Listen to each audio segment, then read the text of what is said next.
Chapter 1556, 3-Star NPC Merchant. Chapter 1556, 3-Star NPC Merchant. The Moon God's Secret Journal.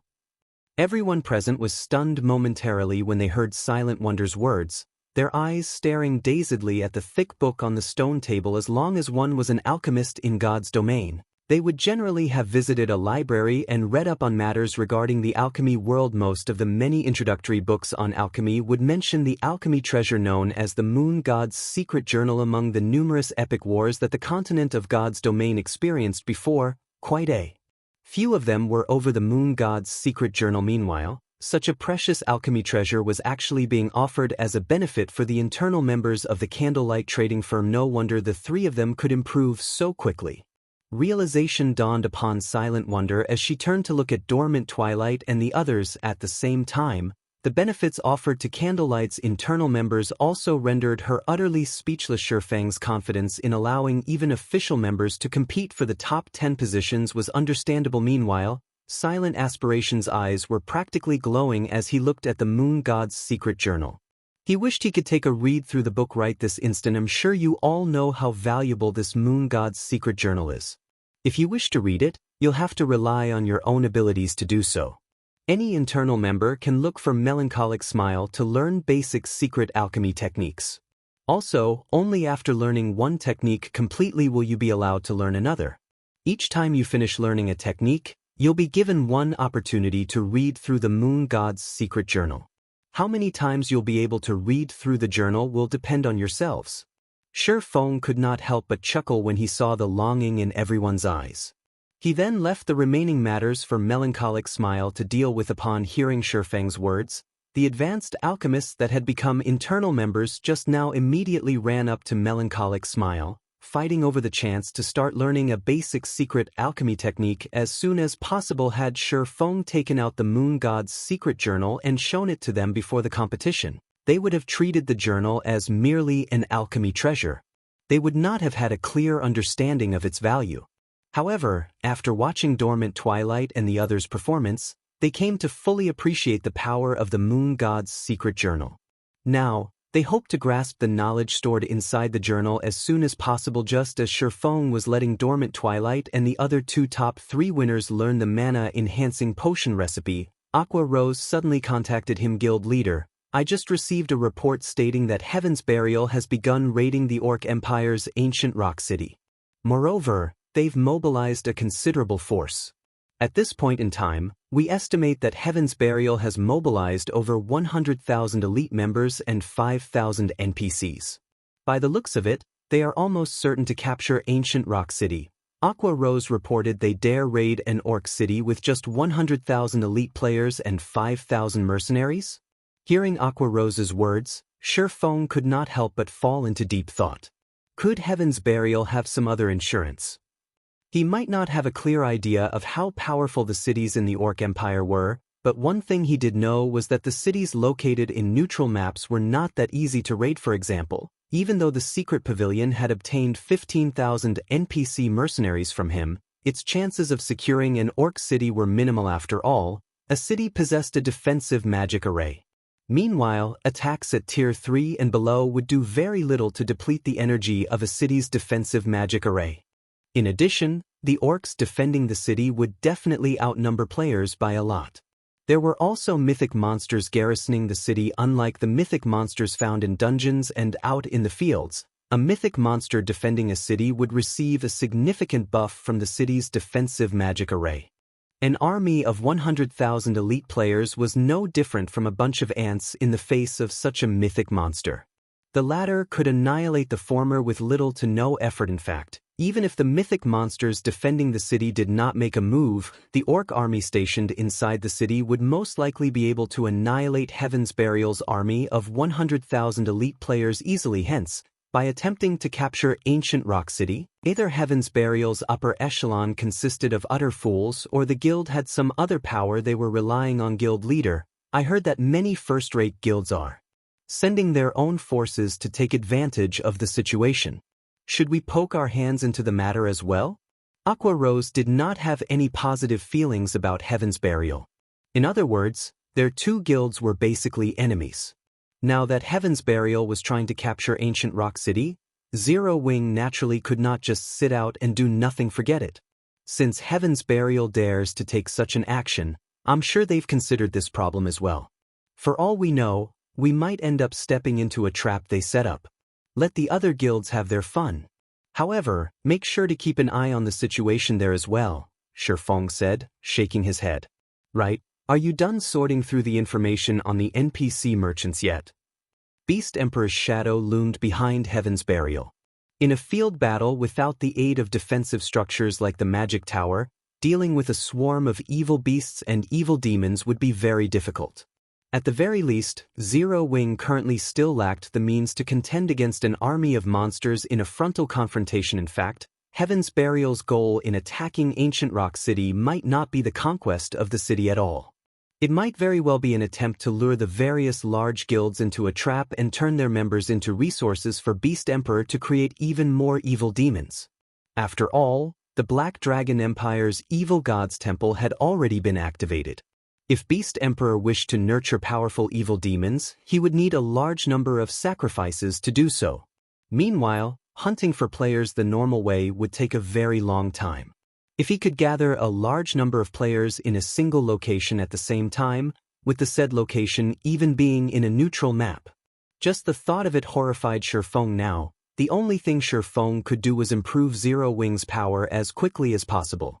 He was confident that so long as he developed Zero Wing City properly, be it Heaven's Burial, Beast Emperor, or the Blackwater Corporation, none of them should even dream of shaking Zero Wing's foundations by even the slightest. I understand. I'll have Flying Shadow and the others head over to take a look. Aqua Rose nodded. As for the NPC merchants, I've already compiled a report on their details. I'll send it over to you now. Following which, Aqua Rose disconnected the call and sent the statistics report on the NPC merchants to Feng. Why are there so many of them? Feng was stunned as he looked through the information Aqua Rose sent to him. During the short amount of time Zero Wing City had been open, over 1,000 NPC merchants had actually come seeking to do business in the city. This number exceeded even that of the NPC merchants Shadow had managed to lure in with its main city. Although the majority of the merchants had low potential and were only 1-star NPC merchants, there were still over 200 2-star NPC merchants seeking to do business in Zero Wing City. With this amount of 2-star NPC merchants, Zero Wing City could already rival the main cities operated by first-rate guilds in the past. These are 3-star NPC merchants. As Feng reached the end of the list, he noticed that the symbol representing the NPC merchants had transitioned from 2 stars to 3 stars. How is this possible? Zero Wing City was just constructed recently, yet 3-star NPC merchants are visiting it already? If the guilds in the past were to find out that 3-star NPC merchants visited Zero Wing City almost immediately after the city's opening, they would definitely die of envy. In God's domain, there was a qualitative difference between 2-star and 3-star NPC merchants. Although there was not much of a difference when it came to the kinds of products both types of NPC merchants sold, when it came to potential, a 3-star NPC merchant surpassed their 2-star counterparts by leaps and bounds. An NPC merchant's star ranking determined not only the quality of the items they sold but also the development speed of the shop purchased by the said NPC merchant. Shops operated by NPC merchants were different from those operated by players.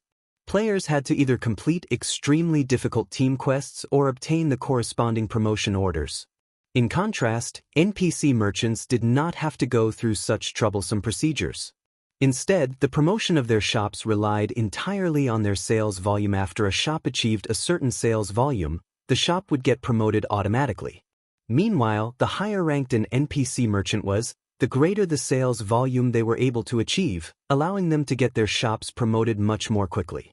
When an NPC-operated shop got promoted, it would start selling much more valuable items, which, in turn, would help attract more players to the city the shop was located in. Meanwhile, on average, the promotion speed of a shop operated by a 3-star NPC merchant was double that of a 2-star NPC merchant.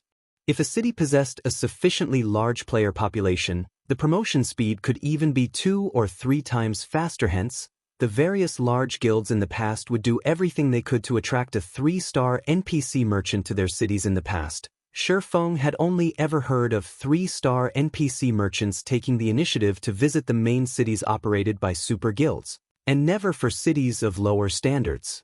As a result, the large guilds had to compete over the 3-star NPC merchants found in the various major NPC cities or wandering out in the fields. Meanwhile, not just one 3-star NPC merchant was seeking to do business in Zero Wing City right now, but two instead. Thinking up to this point, Feng immediately contacted Aqua. Aqua, think of a way to have these two NPC merchants stay in the city. I'll head over immediately. In God's domain, NPC merchants would stay for only a certain period of time when visiting a city. They would not remain in the city permanently unless given a positive response to their request to do business. If he were to let these two 3-star NPC merchants get away now, the next one would be long in coming. After saying so, Feng called upon Yulan and had her teleport to Zero Wing City's guild residence with him. Chapter 1557, Empire Changes. Chapter 1557, Empire Changes. Orc Empire, Ancient Rock City. Although Ancient Rock City had once been an abandoned city, the city had recovered to its former glory after the orcs returned to manage it. Towering 20-meter-high walls surrounded the city. Magic runes also strengthened the walls. Not even players with extremely high agility would be able to climb them. A large number of orcs also patrolled the walls, and a defensive magic array encased the city and its stone barrier. With such tight defenses, not even a fly should think of sneaking into the city. However, over 100,000 elite players had gathered a short distance away from Ancient Rock City. These players stood at attention in orderly formations, ready to move out at a single command. Every one of these players wore Heaven's Burial's guild emblem, and even the lowest among them was level 40. A legion of several thousand players atop warhorses stood near the head of this elite army. Even from afar, one would feel an intense pressure weigh down on them. Aside from Heaven's Burial's members, rows of NPC mercenaries stood among the army's frontline. The weakest of these NPCs was level 60, Tier 1, while the strongest were level 70, Tier 2 NPCs. Just what are Heaven's Burial's people trying to do? Do they really think they can get past Ancient Rock City's defenses with so little strength? The various large guilds' upper echelons watching from the sidelines were confused as Heaven's Burial geared up to attack the Orc City. Although the Orcs in Ancient Rock City were not particularly high-leveled, with the majority averaging around level 65, and the highest at level 72, players would still have a disadvantage with the level difference. Furthermore, the city's orcs greatly outnumbered Heaven's Burial's forces. Ancient Rock City should be home to over 700,000 orcs at least. Among them, there was no lack of Great Lords and Grand Lords. Heaven's Burial's 100,000-strong elite army and 5,000 NPC mercenaries would barely serve as a warm-up for the orcs. Guild Leader Singular, it seems our siege has attracted quite a few flies, Lei Jingyang commented, smiling as he surveyed the spectating large guilds. Over 10 guilds had gathered to watch Heaven's Burial siege Ancient Rock City. Together, these guilds had dispatched over 200,000 players. The combined force already surpassed Heaven's Burial's numbers. If these large guilds ambushed their army at a crucial moment during the siege, they would deal a fatal blow. Isn't this just as we expected? Singular Burial asked, laughing. That's right. Though, it's a pity that Zero Wing isn't here. Otherwise, we could band together and take the guild out, Lei Jingyang said, sighing. Right, it's almost time to take action. It's about time we teach these guilds who rules over this neutral map. Singular Burial coldly announced after glancing at the system clock. Guild leader, leave it to me. With these sacrifices, we'll have a guarantee of capturing Ancient Rock City. Flame Blood said as he took a black crystal ball from his bag. He then began to chant an incantation. Suddenly, violent roaring filled the surrounding forest. Even the various large guilds watching from outside the forest clearly heard the monsters. Suddenly, ferocious monsters with sharp fangs and claws surged out of the forest and charged for the various guilds' armies. Evil beasts. The upper echelons paled when they saw the monster tide sweep towards them. They were no strangers to evil beasts.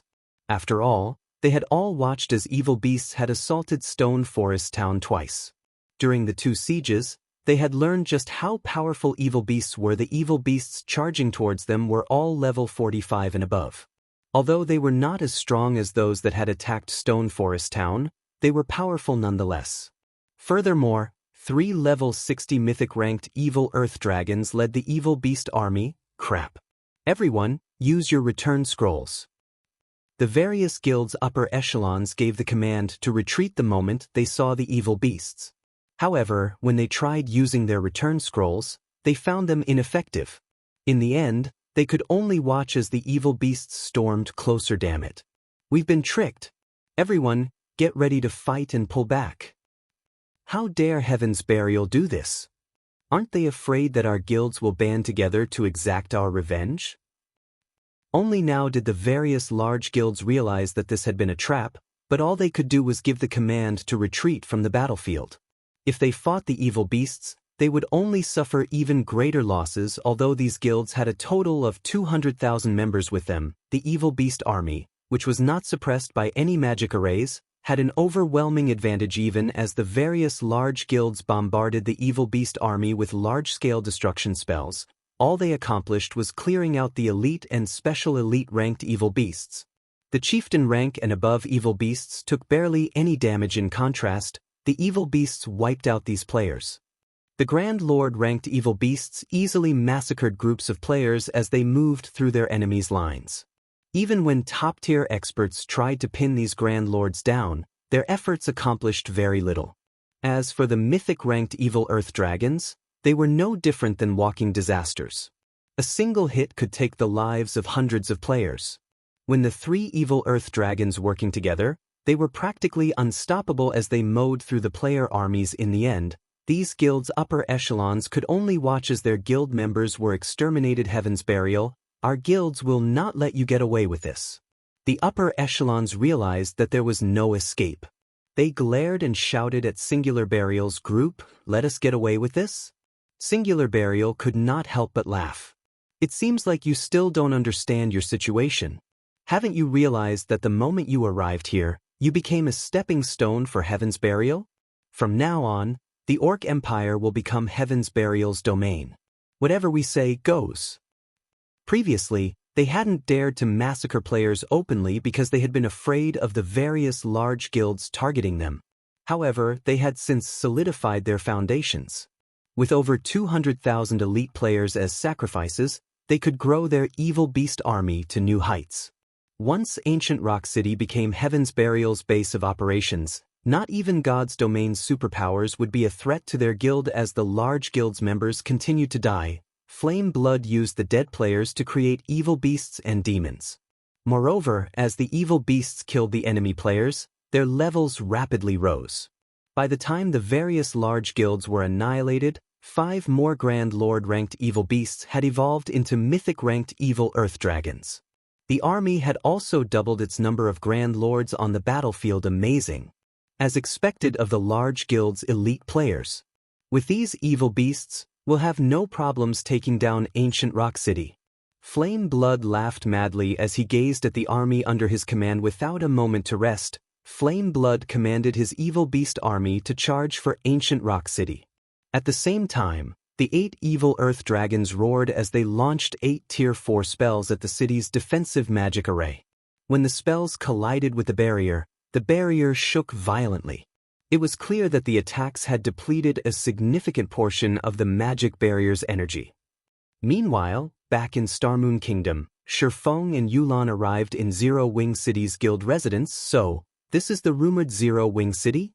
As Yulan observed the city below her from the guild hall's roof, the scenery captivated her. Not only was Zero Wing City's environment impressive, but a vitality that couldn't be found in any town filled the streets. She spotted plenty of high-level NPCs wandering about the city. There were even plenty of wandering merchants hawking their wares from the sidewalks. Horse carriages, which towns lacked, drove down the streets as they worked. There was barely any difference between Zero Wing City and an NPC city. If she really had to point out a difference, though, it would definitely be Zero Wing City's mana density. Despite the lack of magic towers inside the city, the mana density here was only slightly weaker than in Stone Forest Town. When considering how spacious Zero Wing City was, Yolan's eyes could not help but light up as she imagined the difference several magic towers would make. With Zero Wing's incredible potential, it was no wonder why Feng even dared to provoke the Blackwater Corporation. However, Yulan was curious about why Feng had led her here. Let's visit the City Lord's mansion. Chapter 1558, 3-Star Merchant. The City Lord's mansion in Zero Wing City was located in the heart of the city. Though, the building resembled more of a mountain rather than a mansion. Tall walls surrounded the mansion. The structure was also further protected by a powerful magic array, which only allowed entry through the front entrance. Level 50, Tier 2 NPC guards were stationed at the City Lord's mansion's entrance. The mansion's magic array also reinforced these NPC guards' strength. At this stage of the game, it wouldn't matter how many players tried to break into the City Lord's mansion. These NPC guards would slaughter every one of them without fail. When Feng and Yulan reached the City Lord's mansion's first-floor hall, they were greeted by the sight of hundreds of loitering NPC merchants. Yulan was stunned by the scene. Although she did not have a very clear understanding of NPC merchants, she knew that these NPCs were similar to wandering merchants who visited guild towns. Only, these NPC merchants were more stable and wouldn't abruptly appear one day and disappear the next. They allowed players to obtain a steady supply of rare items. Normally, a town was considered impressive if 20 or 30 wandering merchants visited it at a single time. Meanwhile, the important town's underworld developed only had around 40 wandering merchants present in them at any one time. Yet, Zero Wing City had hundreds of these NPCs. However, what Yulan did not know was that the NPC merchants present were only a small portion of those who had come to discuss business with Zero Wing City.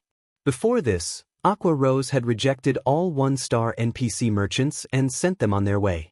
Now, the merchants in the City Lord's mansion were only 2- and 3-star NPC merchants. Guild leader, you're finally here.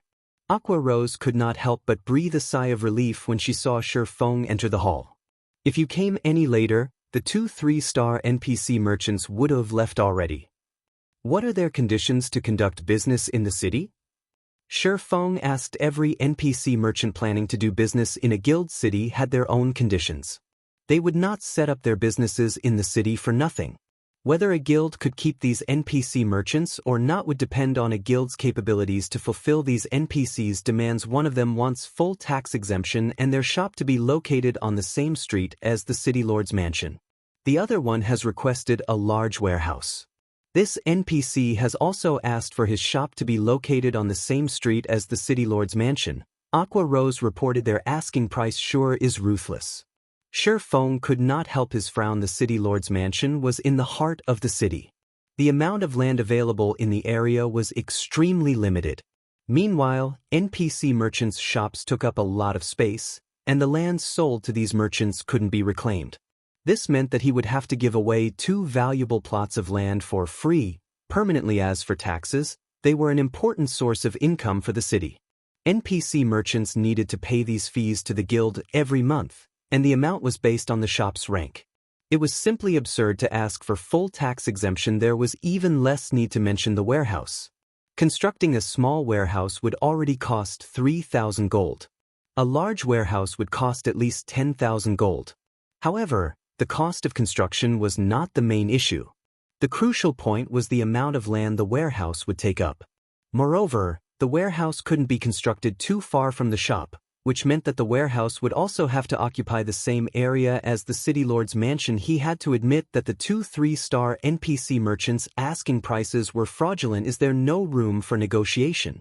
Feng asked. In God's domain, NPCs with higher statuses would have higher intellects. Fortunately, it wasn't entirely impossible to convince NPC merchants to change their conditions. I've tried talking to them multiple times, but both NPCs are dead set on their requirements. Aqua Rose felt helpless about this situation. She had tried her best to negotiate for better conditions, but the NPC merchants were quite determined and had remained unfazed. Suddenly, Yulan asked, "Can you let me give it a try?" Aqua Rose glanced at the cloaked woman beside Feng. The woman had felt familiar, and upon closer inspection, she recognized Yulan. Curiously, she asked, "Aren't you the manager for Underworld's trading firms? Why are you here?" As far as she could remember, Yulan had always been a very capable woman. Not only had she managed Overwhelming Smiles trading firm until it nearly rivaled the Candlelight trading firm, but she also wielded considerable combat power. I invited her here. Yulan is now a member of our guild. Feng explained. The corners of Aqua Rose's mouth twitched slightly as she turned to Feng with an incredulous gaze. Yulan had been close to becoming one of Underworld's upper echelons. Underworld, which was an extraordinary organization that had more strength and growth potential than most first-rate guilds. The organization also had ample funding. As long as the organization nurtured enough experts, it could definitely rival super first-rate guilds in the future. Yet, rather than remain as an upper echelon in a future super first-rate guild, Yulan had actually joined Zero Wing, which was currently besieged by numerous powerful enemies. Aqua Rose had no idea what method Feng had used to lure Yulan to Zero Wing, following which, Feng approved Yulan's suggestion. Alright, I'll leave this matter to you. In any case, there was no harm in trying. Currently, Zero Wing City's background was minimal. Attracting 2 3-star NPC merchants had been enough of a surprise already. It was only natural that these NPC merchants would have significant demands. I'll try my best. Yulan nodded. She then turned to Aqua Rose and asked, "May I borrow the information you have on Zero Wing City?" Aqua Rose hesitated at Yulan's request. Zero Wing City's information was top secret in the guild. Others shouldn't so easily be given access. It's fine. Let her see it. In any case, she is already a core member of the guild. Also, this information can't be kept a secret forever. Feng said. Now that Zero Wing City was complete, it was only a matter of time before information leaked to the public. It wouldn't really matter if Yulan knew the city's details since Feng had agreed. Aqua Rose then sent Yulan the information she had on Zero Wing City. After reading the information for some time, Yulan closed the display, took a deep breath, and entered the reception room where the 2 3-star NPC merchants sat to negotiate. Meanwhile, Feng began to select the 2-star NPC merchants that the city needed. NPC merchants sold a large variety of items, and some NPCs were bound to sell similar items. In that case, he had to choose the NPC merchant with the lower conditions and disregard the NPC merchants with higher conditions that sold the same items. After all, Zero Wing City had limited space. A large amount of land was still needed to build other advanced constructions. He could not waste too much land on these NPC merchants. After 10 minutes of reading through the list, Feng selected 63 2-star NPC merchants. Not only did these NPC merchants sell unique items with very few similarities, but their demands were also fairly reasonable. They were also willing to set their shops up in various parts of the city, which helped to alleviate the issue of too many crowds in a single area. After Feng and Aqua Rose decided the shop locations for every 2-star NPC merchant, Yulan emerged from the reception room. Guild leader, here are the 2 NPCs' conditions, Yulan said. She then handed Feng 2 contracts. What? When Aqua Rose saw the new conditions on the contracts, she was astonished. She could not believe that the 2 stubborn NPCs, who had refused to budge no matter how she had tried to persuade them, had actually given in. Moreover, their conditions had loosened quite a bit.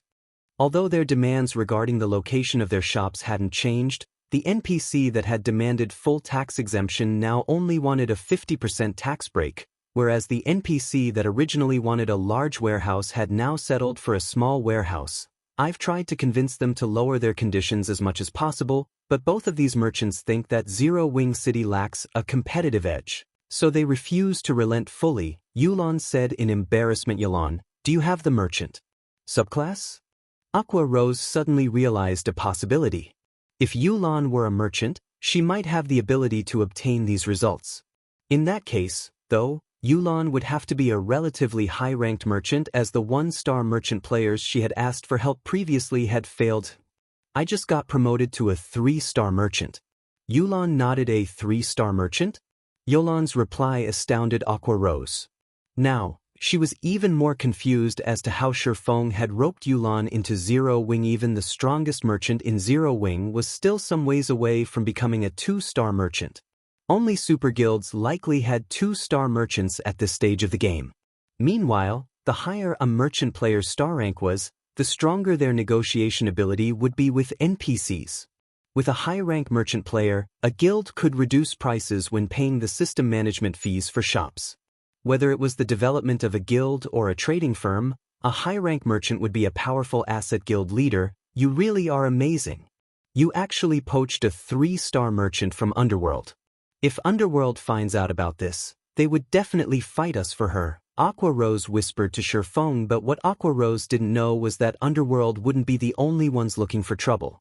Even the Blackwater Corporation, which currently backed Underworld, would be enraged just as Feng was about to sign the contract for the 2 3-star NPC merchants. The sound of a system announcement reached his ears.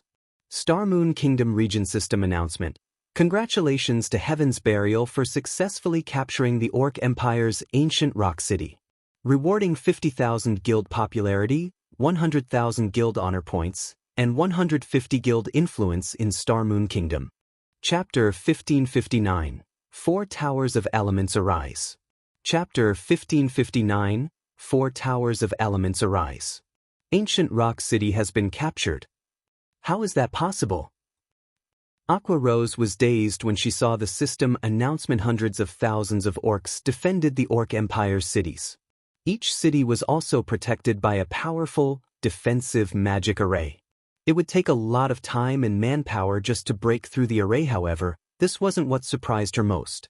After all, God's domain had many powerful tools. What shocked her most was the timing. Less than 2 hours had passed since she had received the report about Heaven's Burial's assault on Ancient Rock City.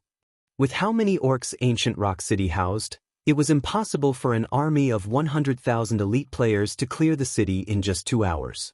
There were also various large guilds watching from the sidelines and waiting for an opportunity to strike immediately. Aqua Rose began to contact her subordinates and had them look into the situation in Ancient Rock City. Capturing one of the Orc Empire's cities was no trivial matter nowadays. Many players from the neighboring kingdoms and empires gathered in the Orc Empire to grind and level. Unlike the 3 towns in the Orc Empire that had been captured thus far, Ancient Rock City was located in the Empire's inner region, rather than the outer area.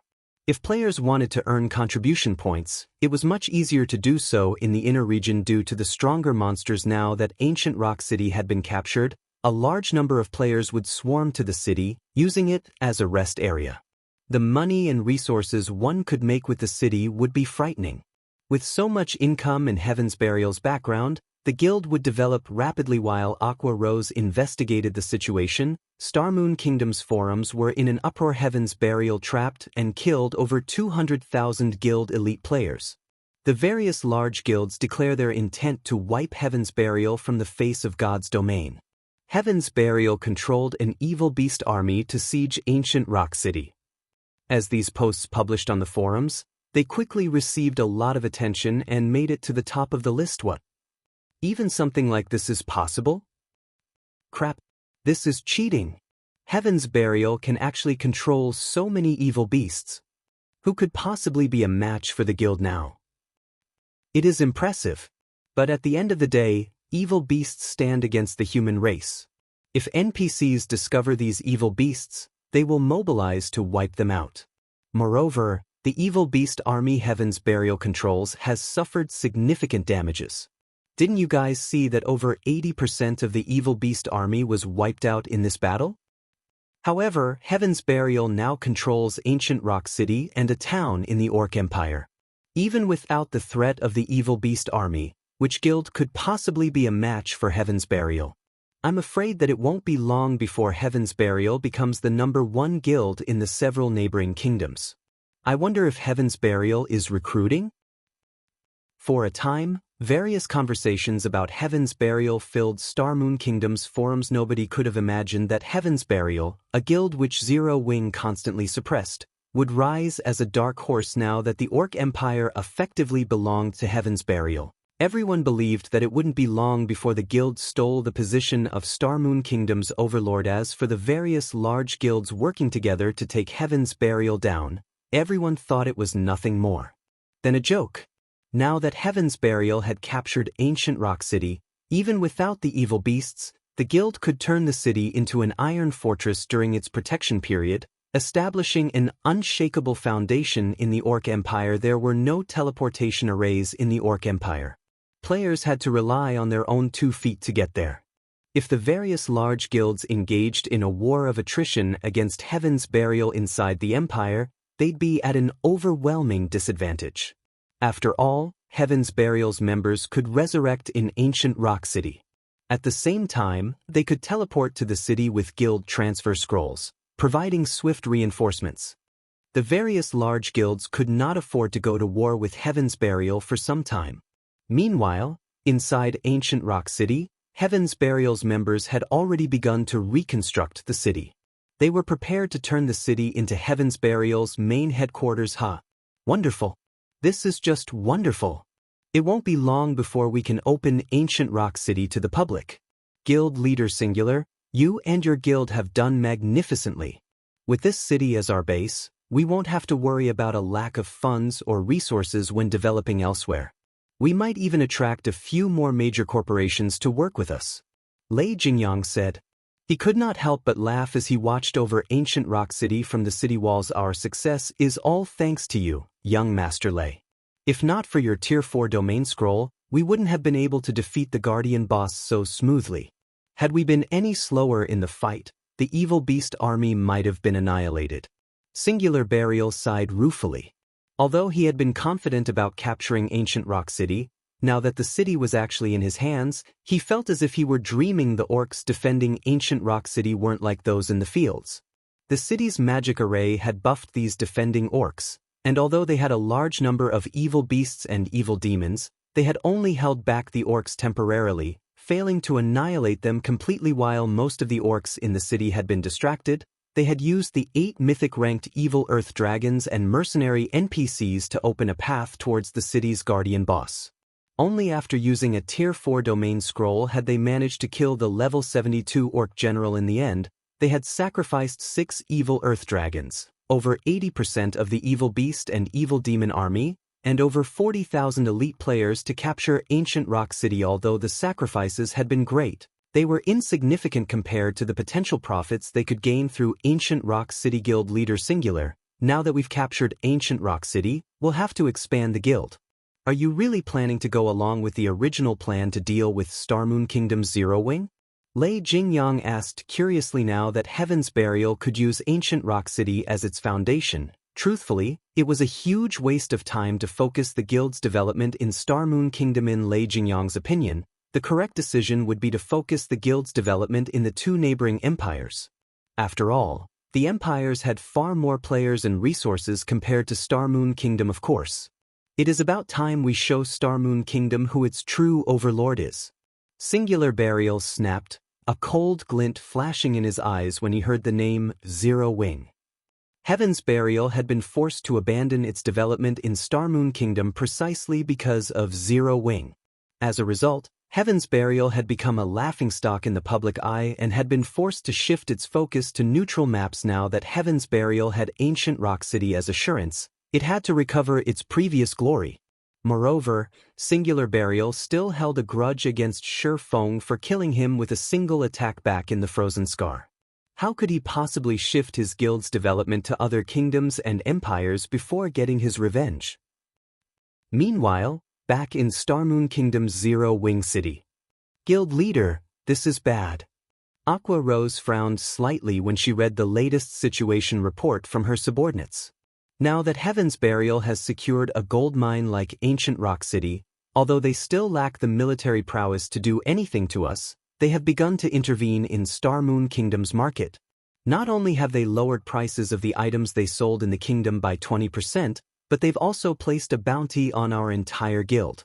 They'll pay 20 silver for each normal member killed, 1 gold for elite members, 10 gold for core members, 1,000 gold for the guild's upper echelons, and 20,000 gold for you, Guild Leader. They're clearly trying to defeat us using money. Defeat us using money? Feng could not help his smile when he heard Aqua Rose's report. This is interesting. Guild Leader, you're still in the mood to smile? So far, many players on the forums have expressed interest in the bounty and have begun to plot against us, Aqua Rose said, flabbergasted by Feng's light-hearted response. How's the 4 Towers of Elements construction going? Feng asked as he stopped messing with Aqua Rose. The base structures have been completed. However, we can't do anything about the core sections, Aqua Rose said, shaking her head. That's fast. Only the cores are left? Feng was a little surprised. He had never expected to complete the tower's construction so quickly. Alright then, let's head over to the towers. He had waited for this moment for a long time now. In the past, he had only ever visited guild cities that possessed the 4 towers of elements. He had never thought that he would get to construct the towers personally in this life. Chapter 1560, Competition of Wealth. Chapter 1560, Competition of Wealth. Take a look at the 4 towers of elements. Aqua Rose gave Feng a confused look. Although Heaven's Burial had just placed a bounty on Zero Wing and wouldn't be able to affect the guild's development for some time, the consequences would be incredibly severe if they didn't prepare properly. In the best-case scenario, the enemy would only weaken the guild slightly.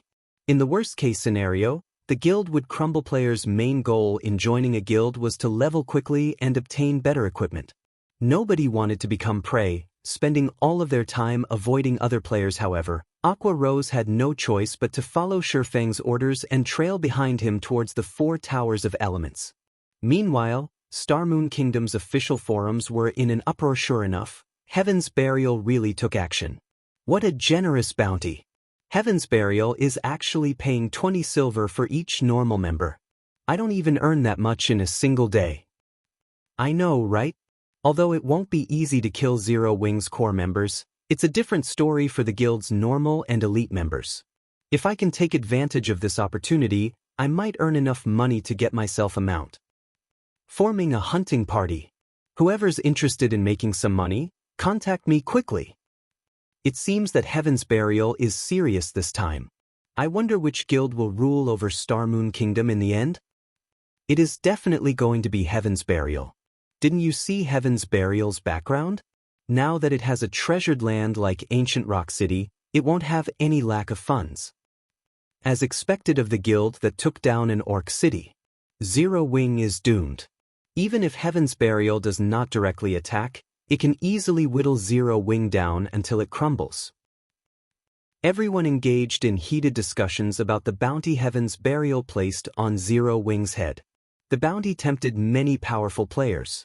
Meanwhile, the kingdom's dark players immediately set their sights on Zero Wing. Not only could they secure better equipment by killing Zero Wing's members, but they'd also earn a significant income by doing so. Moreover, with so many players targeting Zero Wing's members, the guild couldn't direct its anger at a specific group. Hence, they could kill Zero Wing's members without worry. Meanwhile, in the Star Alliance's guild residence in White River City, Heaven's Burial has sure moved quickly. Guild leader. I wonder how Zero Wing will respond to this. With Ancient Rock City's income, Heaven's Burial can definitely overwhelm Zero Wing in a battle of attrition. Purple Eye said as she read the latest report she had received. The method Heaven's Burial employed was one of the most troublesome tactics the various large guilds had to deal with. It was also the method that the various large guilds avoided using. Using such a method would require a massive expenditure. Regardless of whether one won or lost the war, they'd still incur massive losses. However, Heaven's Burial did not have to worry about such a problem now. Once Ancient Rock City opened to the public, Heaven's Burial would rake in an astronomical number of coins each day. It wouldn't worry about not outlasting Zero Wing. That's right. Had Zero Wing agreed to the Secret Pavilion's acquisition, it would have likely avoided such a perilous situation. Galaxy Pass said, lamenting since the Star Alliance was now one of the Secret Pavilion's subordinate guilds. As the guild leader, Galaxy Past had learned many of the Secret Pavilion's internal dealings. The Secret Pavilion's offer to Zero Wing even tempted Galaxy Past. Yet Zero Wing had rejected the offer without hesitation. Had Zero Wing accepted the Secret Pavilion's offer, Heaven's Burial wouldn't have dared to pull such a stunt. With the Pavilion's support, Heaven's Burial would likely burn out long before Zero Wing. Meanwhile, when Singular Burial read the message he had just received in Ancient Rock City, he sneered. Daybreak did a magnificent job. I can't wait to see how Zero Wing intends to survive in Star Moon Kingdom. Singular Burial was delighted as he read the report Daybreak Fog had sent him. When Zero Wing had declared that Stone Forest Town would no longer allow entry to merchant players and adventurer teams that visited Red Iron Town, it had caused Heaven's Burial tremendous losses. Now, he would ensure that Zero Wing would experience the same feeling. Guild Leader Singular, you are ruthless. Zero Wing will definitely lose its position as Star Moon Kingdom's #1 guild. In the end, it might be forced to leave Star Moon Kingdom entirely, Lei Jingyang said, laughing. Zero Wing only has itself to blame for making an enemy of Heaven's Burial. Singular Burial growled. It won't be long before I can eliminate Zero Wing from Star Moon Kingdom entirely. Although it was very costly to place a bounty on every player in Zero Wing, it would be devastating to the guild if Zero Wing's members had to deal with constant ambushes out in the fields. It would only be a matter of time before they withdrew from the guild. After all, repeated deaths would impede their progress in God's domain. Similarly, no one would be willing to join the guild in fear of becoming a target. Not only would Zero Wing's development stagnate, but it would also have to spend a significant amount of its funding to compensate its guild members' losses. With a constant drain on Zero Wing's numbers and funds, Zero Wing would either crumble or be forced out of Star Moon Kingdom even if Heaven's Burial didn't take any direct action. While the various large guilds wondered about how Zero Wing intended to pull itself out of this mess, Feng arrived before one of the 4 Towers of Elements. The 4 Towers of Elements occupied the city's 4 corners. Each tower was 100 meters tall, looming like giants as they protected Zero Wing's city. Guild Leader, a report just came in. Players have begun to ambush many of our members. Based on our initial estimates, we've already suffered over 4,000 casualties. Aqua Rose frowned as she looked at the report. A subordinate had sent the guild would have to pay a lot of coins as compensation with so many casualties. If this situation continued for a long time, not even the profits they earned from the candlelight trading firm would be enough to compensate the guild members. Moreover, this was still not the most crucial issue. The guild's prestige was their bigger concern. There sure are a lot of players prioritizing money over their own lives. Even Feng was a little astonished. Zero Wing's recruitment standards were very high. Unless there was an overwhelming difference between the two sides' combat power, players would have a very difficult time killing Zero Wing members and would doubtlessly sustain serious damage. And yet, after such a short time since Heaven's Burial announced its bounty, Zero Wing had lost over 4,000 lives. This situation somewhat exceeded Feng's expectations. Guild Leader, what should we do? Aqua Rose asked. Since Heaven's Burial wants to play, then we'll play, Feng said, chuckling. First, have our guild members move in teams from now on. Anyone who refuses will not receive any compensation should they die. Also, announce to the public that anyone who dares to kill Zero Wing's members will be permanently blacklisted and barred from all of Zero Wing's towns and cities. In addition, place a bounty on every player in Heaven's Burial. Not only will this bounty be effective in Star Moon Kingdom, but it will also be effective in the Orc Empire. When the 2 women heard Feng's decision, Aqua Rose and Yulan fell silent. Feng basically wanted to compete with Heaven's Burial with wealth. Not only would their guilds suffer tremendous losses by doing so, but if they handled this badly, they could even self-destruct. Guild Leader, with our guild's current funds, I'm afraid that Aqua Rose could not help but try to dissuade Feng to construct Zero Wing City, develop the branch guild in the Black Dragon Empire, and supply their guild members with mounts. They spent a massive amount of money each day. Adding yet another significant expenditure would only hamper the guild's development. Don't worry about our funds. You can only reap the benefits once you've paid the price. In 3 hours we'll open Zero Wing City to the public. Go and make the announcement, Feng ordered with a shrug. He then walked towards the tower before him. Aqua Rose felt a headache brew when she heard Feng's commands. Zero Wing City still lacked much of its infrastructure. To put it simply, the city had very little to attract players right now. Moreover, inviting players into the city now would complicate construction in Zero Wing City. As far as she was concerned, opening the city to the public now wasn't wise. Unfortunately, since Feng had made his decision, she had no choice but to follow his orders immediately. Aqua Rose made the necessary arrangements and posted Feng's declaration on the official forums in Zero Wing's name. Chapter 1561, Mana Rain. Chapter 1561, Mana Rain. After Aqua Rose quoted Feng on Star Moon Kingdom's forums, the The players had originally focused on Heaven's Burial's declaration shifted their attention to her post. The title of the post was eye-catching. If you want to fight, we'll give you a fight. This is insane. Zero Wing must have lost its mind. Is this for real? Zero Wing actually dares to pull something like this? Isn't Zero Wing afraid of Heaven's Burial whittling them down to nothing? Amazing! As expected of Zero Wing. Zero Wing is just trying to save its reputation by doing something like this. Even if Zero Wing blacklists the players that target its members, what can it do if those people use black cloaks? That's right. This also gives us more opportunities to earn money. The bounties on both sides are the same. Heaven's Burial also has more members than Zero Wing, and they're weaker. If you really want to earn money, killing Heaven's Burial's members is the way to go. Zero Wing's response to Heaven's Burial's provocations shocked the players on the forums. They were also delighted. After all, they just gained another source of income. Now they could target more than just Zero Wing's members.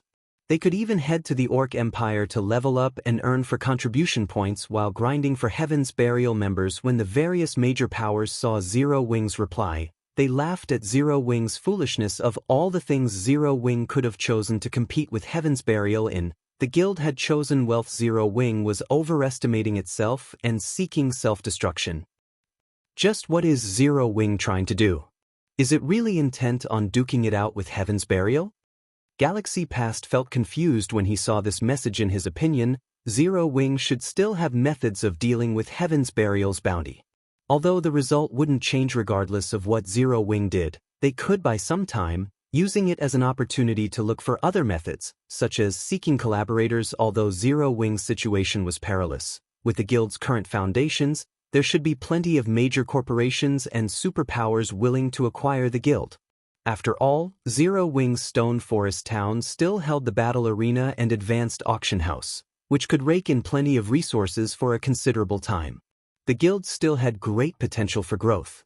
Moreover, Zero Wing and Phoenix Rain, who now had control over a portion of Thunder Island, were connected. When Singular Burial received news of Zero Wing's declaration, his expression darkened. Guild leader Singular, it seems that Zero Wing is aiming for mutual destruction. Do you need my Thunder Legion to pay Zero Wing a visit? Lei Jingyang said, smiling when he read Aqua Rose's forum post. He had commanded the Thunder Legion, a collection of experts, for many years.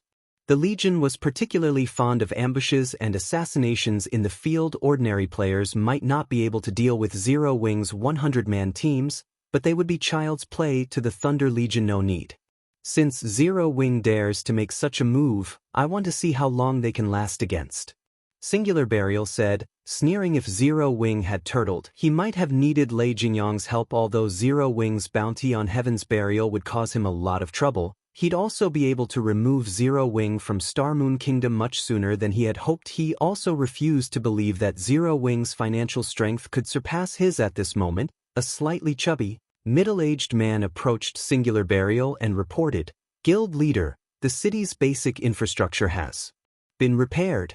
The NPC guards we hired have arrived as well. We can open Ancient Rock City to the public at any time now. Many adventurer teams and merchant players have requested to garrison and set up stalls in the city. But open the city to the public. Let the players waiting outside the city come in, Singular Burial commanded hurriedly.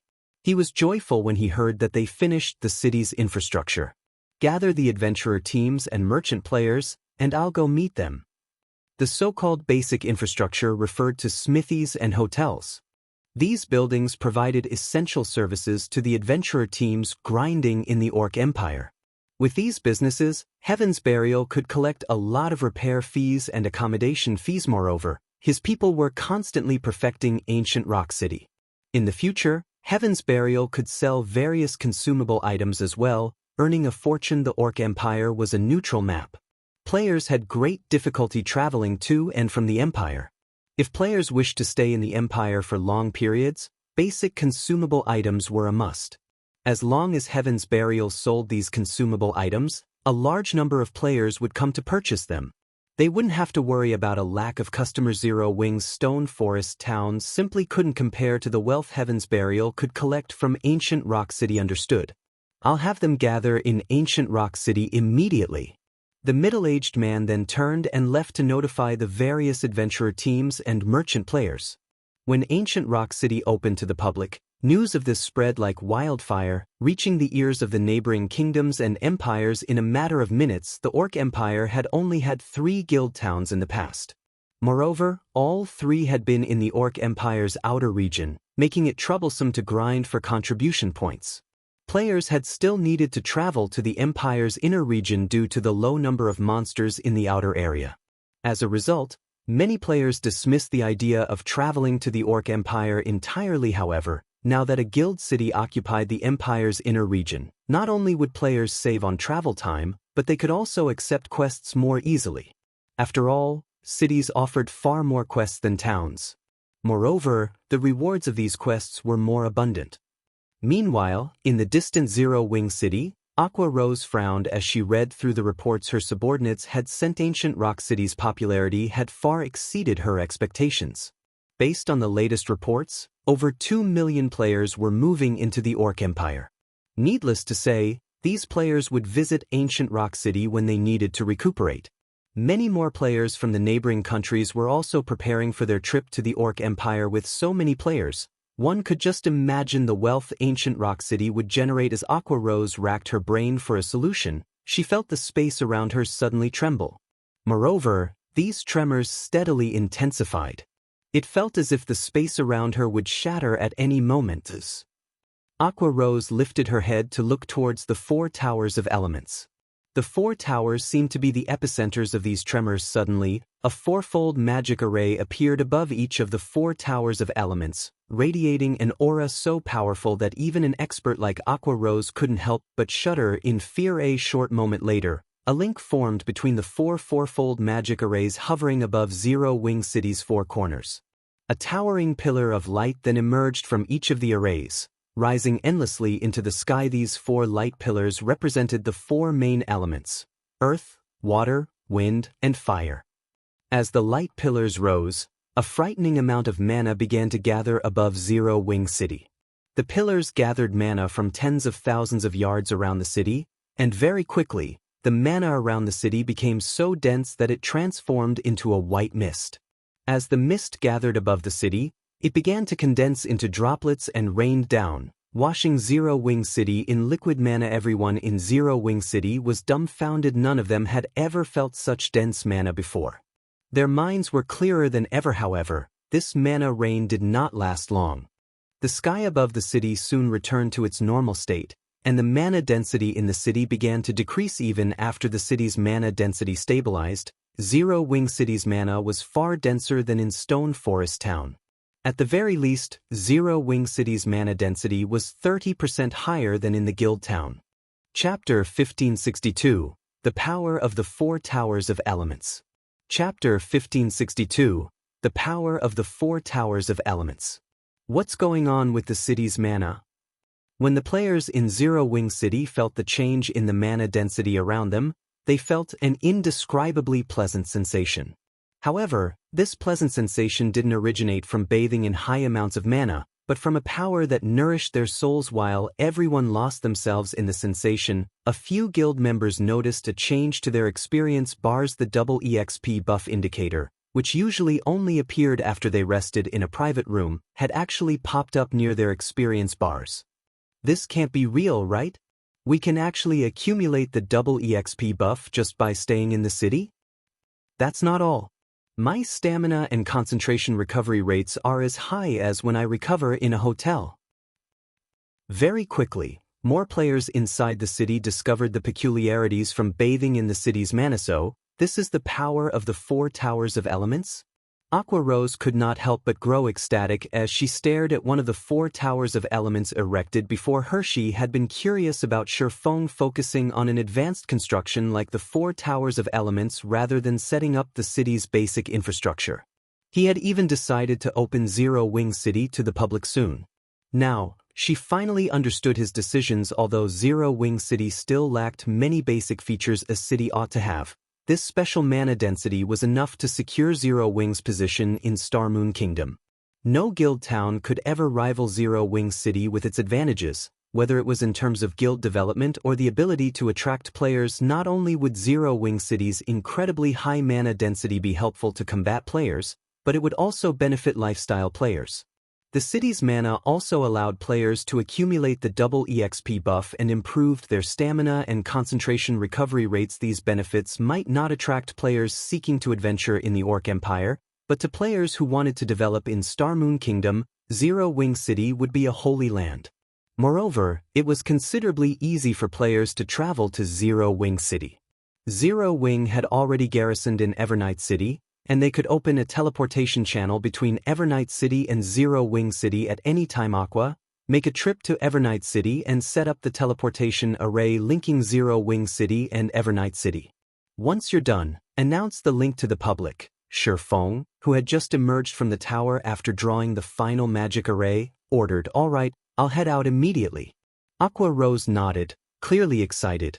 She then took out a return scroll and teleported back to White River City. Meanwhile, Yulan, who stood beside Aqua Rose, was still immersed in the city's ambient mana, unable to calm her pounding heart. Is this Zero Wing's true power?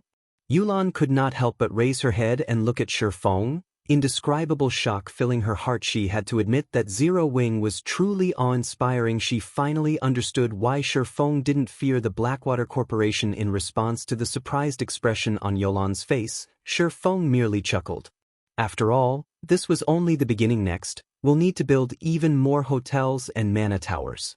Feng smiled at Zero Wing City's numerous empty plots of land. In reality, the 4 towers of elements effects weren't as simple as everyone assumed. It was an advanced construction that required 7 luminaries crystals. After all, not only would players enjoy double the recovery rates when resting in hotels, under the tower's influence, but the double EXP buff's accumulation rate would also double. With this, Zero Wing City's normal hotels were even more effective than 1-star private rooms in guild residences. Naturally, this improved the effect of guild residences' private rooms in Zero Wing City as well. This perk would make it far easier for players who strove to level up. Although players could only accumulate up to 1 level of the double EXP buff, that was extremely valuable. Just being able to accumulate the double EXP buff while resting was amazing. This was especially true for independent players, but this was only the tip of the iceberg. The 4 towers of elements' truly impressive aspect was their ability to increase the distance of teleportation. Although the teleportation distance to and from a city was determined on the city's scale and mana density, the tower's minimum teleportation range was 3 million yards. At such a distance, one could easily cross 3 or more leveling maps. It covered even more distance than the 7 luminaries' rings space movement. The only downside was its significant cost. Teleporting every player required a significant amount of mana, the supply of which had to be in the form of magic crystals. The 4 towers of elements cost was nearly as much as a teleportation magic arrays. However, unlike the 4 towers of elements, the latter allowed players to teleport across extremely large distances. Even so, the various large guilds in the past had tried everything they could to obtain this function. Naturally, this function made it extremely convenient to travel to nearby leveling maps. As long as a map was within the tower's teleportation range, players could teleport after registering the proper coordinates, saving countless hours of travel time. Not only would players be able to level up far more quickly, but they could also explore further locations without hampering their development. According to Feng's estimates, the 4 towers of elements should be able to teleport players up to 4 million yards away with Zero Wing City's current standards. This meant that players could travel even further away than bewildering Forest Town in an instant. Players could teleport to the border between Star Moon Kingdom and the Orc Empire if he constructed a mana tower, the symbol of guild cities. In Zero Wing City, the 4 towers of elements might even be able to teleport players into the Orc Empire. If teleporting directly into the Orc Empire were possible, players seeking to travel to the Empire to level could do so via Zero Wing City. It would save players a lot of time, and they could avoid the Orc patrol squads guarding the Empire's borders. Zero Wing City's value to the public would soar. However, constructing the Mana Tower also wasn't easy. Unlike the Magic Tower, which was a defensive structure, the Mana Tower was a support building unique to cities. Unfortunately, despite the fact that guild cities could construct mana towers without the design, the construction required extremely rare and valuable materials. The mana ore, in particular, was incredibly difficult to obtain normally. Obtaining mana ore wouldn't be a problem for Feng. It was entirely possible to purchase large quantities from the market. However, due to the Orc Empire, collecting 5,000 pieces of mana ore had become challenging. It seems that I'll have to deal with the disintegration armor as soon as possible. Feng could not help but glance at the disintegration debuff in his status window. As long as this debuff remained, he'd have a lot of trouble dealing with many issues. Following which, he turned to Yulan and said, "Yulan, from now on, I'd like you to manage Zero Wing City and Stone Forest Town's Candlelight Trading Firm. If you need any help from the guild, you can look for Aqua Rose. I've already told her." "You want me to take on such an important role?" Yulan was stunned. She had never dreamed that Feng considered her so important, allowing her to manage the trading firms in 2 integral locations. Stone Forest Town's trading firm was one of Zero Wing's main sources of income. As for the trading firm in Zero Wing City, there was no doubt that it would rake in even more income than Stone Forest Town. "I trust in your abilities." Feng nodded. He had seen Yulan's management skills long ago. Moreover, Yulan was a 3-star merchant. Yulan fell silent as she evaluated the man before her. She simply could not understand what was going through Feng's mind. Normally, no guild would allow an outsider, who had recently joined the guild, to take on such an important management role, yet Feng had done so without hesitation. "All right, but I won't be responsible if things go south," Yulan said, smiling. Feng couldn't help but laugh at Yulan's reply. He then notified Aqua Rose and had the 2 women work out the finer details amongst themselves. He then returned to Zero Wing's residence and collected some consumables and magic scrolls from the guild warehouse. He then used Moloch's ring to teleport to the Dark Den's central region. Meanwhile, Aqua Rose began to spread the news of Zero Wing City opening to the public throughout Star Moon Kingdom. Chapter 1563, Zero Wing City's Grand Opening. Chapter 1563, Zero Wing City's Grand Opening. The resulting response to the announcement of Zero Wing's opening paled in comparison to the announcement regarding Ancient Rock City. Due to small information leaks, players had already discovered Zero Wing City's location in Witch's Hill. The resource maps near Witch's Hill were ordinary and held little attraction for the majority of Star Moon Kingdom's players. Zero Wing City has already opened? This is good news. Zero Wing must be trying to earn money to stand against Heaven's Burial. It's a pity that there's nothing valuable about the city's location. At most, the city has more space to accommodate players. It likely won't hold up to Stone Forest Town's performance. I'd rather go to Stone Forest Town instead. I've heard that you even have to pay a 30 copper entrance fee to get into Zero Wing City. That's insane. Not even Ancient Rock City charges an entrance fee. What's so special about Zero Wing City that warrants an entrance fee? That's right. If I were an expert, I wouldn't visit Zero Wing City either. Besides, there's a ton of experts in Stone Forest Town. If I want to improve via duels, Stone Forest Town is undoubtedly the better choice. Although news of Zero Wing City's opening had spread across Star Moon Kingdom, very few players were interested in the city.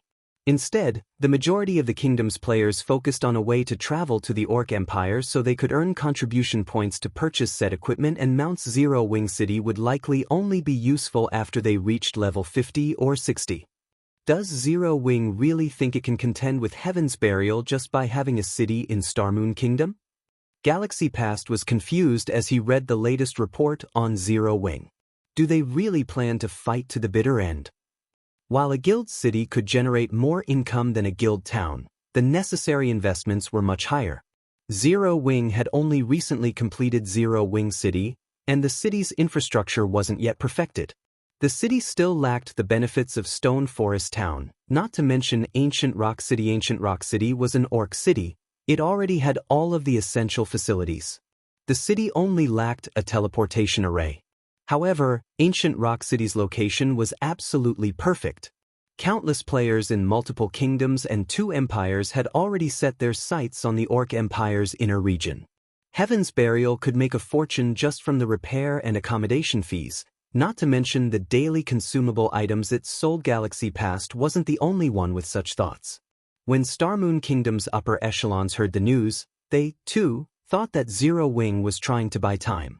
Otherwise, the guild wouldn't push out a half-completed guild city. Big Sis Aqua, although we've already spread the news, everyone still seems more interested in Ancient Rock City. Thus far, only a few merchant players and adventurer teams have contacted us about garrisoning in Zero Wing City, a level 29 female summoner reported to Aqua Rose helplessly. The female summoner wore a light purple dress with a 1-star merchant's insignia pinned above her left breast. Before the announcement of Ancient Rock City's opening, plenty of merchant players had contacted them about conducting business in Zero Wing City. Various well-known adventurer teams had also expressed their interest in purchasing private houses. Unfortunately, before they had prepared the necessary contracts, Heaven's Burial had opened Ancient Rock City to the public. In the end, these merchant players and adventurer teams had abandoned Zero Wing City, making their way toward the competing Ancient Rock City. It's fine. Catching everyone's attention is enough for now. We just need to wait. Aqua Rose had expected this situation, so she wasn't surprised in the least by the public's reactions. If the merchant players and adventurer teams contact us again, tell them that these are our conditions. The female summoner was momentarily speechless as she read the list of conditions Aqua Rose had given her. They'd be lucky enough if they found any merchant players interested in renting Zero Wing City shops. The new conditions Aqua Rose proposed were simply absurd initially. They had only planned to charge 120 gold per week for the shops in Zero Wing City's outer areas. This was already expensive compared to the rental prices in guild towns.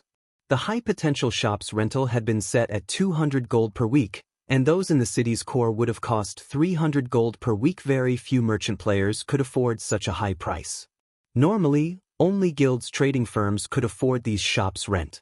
Without sufficient sales, merchants might not even earn back the cost of their items after taking into account the weekly rent. Yet, Aqua Rose had raised the fees. If the merchant players were to find out about this, they would most likely choke from anger. Now, each shop in the outer areas would cost 240 gold per week, while shops with high potential had risen to 400 to 500 gold per week.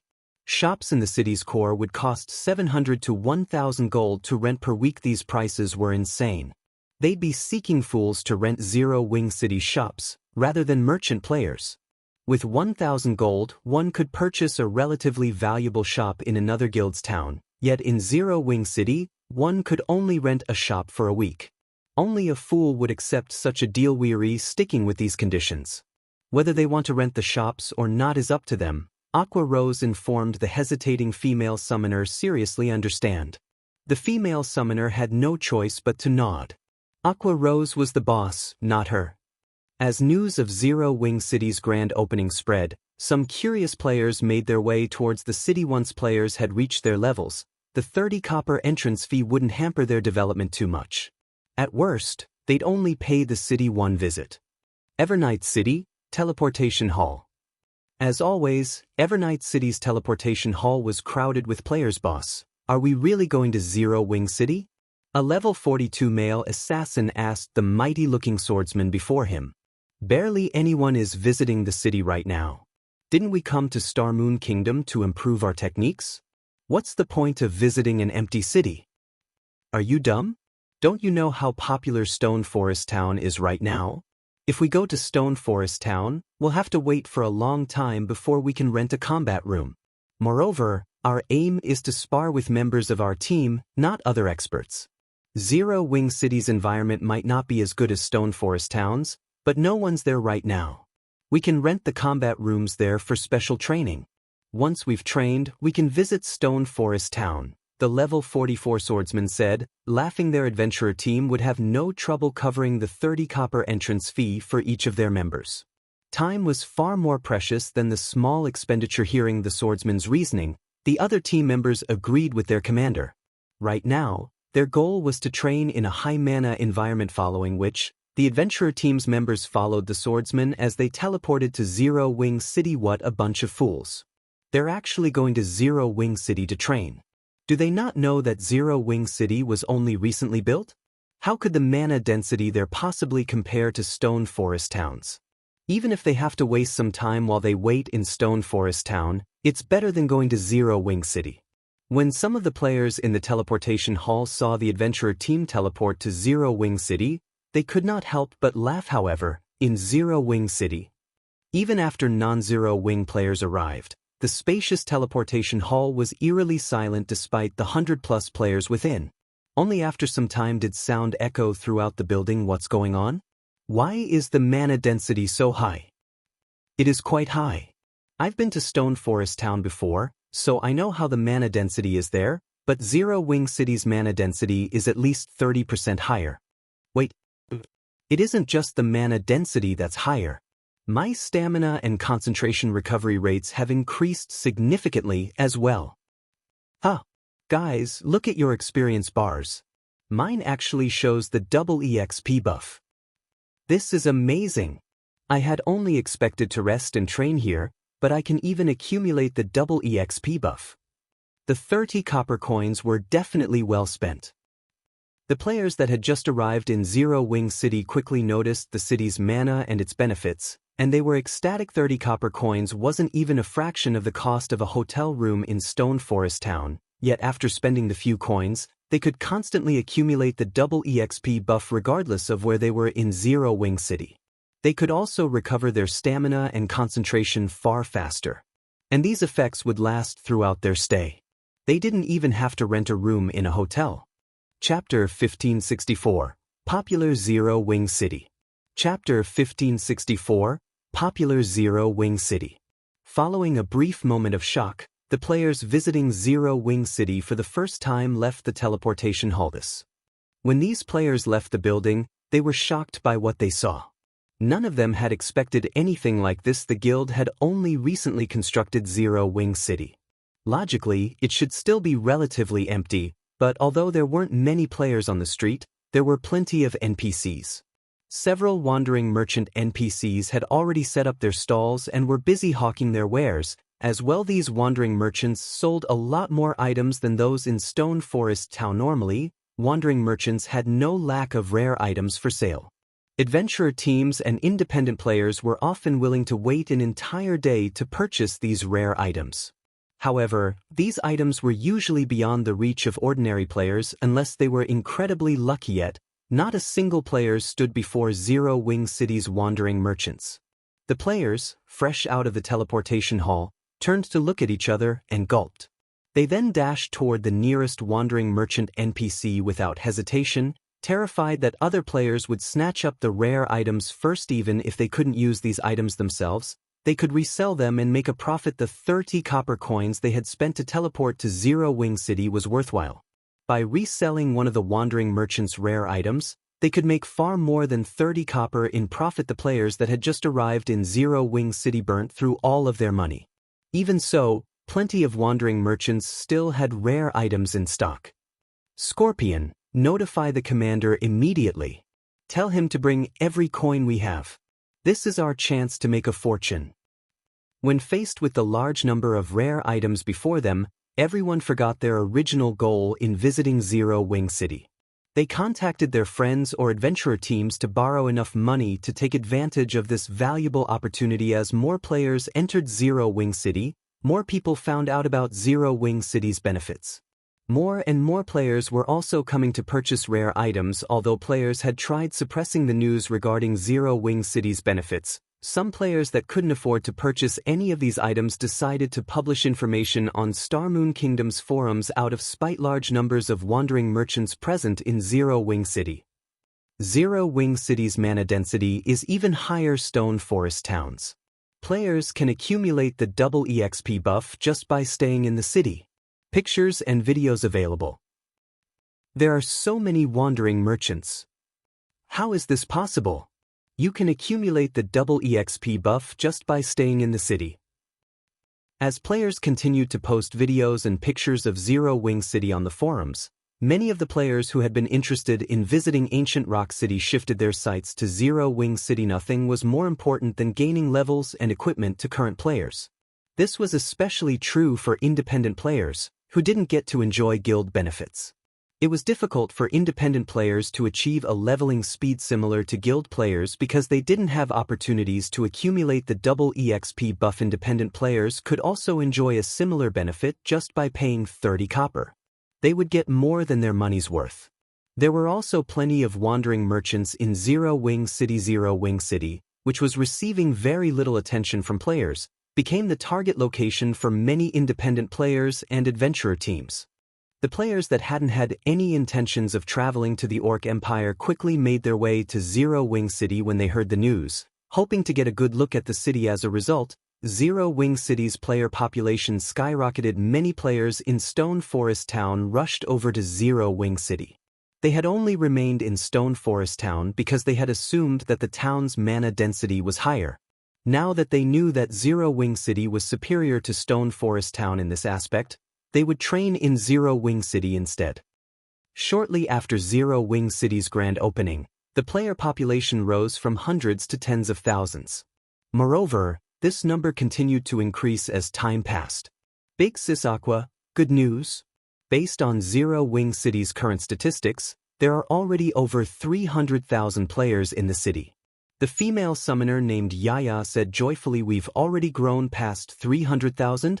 Aqua Rose was also ecstatic to hear the news. A player population of 300,000 might not seem like much compared to Stone Forest Town's player population, which exceeded 1 million, but the value of Zero Wing City's player population was significantly superior. Any player that entered Zero Wing City would have to pay a 30 copper entrance fee. Since Zero Wing City's player population had exceeded 300,000, that meant the city had already collected over 900 gold in entrance fees. This was net profit. As more players visited Zero Wing City, the city's income would continue to rise. It was only a matter of time before the city's population exceeded 1 million. If Zero Wing City had a floating population of 1 million, the guild would make 3,000 gold in net profit every day. Even the candlelight trading firm wasn't capable of making that much net profit in a single day. There was also the income from Zero Wing City's hotels and battle arena. The income from these two establishments would likely be on par with the entrance fees. They also had the rental fees from shops. Big Sis Aqua, several merchant players and adventurer teams have contacted us again. They've stated that they wish to rent the city's shops. Are we really going to give them the new conditions? Yaya asked as she looked at Aqua Rose. The conditions Aqua Rose had proposed were simply ruthless. She worried that the merchant players would flee once they informed them of the changes. Of course, once Zero Wing City's player population hits 1 million, we're going to increase this price further. Aqua Rose said with determination. Ya didn't know that Zero Wing City was still an empty shelf. The many 2-star and 3-star NPC merchants Zero Wing City had contracted hadn't built their shops yet. Once their shops were complete, not only would they sell items at a more reliable rate than the wandering merchant NPCs, but they would sell even higher valued items. Even more players would be attracted to Zero Wing City then. Even a population of 2 or 3 million might not be impossible, much less 1 million. I understand. When Yaya heard Aqua Rose, she could not help but pity those merchant players. Had they agreed to lease Zero Wing City's shops earlier, they would have been able to take advantage of the sudden development and made a huge profit. Now Aqua Rose would fleece them of every coin they had, following which, Yaya relayed Aqua Rose's conditions to the merchant players trying to conduct business in Zero Wing City. This is fraudulent. Is Zero Wing that desperate for money? Crap. A shop on a plot of land with good potential costs 400 gold a week. I might as well just buy a shop in a guild town.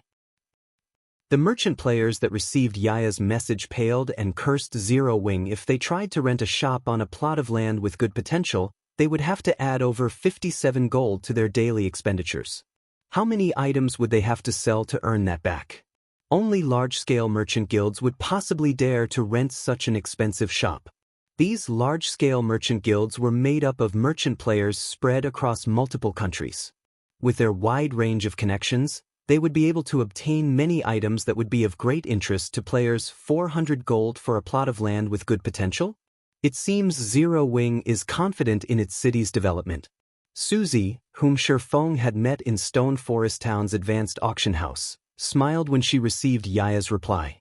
This is a good opportunity.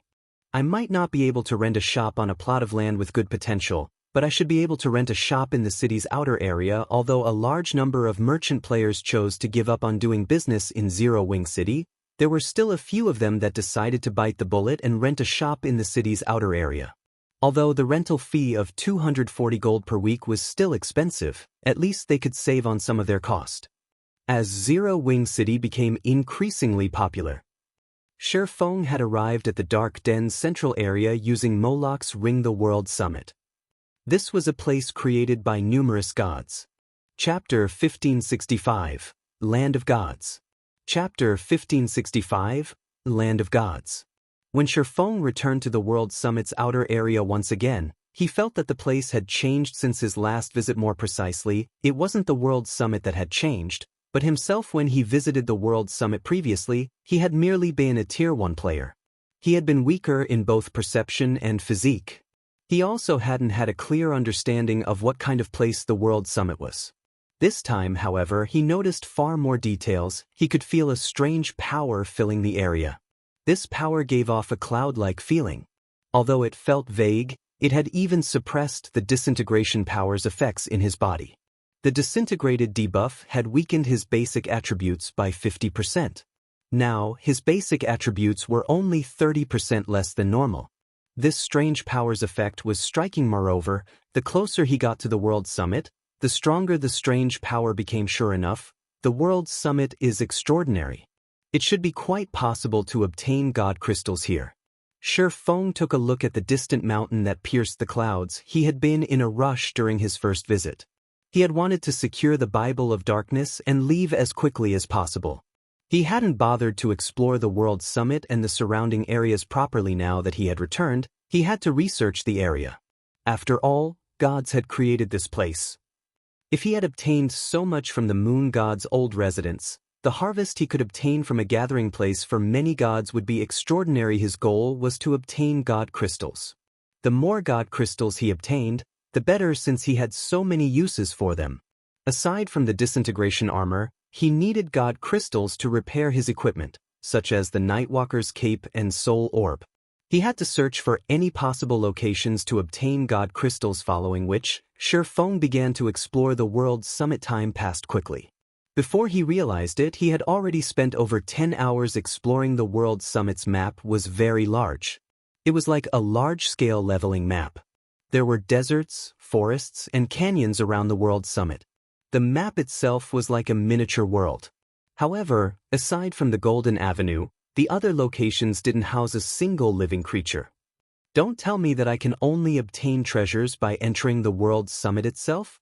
Feng was speechless. While there were many treasures in the World Summit, there were quite a few problems he would have while inside.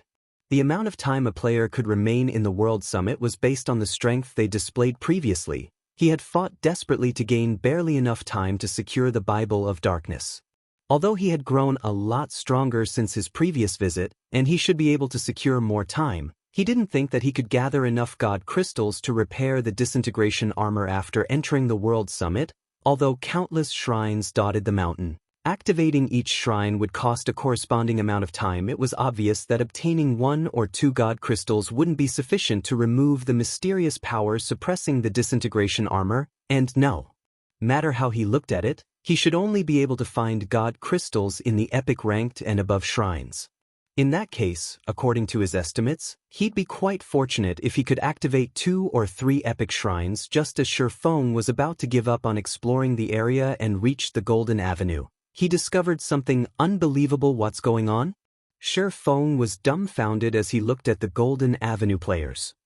Other players had actually arrived in this special space. The most unbelievable part was the number of players. There were more than 20 players just within his vision range right now. These players didn't seem to belong to a single, large team. They moved in parties of 3 to 5 people, and they were clearly on high alert despite the fact that attacks weren't permitted on the Golden Avenue. Feng also sensed the power of darkness radiating from these players. To be more precise, it was the power of demons. These 20-plus players were all demon players. When the demon players noticed Feng, they weren't particularly surprised. They simply glanced at Feng before continuing to make their way toward the world summit. Could there be another method of entering this place aside from Moloch's ring? After watching the group of players walk away, Feng quickly noticed several more demon players approach from behind them. It was obvious that there were quite a lot of demon players that had arrived in the World Summit. It was also clear that the demon players didn't arrive at this place using Moloch's ring. Instead, 2 players wearing black cloaks, 1 male and 1 female, approached Feng as he pondered. The man looked like a savage with his unkempt hair, while the woman was a beauty with an extraordinary body. A broken sword also hung from the woman's waist. Feng had met both these players before. One of them was Brute Spear, whom he had met on Demon Island, and the other one was Hidden Soul, the holder of Pride in the Flower of 7 Sins. He never thought that he would meet these 2 in the World Summit. "Fellow friend, are you alone? How about partying up with us?" Brute Spear asked Feng, who fully hid his appearance behind a black cloak. Smiling, he continued, "I believe you should know that you'll need to have a lot of time if you want to take advantage of the World Summit. The amount of time allotted if you clear the entrance test by yourself is too limited. You won't be able to explore much with so little time. If you challenge the test as parties of 3 or 5, you'll be able to obtain much more time. How much time each person will get in the end will depend on your own abilities." Among the members of the Sin of Pride, only Hidden Soul and himself had arrived at the World Summit. Most of the other players that had arrived at the World Summit had formed their own parties.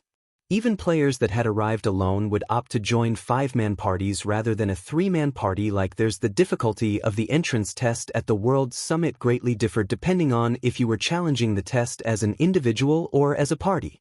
In the case of parties, the difficulty was no different if you were in a party of 3 or 5. The total amount of time allotted to a party would also remain the same. Each player in a party of 5 would get less than a party of 3. However, a party of 5 would undoubtedly have greater survivability and overall strength, which would allow the party to challenge a test of greater difficulty and gain more total time. Now that they had encountered Feng, who looked to be alone, he naturally had to ask and see if he were interested. Otherwise, the 2 of them wouldn't be able to take the party test and would have to resort to the individual test. Challenging the test as a party gives more time? When Feng heard Brute Spear's words, he more or less understood the gist of the situation. He then nodded and said, "All right, I'll join your party." Based on Brute Spear's words, he could tell that the man was relatively familiar with the World Summit previously. Feng had come as an individual, so he didn't notice that there was a party mode for the test. Judging by how experts like Brute Spear and Hidden Soul were willing to accept a stranger like himself into their party before even confirming his strength, he could tell that the party test was much more rewarding than the individual test. Otherwise, Brute Spear wouldn't bother inviting him at all. Experts on Brute Spear and Hidden Soul's caliber were relatively prideful. If they were capable of achieving their goal on their own, they wouldn't ask for help, especially not from a stranger. Wonderful. Brother, it seems you're quite a sensible person as well. If something can be done in a party of 3, there's naturally no need to do it in a party of 5. Let's hurry up and head for the test, then. Brute Spear laughed when Feng agreed to his invite. Hidden Soul merely glanced at Feng before continuing on her way toward the World Summit silently. It was clear that she held no interest in knowing a hanger-on like Feng. "Brother, don't mind it. Our commander is always like this," Brute Spear explained awkwardly. "That's understandable." Feng didn't say much about Hidden Soul's response.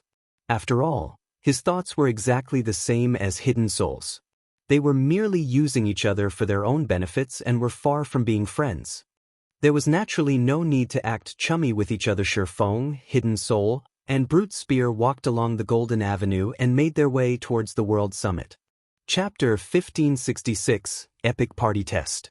Chapter 1566, Epic Party Test. After reaching the altar at the World Summit's foot, Feng discovered that there were easily over 100 players. The majority of these players wore black cloaks, but there were some that didn't hide their identities and levels. There sure are a lot of experts. Feng looked at everyone. Has the development of demon players reached such an extent already? Even the weakest player present was level 48, while some had already reached level 49. These players could easily rank at the top of an empire's ranking list. These players also had the capability to transform into demons, which would further enhance their strength. The players that hit their names and levels were likely also powerful. There were many non-human races in God's domain. The demon race ranked near the top in terms of strength. However, these races generally developed slowly during the early stages of the game. On their way here, Feng had learned from Brute Spear that every demon player capable of entering this place was a demon noble. This was a benefit available only to demon players who had become demon nobles. However, it was not easy to come to the World Summit either. They not only had to pay 1,000 magic crystals, but they also had to complete many quests from a demon king. They would only gain one chance to enter the World Summit after they had accumulated sufficient contribution points. There was only one opportunity to enter the World Summit every 3 days in God's domain. It was extremely difficult for demon players to obtain a noble rank. There were over 100 demon nobles here now. One could already imagine how many ordinary demon players there were in God's domain. Meanwhile, even at the lowest demon noble rank, Tier 1 demon players would have their physique and basic attributes improved enough to rival ordinary Tier 2 players when they transformed into demons. The 100+ demon players present could already be considered Tier 2 players. A party of 5 was just finishing their battle at the altar when Feng's group approached it. As the 5 players sat on the floor panting, expressions of excitement surfaced on their faces. What a powerful party! Although just barely, they actually cleared the Dark Gold test. They'll have a good time inside the World Summit. Not only would they gain the key to open Dark Gold shrines, but they can also visit a few Fine Gold shrines. It's a pity that they're a 5-man party. If they were a 3-man party instead, they'd have enough time to visit 2 Dark Gold shrines even if their test just barely made the mark for Dark Gold rank. If they hurry, they might even get to enter 3 Dark Gold shrines. Even so, it's already a good result. After all, the previous few parties have cleared the Fine Gold test. Envy and admiration filled the players below the altar as they looked at the party on it. There were also some that pitted the party. Based on everyone's reactions, it was clear that they were all familiar with the World Summit's entrance test. Even without the system's notifications, these players could guess the rank of the test the party of 5 undertook. No wonder they said that parties get more time. So, this is the case. Realization dawned on Feng as he watched the battles on the altar. After watching several parties of demon players challenge the entrance test, he more or less understood how the party test worked compared to the individual test. The party test presented players with a considerable advantage.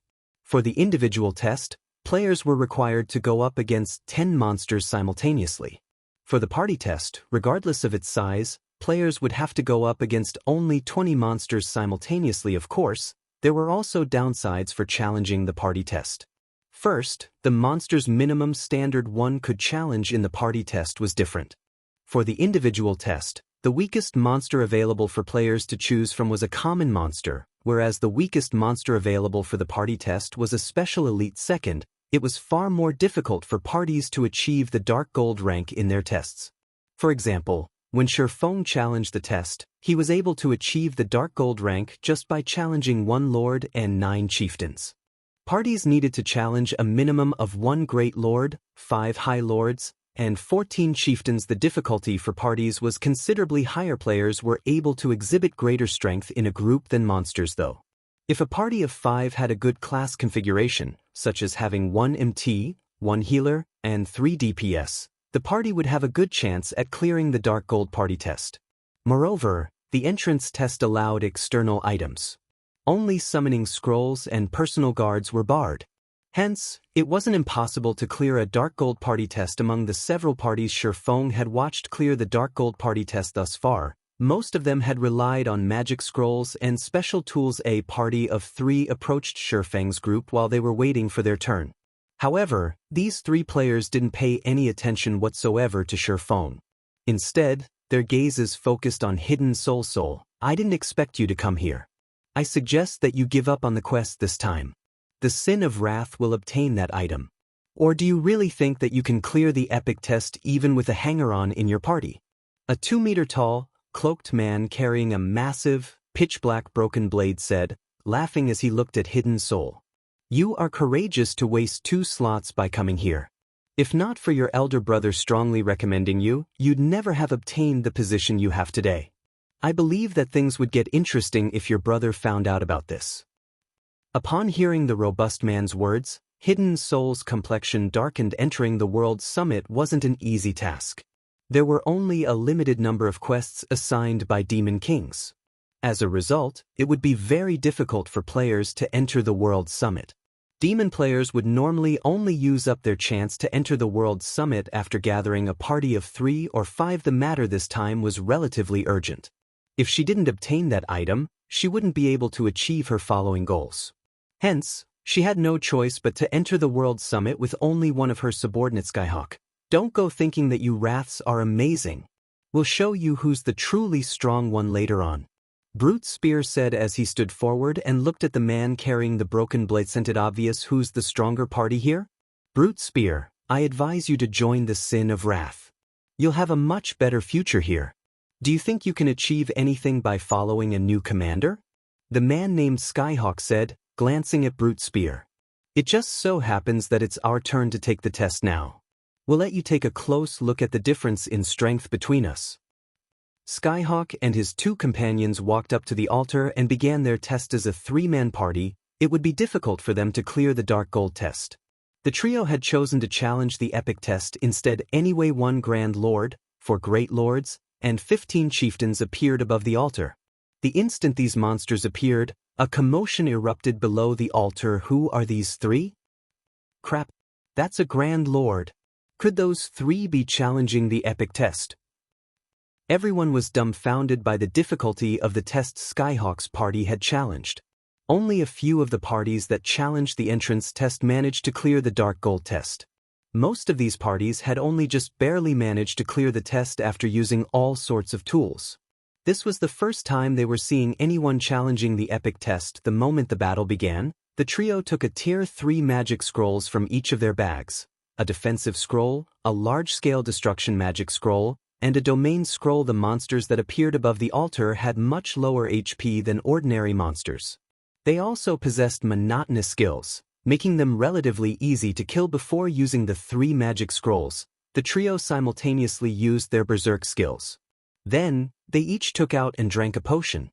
The mana surrounding them went berserk. The burning mana potion? Feng was slightly surprised when he saw the potion the trio consumed. The burning mana potion was a master-ranked potion. When consumed, the potion ignited one's mana and tripled the effectiveness of their skills and spells.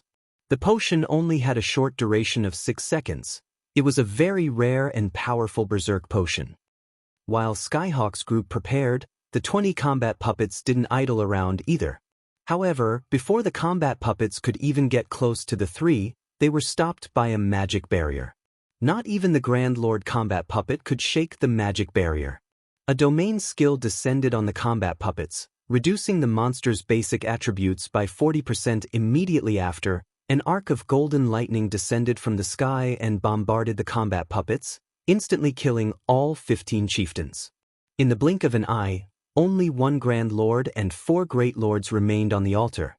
Although the 5 remaining combat puppets only lost a small portion of their HPs, the large-scale destruction spell injured them badly, their combat power decreasing even further after the domain skill weakened them. The Guardian Knight standing on Skyhawk's right moved forward and used an AoE taunt, instantly securing the aggro of the 6 combat puppets. The Cleric standing on Skyhawk's left continuously cast healing spells on the Guardian Knight. Skyhawk controlled the 5 thorny vines summoned by his domain skill and continuously bombarded the combat puppets with attacks, each attack dealing tens of thousands of damage. Meanwhile, even the Grand Lord ranked combat puppet only had a maximum HP of 16,200,000 after being weakened. After a few short minutes, the remaining 6 combat puppets collapsed to the ground. Skyhawk's party smoothly cleared the Epic test. They were too strong. Who are these people? Everyone below the stage was dumbfounded. When the previous parties had challenged the entrance test, they had ended up dead tired by the time they had completed it, yet despite challenging an Epic test, Skyhawk's party cleared it without breaking a sweat. Standing on the altar, Skyhawk sent Hidden Soul a provocative glance before laughing and stepping down from the stage to rest. It was as if he had said, "Can you do that? Damn it. When did they gather such a set of Tier 3 magic scrolls? Brute Spear growled in frustration as he looked at Skyhawk's party. Envy flashed in his eyes, although Hidden Soul didn't comment. She didn't look pleased. It'll be our turn in a moment. I've already stated our goal. We aim for epic rank. If you wish to withdraw, you can do so now. I won't try to force the matter. You've already seen the difficulty of the epic test. If you wish to continue, I only have one request, although I don't know how powerful you are exactly, and that is to figure out a way to distract one great lord, Hidden Soul said as she turned to Feng. Truthfully, the epic test was far more difficult than she had expected. Although she had prepared, she wasn't confident of clearing the test. Players only had one opportunity to challenge the entrance test during each visit to the World Summit. If they failed, they would have to wait until they returned. There are no problems on my side. Feng nodded. Epic rank had been his goal all along, Commander. You see? I knew I picked the right person. Brute Spear said and laughed when he saw Feng's unwavering attitude. Hidden Soul simply smiled and didn't say anything else. After another party finished their test, Feng's group's turn to challenge it finally arrived. All right, let's go. Hidden Soul started walking towards the altar. Chapter 1567, Different Goals. Chapter 1567, Different Goals. As Feng's three-man party ascended the altar, Skyhawk and the others, who rested and recovered their concentration and stamina before the mountain, turned to watch. Commander, Hidden Soul's party is up next. What a joke! An assassin, a berserker, and a swordsman? Do they really plan to challenge the epic test with that kind of party configuration? If she really lets these slots go to waste, not even her brother can help her keep her position. After sending Hidden Soul a contemptuous glance, Skyhawk closed his eyes and focused on recuperation, paying no attention to the upcoming battle. He had severely depleted both his stamina and concentration in the previous intense battle. Although the World Summit was a relatively safe place, it was not completely void of danger. He had to remain in peak condition. As soon as Feng stepped on the altar, the sound of a system notification reached his ears. System, defeat all enemies before you, and you will be granted entry to the World Summit system. As a three-man party, you will gain 30 minutes for every special elite killed, 100 minutes for chieftains, 500 minutes for lords, 1,000 minutes for high lords, 2,000 minutes for great lords, and 5,000 minutes for grand lord system. Your party must choose 20 monsters to face. If you are unable to defeat your opponents, you will die. System. As a three-man party, the party leader may choose 10 monsters, while party members may choose 5 monsters each. The chosen monsters will prioritize the players that chose them. Your party has 10 minutes to consider. Failure to do so will result in automatic forfeit. You will die if you forfeit. Based on our previous discussion, I'll choose 1 Grand Lord and 9 chieftains. Brute, you'll choose 3 Great Lords and 2 chieftains. Maple Leaf, you'll choose 1 Great Lord and 4 chieftains. Try to buy as much time as possible. Brute and I will deal with the chieftains as quickly as possible, and then we'll focus on your Great Lord, Hidden Soul said as she looked at Feng. Understood. Feng nodded. Feng hadn't given Hidden Soul and Brute Spear any of the names he usually used. Instead, he had given them a fake name that he had thought up on the fly. The World Summit was a paradise of treasure. It was also a hub for demon players. It certainly wasn't a good idea to expose either his Yi Feng ID or Black Flame ID. Hence, he had decided to use another name to avoid complications. Moreover, he had the Nightwalker's cape. Even if others used high-ranking identification skills on him, they couldn't see through his concealment. When Feng nodded, Hidden Soul chose her monsters. However, once Feng chose his Great Lord, he didn't immediately select 4 chieftains. Instead, he chose 1 Grand Lord and 3 chieftains. Now that he had the rare opportunity of joining a party in the World Summit, he had to earn as much time as possible. After all, he needed to secure a large number of God Crystals, not just 1 or 2. Even though an epic party test would award a lot of time, it wasn't enough for his purposes. Moreover, since Hidden Soul and Brute Spear were confident of dealing with their own monsters, trading 1 chieftain for a Grand Lord wouldn't matter much. By the time Feng finished with his selection, Hidden Soul and Brute Spear had finished choosing their monsters. Following which, they quietly waited for their chosen monsters to spawn. When their allotted 10 minutes ended, a magic array formed above the altar. Combat puppets then dropped from the magic array once the 20 combat puppets had spawned. Gasps filled the air. What?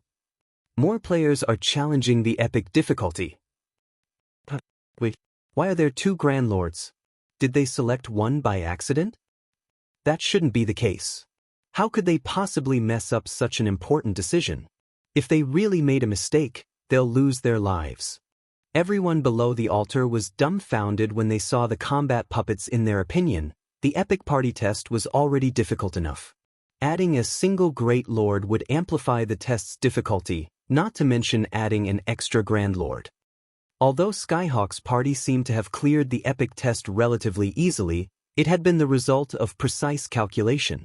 The Guardian Knight had only tanked 1 Purgatory puppet and 4 Magisteel puppets due to the domain skill's suppression.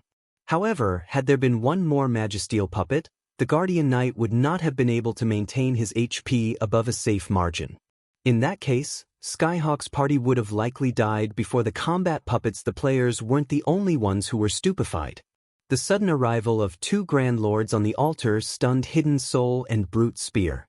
Purgatory puppet, Grand Lord. Level 49. HP 27, 000/27, 000/000. Magisteel puppet, Great Lord. Level 49.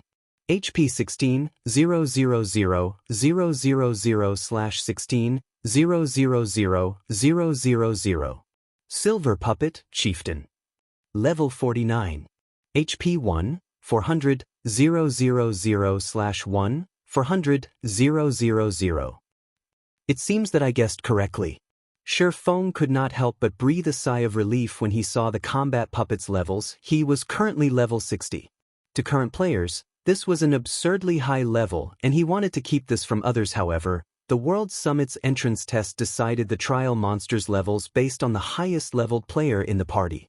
Hence, Feng had utilized the growth system and temporarily lowered his level to the next highest leveled player in the party.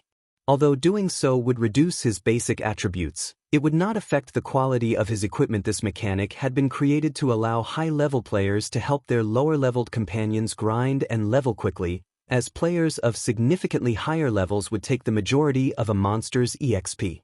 Now, however, this mechanic had helped Feng avoid exposing his level and lower the difficulty of the test. Has Hidden Soul lost her mind? Skyhawk was astonished when he saw the 2 Purgatory puppets on the altar. He had personally experienced the power of a Purgatory puppet. Although it didn't have as much HP as a normal Grand Lord, its combat power was the real deal.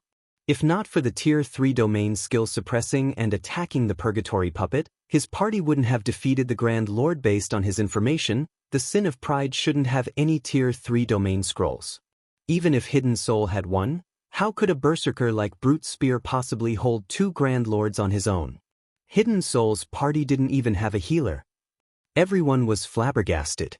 But what they didn't know was that Hidden Soul was more confused than any of them. However, once the combat puppets appeared, they didn't give Hidden Soul much time to consider the surprising development. Immediately, the 20 combat puppets charged at the 3 players before them. Commander, what should we do? Brute Spear panicked. We don't have any other choice. We'll use our Berserk skills and the 2 mana soul crystals. Then we'll use Tier 3 magic scrolls to kill the chieftains. Kill as many as you can.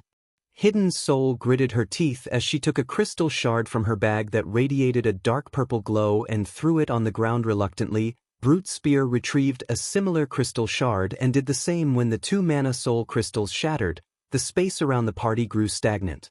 As a result, the approaching combat puppets' movements stiffened slightly. At the same time, their basic attributes decreased by 20%. Unfortunately, despite being weakened, the Purgatory puppets were still significantly stronger than Great Lords of the same level in terms of attributes. Meanwhile, although both Hidden Soul and Brute Spear wore top-tier equipment, their attributes could only rival a Great Lord of the same level even after they activated their Berserk skills. They were still no match against the weakened Purgatory puppets. Despite knowing this, however, Hidden Soul clenched her jaw and fought with everything she had. Both Hidden Soul and Brute Spear simultaneously used a Tier 3 magic scroll, with one containing a control spell, and the other containing a large-scale destruction spell. The scrolls temporarily immobilized all of the combat puppets, but after the large-scale destruction spell struck, the silver puppets still had over 50% of their HPs remaining. Seeing this, Hidden Soul quickly took out and used another large-scale destruction magic scroll in quick succession. Hidden Soul used 3 Tier 3 large-scale destruction magic scrolls, killing all chieftain-ranked silver puppets. Although the large-scale destruction spells dealt a lot of damage, their effects were no match for those that Skyhawk had used after consuming the mana-burning potion. As a result, Hidden Soul's large-scale destruction spells a moment later, both Purgatory puppets arrived before Hidden Soul and only heavily injured the Great Lord-ranked Blacksteel puppets. As for the Grand Lord-ranked Purgatory puppets, they had only lost some HP.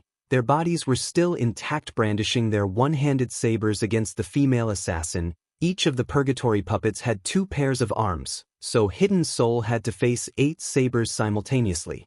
As the Purgatory puppets attacked, they sealed off all paths of retreat. Seeing this, Hidden Soul had no choice but to activate Wind Steps and utilize the brief period of invulnerability the skill granted to block the incoming attacks and retreat. She planned to kite the Grand Lords, since fighting them head-on would be suicidal. Unfortunately, before she could get 10 yards away from the monsters, both Purgatory puppets caught up with her. One Purgatory puppet appeared beside her and sent an energy slash to cut off her path, while the other attacked from behind so fast. Realizing that she couldn't advance, Hidden Soul spun around and met the Purgatory puppet behind her. Hidden Soul gracefully avoided half of the Purgatory puppet's dozen or so attacks. She deflected the remaining strikes with her daggers and used the force to push her away from both puppets. At the same time, she also used the force of the attacks to push herself away from both Purgatory puppets. As a result of deflecting several of the Purgatory puppets' attacks, Hidden Soul lost over 8,000 HP. After activating her Berserk skill, Hidden Soul only had slightly more than 90,000 HP in total. Hence, she couldn't ignore such high damage yet. Seconds after Hidden Soul escaped from the pincer attack, the other Purgatory puppet leaped powerfully and arrived before her, launching yet another pincer attack. And here I thought Hidden Soul was strong enough to actually challenge 2 Purgatory puppets. She's definitely going to die. Her party wouldn't be able to hold its ground against 1 Purgatory puppet. They don't even have a healer. The suppression they're using against the puppets isn't strong enough. Even if they used regeneration potions to recover their HPs, they wouldn't last long. In the end, no matter what they do, they'll still die. That's right. She has overestimated herself. Does she think she can do anything just because she has high combat standards? The Guardian Knight and Cleric in Skyhawk's party quietly ridiculed Hidden Soul as they watched the female assassin desperately flee from the 2 Purgatory puppets. As for Skyhawk, he no longer bothered to pay attention to the battle on the altar. The outcome of this test was already evident. Is this the end? Hidden Soul could not help her bitter smile when she saw that her HP had fallen below the 30% threshold. The 2 Purgatory puppets launched another 2-pronged assault against the assassin, but just as everyone assumed the battle would end, the air above the altar rippled suddenly. The Purgatory puppets, Hidden Soul, and Brute Spear felt weaker. A shadow then appeared behind one of the Purgatory puppets, followed by a blue flash. The Purgatory puppet was abruptly thrown over a dozen yards away, slamming into the altar as it landed. Maple? Seeing this, Hidden Soul and Brute Spear turned to their mysterious companion with wide eyes. Chapter 1568, Mysterious Demon Expert. Chapter 1568, Mysterious Demon Expert. Feng's sudden interference stunned every watching player. Impossible. That's a Grand Lord. What did he do?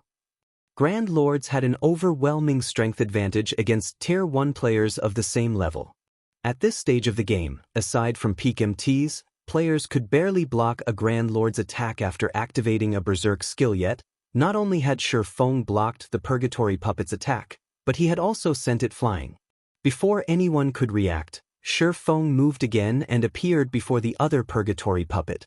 His sacred sword curved past the puppet's 4 sabers and struck the Grand Lord's chest like a bullet. The Purgatory demon's body shot backward upon coming into contact with Killing Ray, smashing into the ground after flying across over a dozen yards. At the same time, a damage of over -20,000 appeared above its head in the blink of an eye. Feng had successfully pulled Hidden Soul from her precarious situation. Feng then used the aura of Water's life domain, recovering 10% of both Hidden Soul and Brute Spear's HP every second for 30 seconds before Hidden Soul could say anything. Feng got ahead of her and said, "We don't have time. I'll make things simple. We need to deal with these 2 purgatory puppets before our berserk skills end. Otherwise, they'll whittle us down until we die. From now on, I'll tank both Grand Lords while you attack with everything you've got." Although the purgatory puppets had far less HP than a normal Grand Lords, they still had a base HP of 27 million. Even after the Mana Soul Crystals and Disintegration Field Suppression, both purgatory puppets had retained 60% of their basic attributes, putting their HPs at 16,200,000.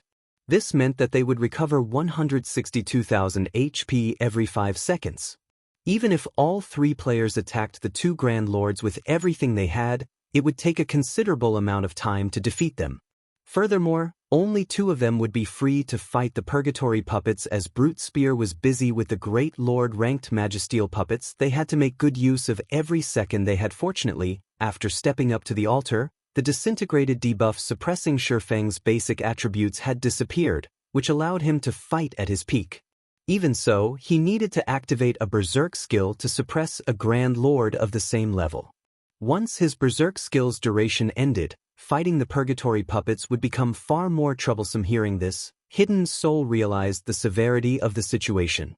She nodded and mentally pushed away the questions plaguing her mind. By this time, the 2 purgatory puppets had recovered from Feng's attacks, staring at the swordsman with emotionless, crimson eyes. The Grand Lords then released out an angry bellow, their sabers flashing as they emitted scorching, emerald flames. This move was none other than the purgatory puppets' trademark move, Purgatory Blade. It seems the purgatory puppets are finally getting serious. It'll be even more difficult to take them down now. When the spectating crowd saw the emerald flames dance on the sabers, they unconsciously gulped. Not only did Purgatory Blade increase the might of the purgatory puppets' attacks significantly, but it also improved the Grand Lord's attack range and attack speed.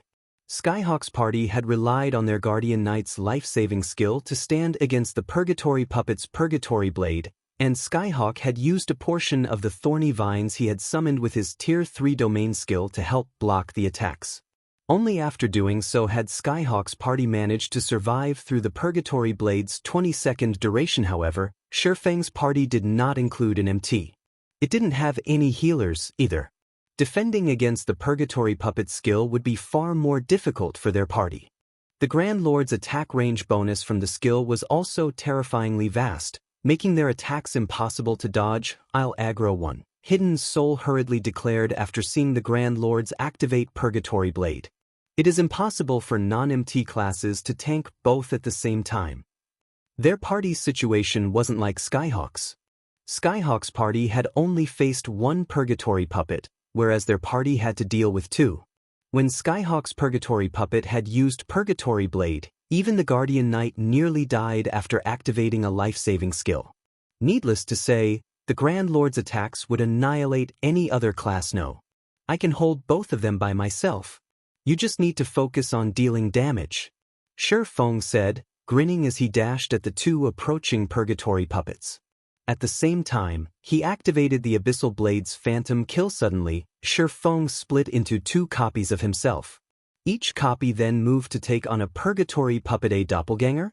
Hidden Soul was stunned when she saw Feng split into 2.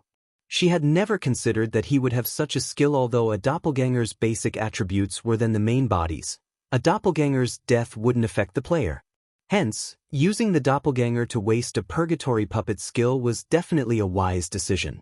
If the player controlled their doppelganger properly, it might even last through the Purgatory Blade's 20-second duration without mishaps. As Hidden Soul pondered, she was shocked yet again. Both Feng and his doppelganger brandished their swords and clashed with the Purgatory Puppet's emerald sabers. When the opposing weapons collided, not only did Feng and his doppelganger successfully block the attacks, but they also held their ground. In the end, Both Feng and his doppelganger blocked every one of the dozen or so attacks each purgatory puppet launched. Although the two swordsmen lost some HP as the emerald fire burned them, the damage was insignificant with life domain's recovery effects. Seeing this, the spectating crowd was dumbfounded. What's going on? Is that really a doppelganger? Aren't doppelgangers supposed to have weaker attributes than the main body? That doppelganger seems just as powerful as the main body. Crap. That guy can actually keep up with the purgatory puppet's rapid attacks while controlling both his body and his doppelganger. What kind of reaction speed does he have? Amazing! No wonder they dared to challenge two purgatory puppets. An expert. He is definitely one of God's domain's monster-level experts. Does anyone know who that is?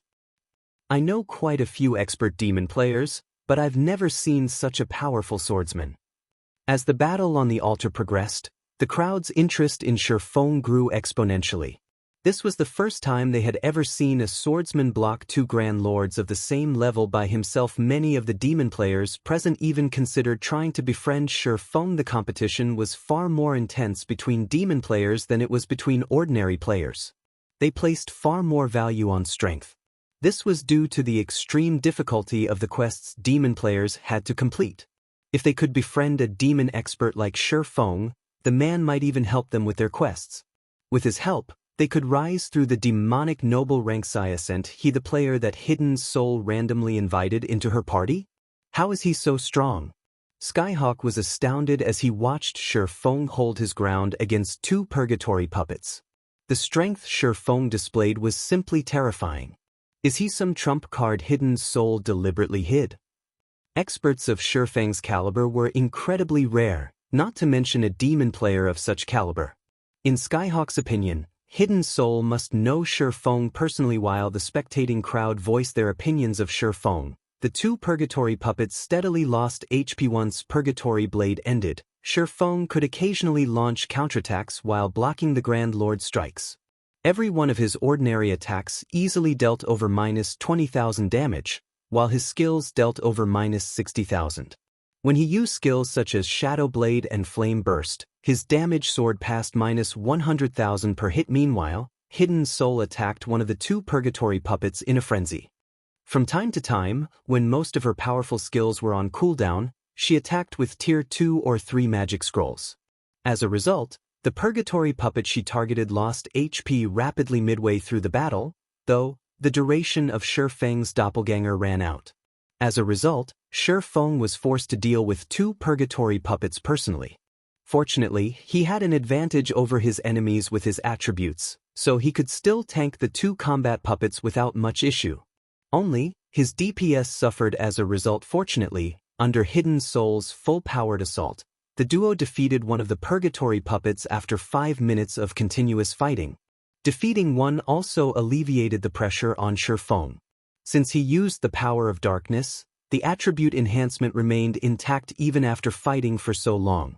In contrast, Hidden Soul's berserk skill had long since ended, and she had no choice but to transform into her demon form to increase her combat power. When Phantom Kill's cooldown ended, Feng summoned his doppelganger once more, significantly increasing their total DPS. In the end, Feng still had 1 minute with Power of Darkness by the time the final purgatory puppet collapsed. As for the remaining Great Lord ranked Magisteel puppets, Feng's basic attributes were far superior even without a berserk skill. Furthermore, his berserk skill was still active, following which Feng easily pushed around the Magisteel puppets. When the final Magisteel puppet died, the crowd below the altar fell silent. These players only recovered from their daze after a few seconds. Feng and his two companions heard the sound of a system notification. Chapter 1569, Inferior Legendary Rank. Chapter 1569, Inferior Legendary Rank. As the final Magisteel puppet's HP reached 0, both Hidden Soul and Brute Spear breathed a sigh of relief. Commander, we succeeded. Brute Spear excitedly announced they had merely intended on giving the entrance test a try. After all, they already knew how difficult the epic party test was.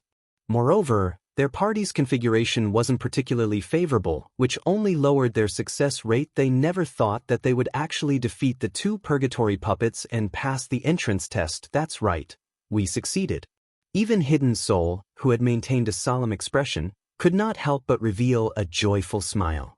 She then shifted her gaze to Feng, the questions she had previously suppressed resurfacing in her mind now that she thought about it. She hadn't chosen 2 purgatory puppets accidentally. It was also unlikely that the system had made an error. Moreover, Feng had been calm when he faced the 2 Grand Lords, as if he had expected the situation. This proved that the swordsman had chosen the extra purgatory puppet. Moreover, Feng should have no information about her or Brute Spear's strengths, yet he had made such a decision. This proved that Feng was confident in his own capabilities to take down 2 purgatory puppets. Not only was Feng such a powerful swordsman, but he was also capable of reaching the World Summit. Based on what she knew, God's domain didn't have an expert like this man. Someone so powerful wouldn't be able to hide their identity from everyone. Meanwhile, Skyhawk's party stared at Feng and Hidden Soul in astonishment. How is this possible? They actually did it. Commander, what should we do now? They killed 1 more purgatory puppet than we did. They definitely have more time than us. The Guardian Knight and Cleric in Skyhawk's party panicked when Hidden Soul's party cleared the test. Time was everything in the World Summit. Players with more time would find more opportunities to grow stronger, and this was especially true as players tried to reach the epic shrines. Gaining an additional 5,000 minutes would give a team enough time to enter at least 4 more additional epic shrines. Although I don't know where that woman found such a powerful team member, more time won't help them find that item. Skyhawk wore a twisted, ugly expression. Immediately he commanded, "All right, we've rested enough. Let's enter the World Summit." Saying so, Skyhawk approached the World Summit's entrance. Commander, it seems that Skyhawk can't sit still any longer. He's in such a rush to leave, Brute Spear said, laughing in delight as he watched Skyhawk's party depart. However, unlike Brute Spear, Hidden Soul had lost interest in Skyhawk's party as questions about Feng's identity filled her mind. As she was about to move forward and thank Feng, the sound of a system notification reached her ears. System, you have completed the SS rank difficulty test. Rewarding Inferior Legendary Shrine Key. Time awarded increased by 40%. You have received 8,480 minutes. An Inferior Legendary Shrine Key and 8,148 minutes. Hidden Soul was stunned. Immediately, she looked at the system notification window to confirm that the announcement hadn't been a hallucination. She had never expected such a bountiful reward. Based on her calculations, the best-performing party could only learn around 7,000 minutes after completing an epic party test, yet despite her party's average performance, she had earned over 8,000 minutes. Most importantly, the Shrine Key was Inferior Legendary rank. This was the first time she had ever heard of such a key. One could only open a shrine of equal or lower rank with a high-rank Shrine Key in the World Summit. Without a key of corresponding or higher rank, players wouldn't be able to unlock the doors to the shrine. Even Feng was ecstatic. His performance had been the best in the party, and thus, he had received more time than his companions. In total, he had earned 13,580 minutes, 6 times the amount he had earned during his first visit. He would have ample time to search for God crystals in the World Summit. Brother Maple, we really have to thank you for your help. We'll be able to proceed with our quest far more smoothly. If you run into any trouble in the future, feel free to contact me. If you want to deal with someone, my commander and I can deal with most of God's domain's experts. Brute Spear said, grinning as he walked up to Feng. Hidden Soul nodded and expressed her agreement with Brute Spear's offer. She admitted that Feng was quite strong in a head-on confrontation. However, she was a professional with assassination and ambushing. She doubted that she'd lose out to Feng when focusing on a single target. Ori. If I need anyone killed, I'll make sure to give you a call, Feng said, nodding.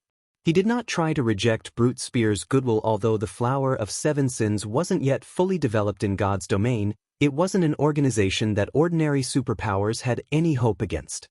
Moreover, there wasn't any enmity between him and the organization. Most of the encounters he had had with the Flower of Seven Sins thus far had been due to other players hiring its services.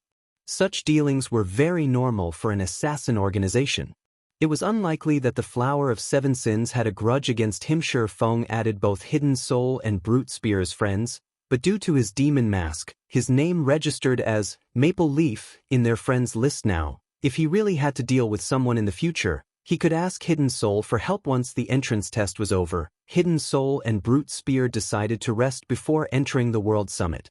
The previous fight had taken a huge toll on their stamina and concentration. Feng, however, had no intention of resting. Instead, he parted ways with Hidden Soul and Brute Spear before entering the World Summit on his own. Feng hadn't wanted to avoid resting, but he didn't want others to discover his intentions. After some light conversation, Feng made his way towards the World Summit's main entrance. As he departed, Hidden Soul felt a little lost and crestfallen. Commander, we really got lucky. If we hadn't come across Brother Maple, we would have had to watch Skyhawk's party enter the World Summit and search for the item. If Skyhawk knew that we earned inferior legendary shrine keys, he'd lose his mind, Brute Spear said, sighing ruefully as he watched Feng's departing figure. It's a pity that Brother Maple seems to have some business of his own. If we could have convinced him to enter alongside us, we'd have a far better chance of obtaining that item. Commander, you should have at least tried to convince him. Who knows? He might have agreed. He's already helped us quite a bit. Don't get too greedy, Hidden Soul said as she eyed the grinning Berserker. Commander, the boss has been looking for an expert to help him for a while now. Why don't we recommend Brother Maple? With his strength, Brother Maple shouldn't have any issue catching the boss's eye, Brute Spear said. Not only would Brother Maple be able to help out the boss, but he might even be interested in that matter. Perhaps. Hidden Soul nodded in agreement. While Hidden Soul and Brute Spear conversed, Feng arrived in the World Summit. The World Summit was far more lively than it had been during his previous visit. Plenty of players even occupied the bronze area. Some players were even fighting over shrines, but Feng had no intention of staying in the bronze area, and he charged towards the top of the mountain. Although he had acquired a lot of time, he could still fail to find enough god crystals to remove the mysterious power suppressing the disintegration armor. He couldn't afford to waste a second on low-quality shrines. Without any hesitation, he dashed towards the epic shrines. However, as Feng was about to climb the staircase to the next area, an enchanting beauty with 3 pairs of pitch-black wings appeared before him.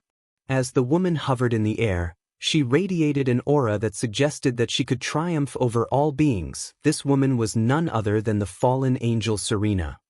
Interesting. Someone has finally obtained the inferior legendary shrine key after so long? Serena smiled as she gazed down at Feng. Chapter 1570, Life Rating. Chapter 1570, Life Rating. Serena's appearance immediately attracted the attention of every player in the World Summit. In truth, it was difficult not to notice her. Serena was a Tier 5 fallen angel. When she wasn't deliberately trying to suppress her aura, she could immobilize Tier 1 players with that alone. Even Feng was afraid of Serena despite standing so far away from her.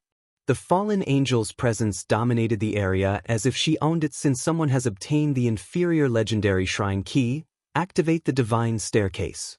Serena's voice echoed throughout the World Summit. Every player in the World Summit could hear her clearly. If you wish to obtain power, perform exploits that even the gods will acknowledge. When Serena fell silent, the World Summit began to tremble. One pitch-black shrine after another rose from the ground. They hovered in the air and were connected by pitch-black staircases.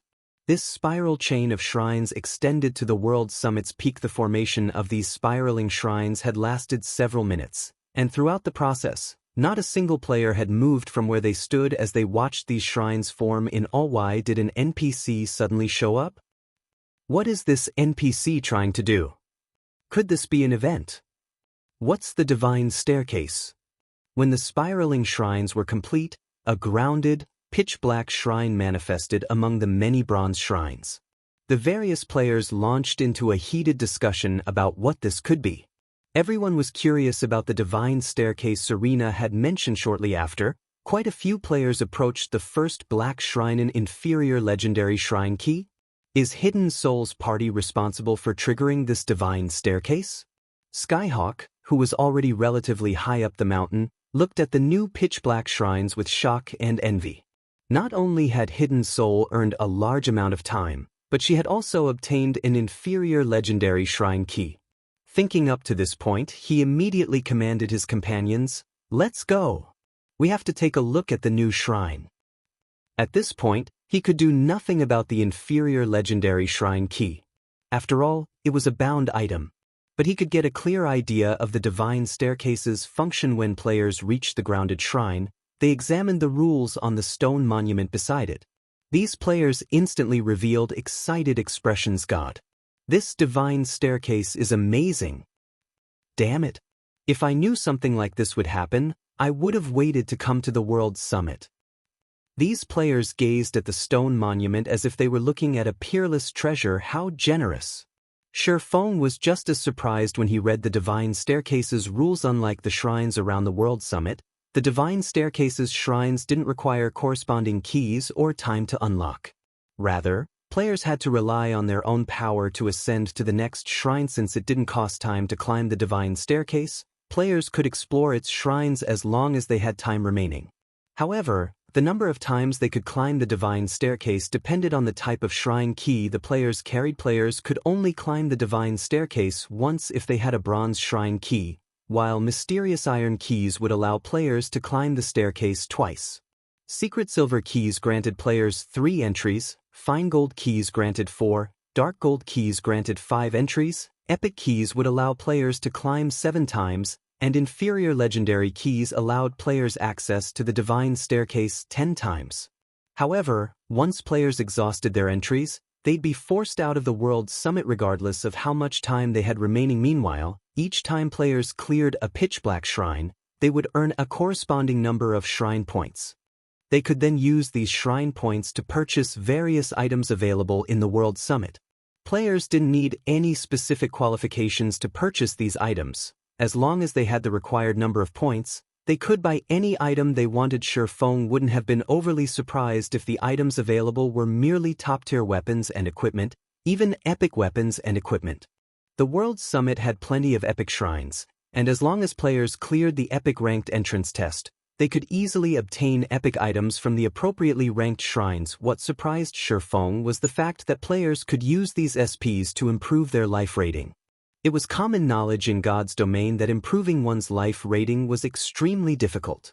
Improving one's life rating wasn't just a matter of a stronger physique. Rather, it was a life transition. For example, if one compared an archaic species to a normal human being, the archaic species' basic attributes would be several times higher than a human's of the same level. This was the difference of a higher life rating. This was also why archaic species became more difficult to deal with as they rose in level. Although players could improve their life ratings by upgrading their tiers, the improvement was minuscule. For example, an ordinary Tier 5 player's life rating was only slightly higher than an ordinary Tier 1 player's.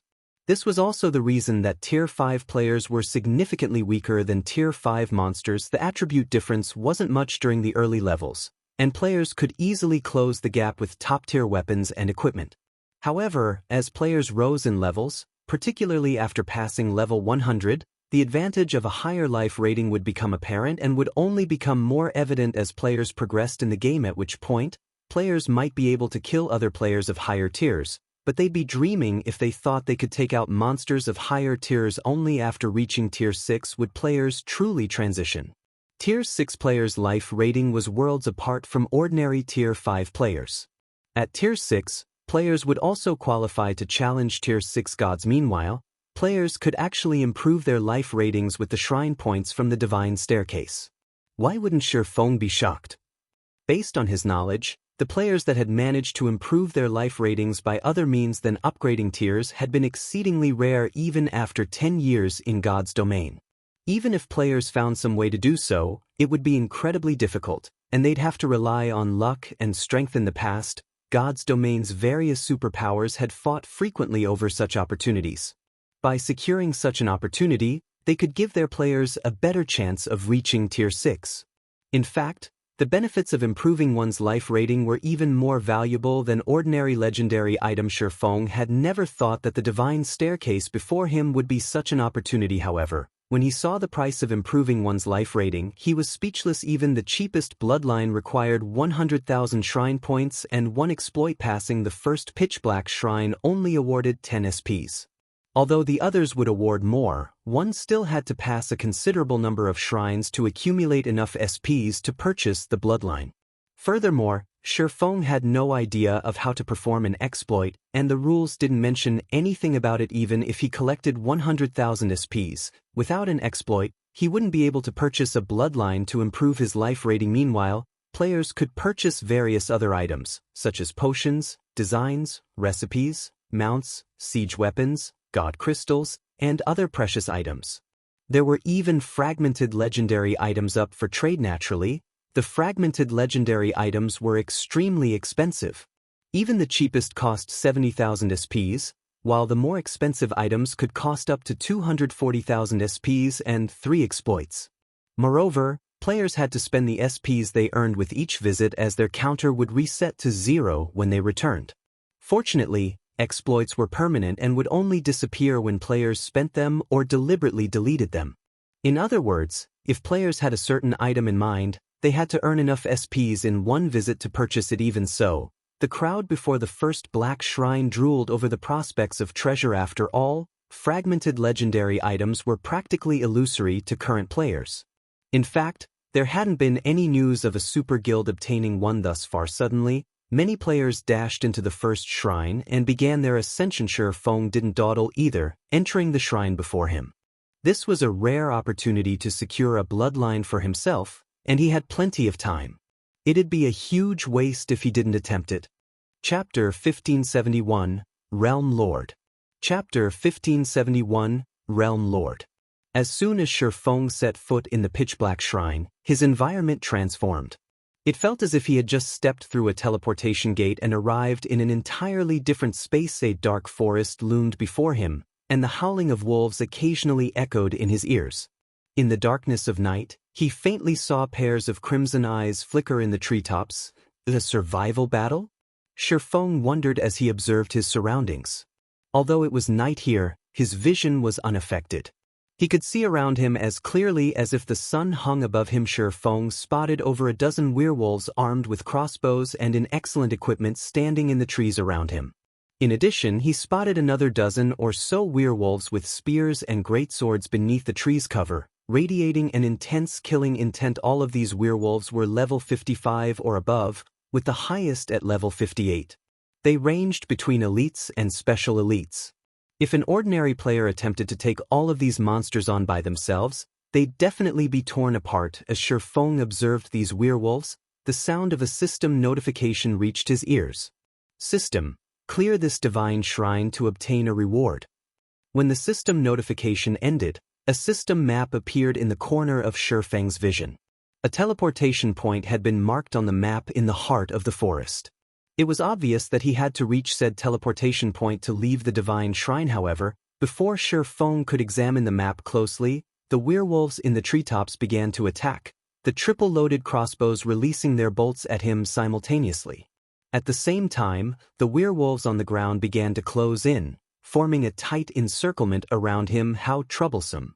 It seems that the system banned teleportation skills as well. I guess I have no choice but to run to the target. When Feng had noticed the werewolves' attacks, he had attempted to use space movement, teleporting to the destination directly.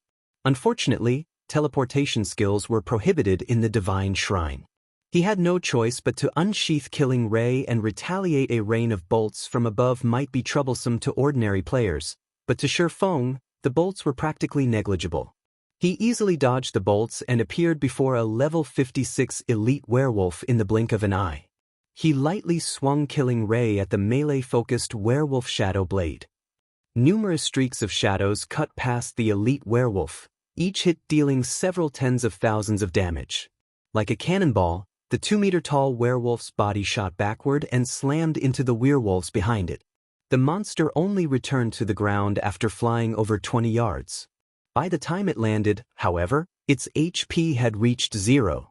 Its body turned to ash and disappeared, leaving several copper coins in its place. These monsters actually drop loot?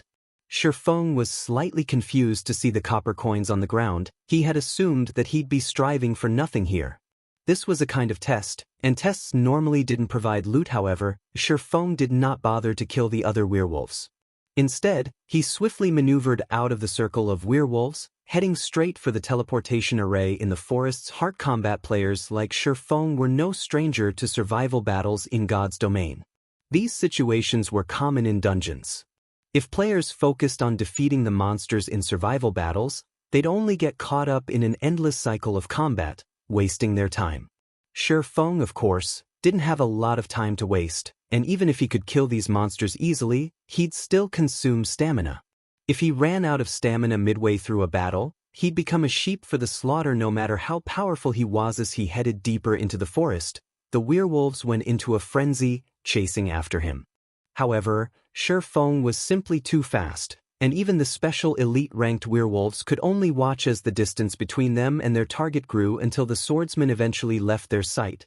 After a few more minutes of running, Feng reached the teleportation array in the heart of the forest.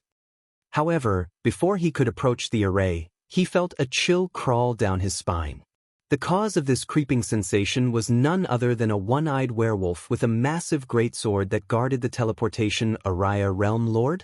Feng stared at the one-eyed werewolf in shock. This one-eyed werewolf was over 3 meters tall, and although it was only a level 58 special elite, the mana circling it was extraordinary. It felt like this land's protected child. Spectre Werewolf, Realm Lord, humanoid creature, special elite, level 58 HP 4, 200, 000/4, 200, 000. In God's domain, the title of Realm Lord did not represent a monster's rank or bloodline. Rather, it was a buff that greatly enhanced the monster's skills and spells. Monsters with this title also had strengthened physiques and HPs. Basically, they were boss-like existences among monsters of the same level and rank. Realm Lords were not particularly rare in God's domain, but they were usually only found in level 50+, resource-rich maps. They protected these resource maps, and as long as they remained in their designated maps, they could display far more combat power than monsters of the same level and rank. Normally, player teams avoided Realm Lords as much as possible. Fighting these monsters simply wasn't worthwhile. Despite being so much stronger than monsters of the same level and rank, Realm Lords didn't offer additional or better loot. Is the Divine Shrine itself some sort of opportunity? After a moment of surprise, Feng's lips curled into a smile. When players had first discovered Realm Lords in the past, they had avoided these monsters as much as possible. Unfortunately, some battles were unavoidable, and players had been forced to kill certain Realm Lords. As players had killed more Realm Lords, they discovered something astonishing: the mana barrier crystal fragment. Only Realm Lords dropped this item, and there was no way to obtain the crystal fragments from other monsters on its own. The mana barrier crystal fragment did not possess much of a function. At most, it could be used as a support material when crafting weapons and equipment, but when players synthesized the mana barrier crystal fragments into mana barrier crystals, their value rose by over 100-fold. The mana barrier crystals were the various NPC cities' main power source for their teleportation magic arrays. Not only did the mana barrier crystal contain a frightening amount of mana, but it could also replenish itself by absorbing the mana around it. Only, the mana barrier crystal required a considerably long time to replenish itself. However, this replenishment time would vary depending on the mana density around it.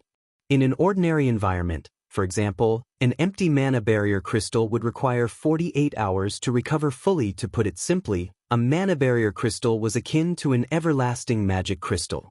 It was the perfect power source for teleportation arrays.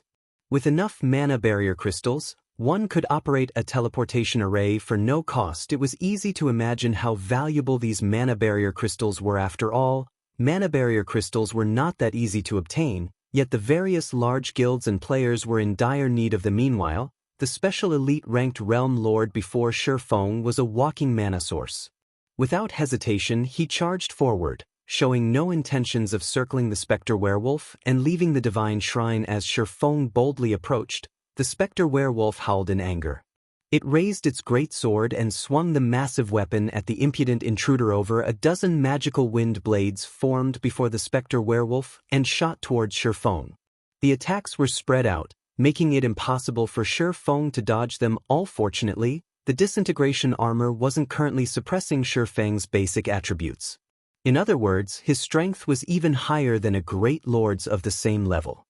Hence, although the specter werewolf's realm lord status enhanced its wind blades, and the attack nearly rivaled the power of a tier 2 spell, they were insignificant to Feng's sword's orbit. A galaxy of stars formed around Feng, striking down the approaching wind blades. Feng didn't even pause as he continued towards the specter werewolf shadow blade. Thunder flame explosion.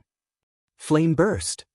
When Feng reached the specter werewolf and began to bombard it with attacks, the special elite's 4,200,000 HP drained like flowing water.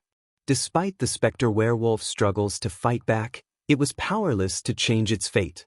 In the end, Feng's swords devoured its HP. It then collapsed, transforming into a dark mist and scattering in the wind. The berserk mana, which had surrounded the specter werewolf, calmed as a result. At the same time, a pair of level 50 bronze plate armor boots, a dark crystal shard, and several dozen copper coins appeared on the ground. Although the loot was not particularly impressive, Feng's eyes glowed when he saw the dark crystal shard. This shard was none other than the mana barrier crystal fragment. Chapter 1572, Blackwater Visits. Chapter 1572, Blackwater Visits. Sure enough, the Divine Shrine's tests are also opportunities. Feng smiled as he collected the mana barrier crystal fragment. Mana barrier crystal fragment, consumable, can be used to increase mana. A support tool for crafting items. Obtaining mana barrier crystal fragments wasn't easy, and although the item had a high drop rate, it didn't drop from every realm lord. Meanwhile, realm lords were even rarer than field bosses. High-resource leveling maps only had 2 or 3 realm lords. In addition, these realm lords' respawn time was much longer than ordinary field bosses when the various large guilds had discovered the benefits of killing realm lords in the past. Many guild wars had broken out over these monsters. Obtaining 1 mana barrier crystal fragment after killing a single special elite-ranked realm lord was a huge boon from the system. Each mana barrier crystal fragment had sold for around 30 gold in the past. Of course, most guilds that had obtained these crystal shards had refused to sell them. When players collected 10 crystal fragments, they could seek out an NPC master alchemist to synthesize the mana barrier crystal with a 40% success rate. If the synthesis were successful, one would have an everlasting magic crystal. The mana barrier crystal was a priceless treasure, useful in multiple aspects, such as powering teleportation arrays, magic towers, and other such constructions. There had even been a few workshops that had specialized in hunting realm lords in distant maps, making a living from selling mana barrier crystals. After obtaining the crystal fragment, Feng moved towards the teleportation array and left the forest. When he opened his eyes again, he had arrived at the first Divine Shrine's exit, and the staircase leading to the second shrine stretched before him. Many players were already running towards the second Divine Shrine. So many people are already out? Feng was surprised. Over 100 players were already approaching the second Divine Shrine. However, after giving the matter some thought, he realized that he had spent quite some time fighting the specter werewolf. Most, if not all, of the players before him had likely avoided fighting the realm lord. They had simply slipped past the specter werewolf to enter the teleportation array. As Feng left the first Divine Shrine, the sound of system notifications reached his ears. System, congratulations. You have passed the Divine Shrine. Rewarding 10 shrine points. System, congratulations. You have passed the Divine Shrine within the time limit. Rewarding 10 shrine points. System, congratulations. You have killed the guardian boss within the time limit. Rewarding 50 shrine points. So many points. Feng was somewhat taken aback when he saw how many points the system had awarded for killing the specter werewolf. Passing the Divine Shrine had only earned him 10 SPs, yet killing the special elite-ranked specter werewolf had awarded 50. If these other players realized that killing the guardian boss would award even more points, they'd likely regret their earlier actions. Even the cheapest item available for purchase in the Divine Shrine cost 500 SPs. If one cleared the first divine shrine quickly and ignored killing the guardian boss, they would only receive 20 SPs. With that method, who knew how many divine shrines one would have to clear to accumulate 500 SPs? Moreover, as players climbed the divine staircase, the divine shrines would become more challenging. If players did not earn as many points as possible early on, it would only become more difficult to earn the points they needed later. It seems that I'll have to defeat every divine shrine's guardian boss. Thinking up to this point, Feng realized the fastest way to earn shrine points from the divine staircase, following which, he proceeded towards the second divine shrine. The second shrine contained a gravel ridge, and its monsters ranged between level 55 and 58.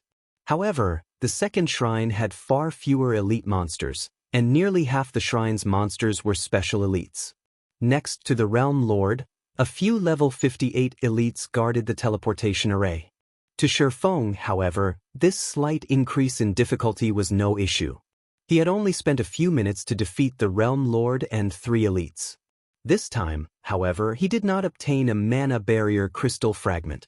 He had only obtained a level 55 bronze mage top and some coins. Upon clearing the second divine shrine, Feng earned 15 SPs.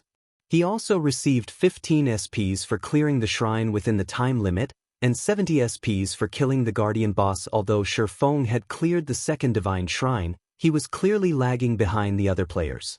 Even those who had entered the first divine shrine sometime after him were already on their way towards the third shrine. However, Feng did not rush.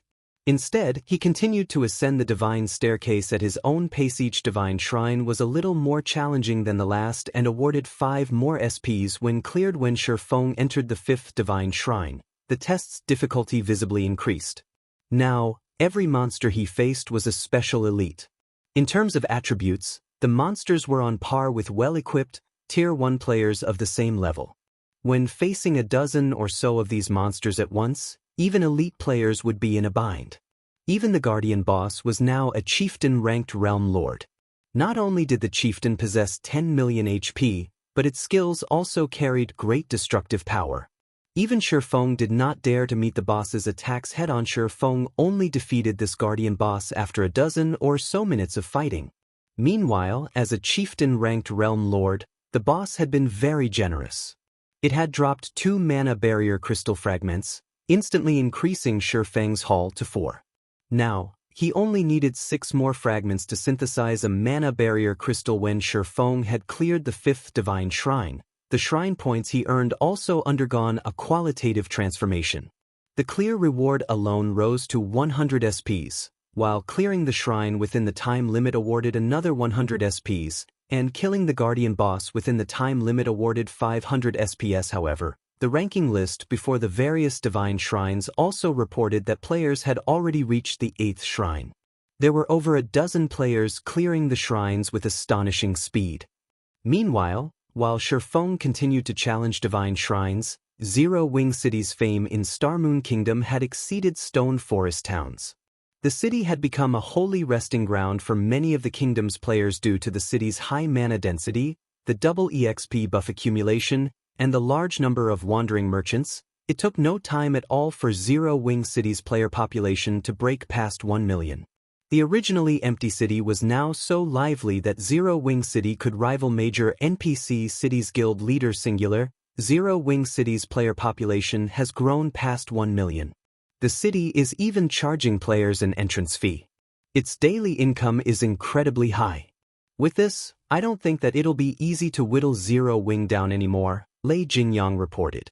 He currently rested in one of Zero Wing City's restaurants, wearing a frown as he watched the crowded street outside. Initially, he hadn't cared about Zero Wing City, but after visiting the city personally, he had to admit that it was extraordinary. Young Master Lei, although Zero Wing City is better than we expected, Zero Wing's celebration of the fact will be short-lived. Singular Burial chuckled.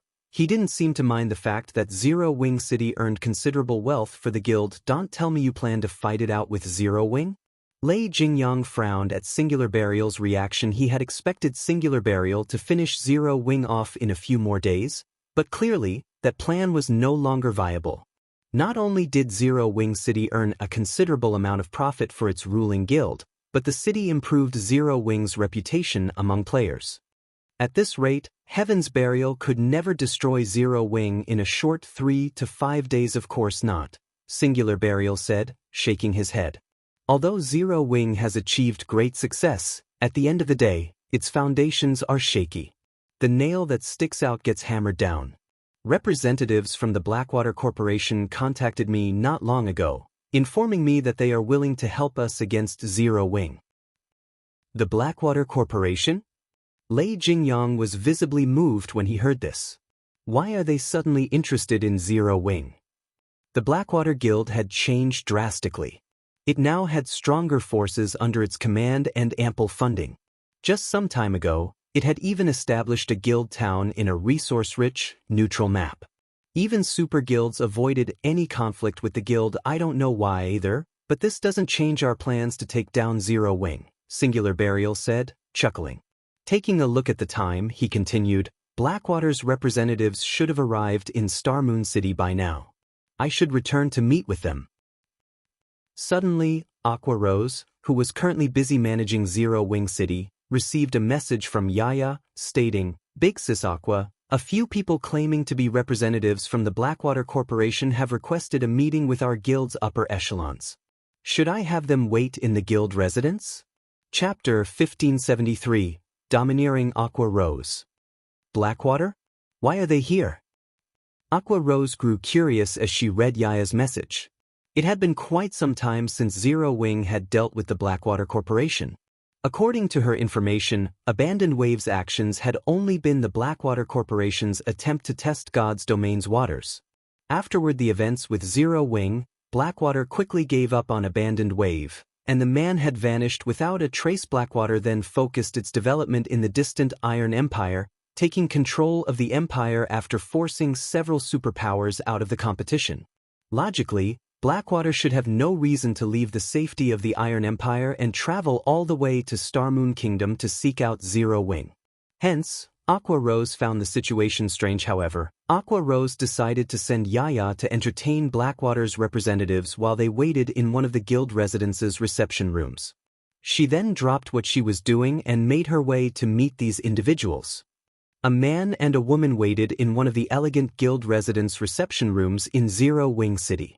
Zero Wing's elite members, who had been sent to wait on these two, stood quietly in the corner of the room, clearly tense. These elite members weren't tense just because of the two visitors' extraordinary identities, but because of the chilling aura they radiated. They could not help but feel like they stood before a pair of lions as they involuntarily shuddered. Moreover, both representatives were very high-leveled. The man was a level 49 elementalist, and the woman was a level 48 shield warrior. Even the most inferior piece of equipment these two wore was level 45 dark gold rank. The male elementalist even wore 3 pieces of epic equipment, appearing as if he were wrapped in a constant layer of fire. In fact, due to this man's presence, the reception room's temperature had risen quite a bit. When Aqua Rose and Yaya entered the room, the man's aura flared with even greater intensity. It was clear he wanted to intimidate Aqua Rose. Unfortunately for him, his biting cold aura had no effect on the Zero Wing Vice Guild leader. Hello, I am Aqua Rose, one of Zero Wing's Vice Guild leaders. May I know what business Blackwater has with our guild? Aqua Rose asked, smiling at the male elementalist with the intimidating aura as expected of Zero Wing's Vice Guild leader. Your guild's reputation is well-deserved, the male elementalist praised when he saw the lack of hesitation in Aqua Rose's response to his intimidation. I had thought that our guild leader's decision to send us as representatives was unnecessary. However, it seems that Zero Wing indeed qualifies for such a move. Thank you for the praise. Now, may I know what business your guild has with Zero Wing? Aqua Rose calmly repeated, paying the male elementalist's arrogance no heed. Moreover, the man before her earned his arrogance.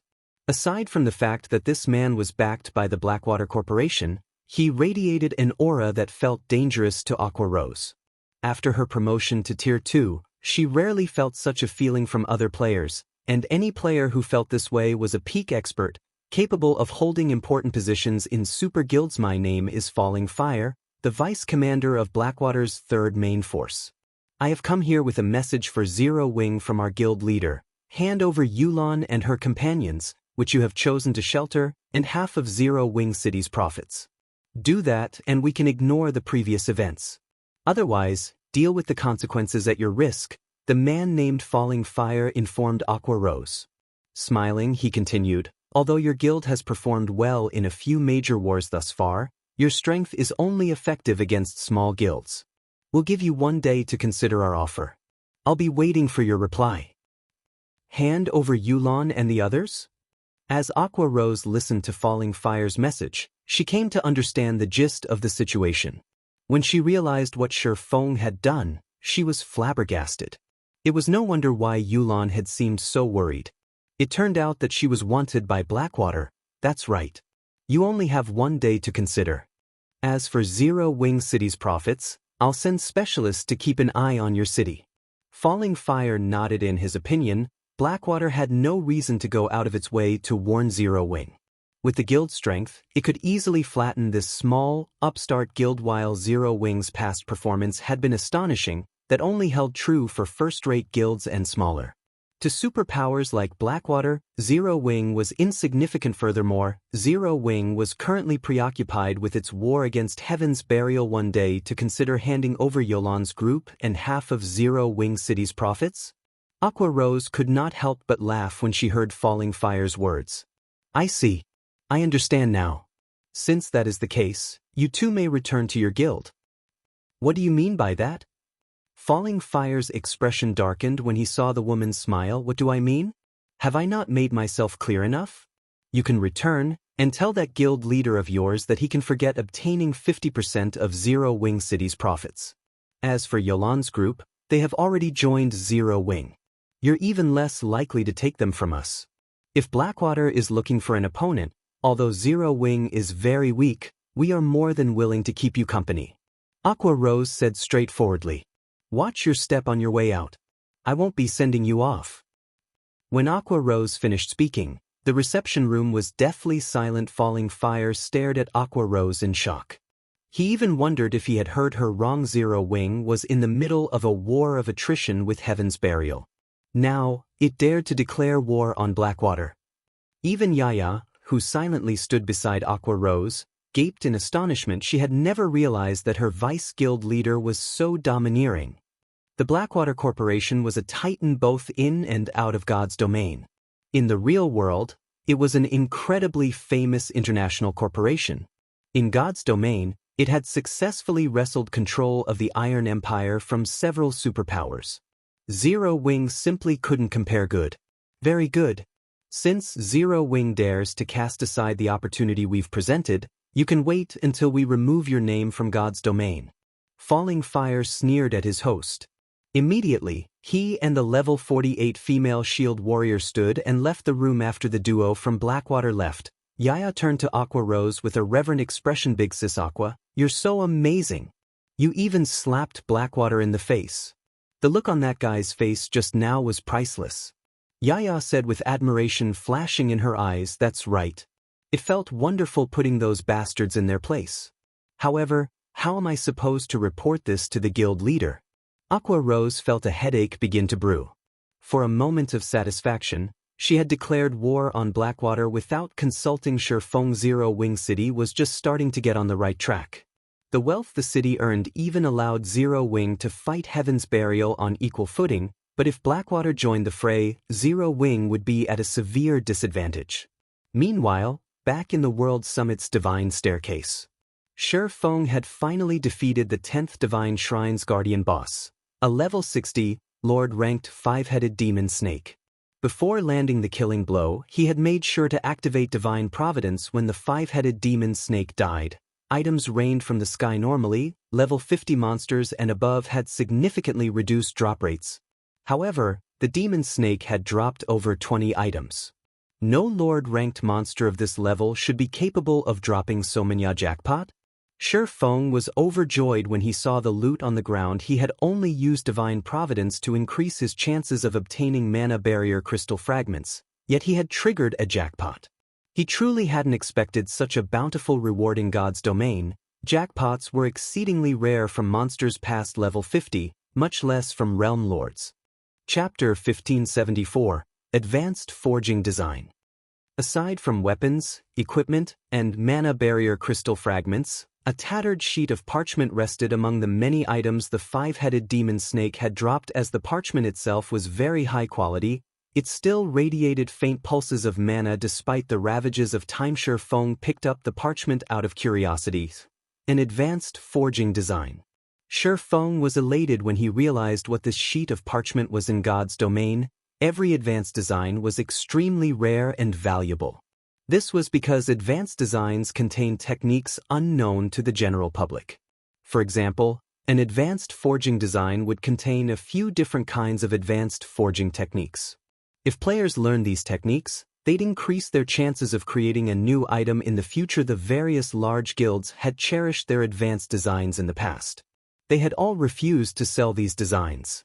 At the same time, the large guilds trading firms had fought over these items. Zero Wing had only obtained a few advanced designs thus far, including advanced forging designs. Moreover, the design in his hands was not just any ordinary advanced forging design.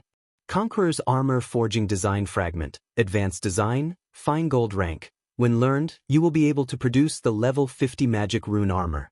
Every piece of crafted armor contains a magic array.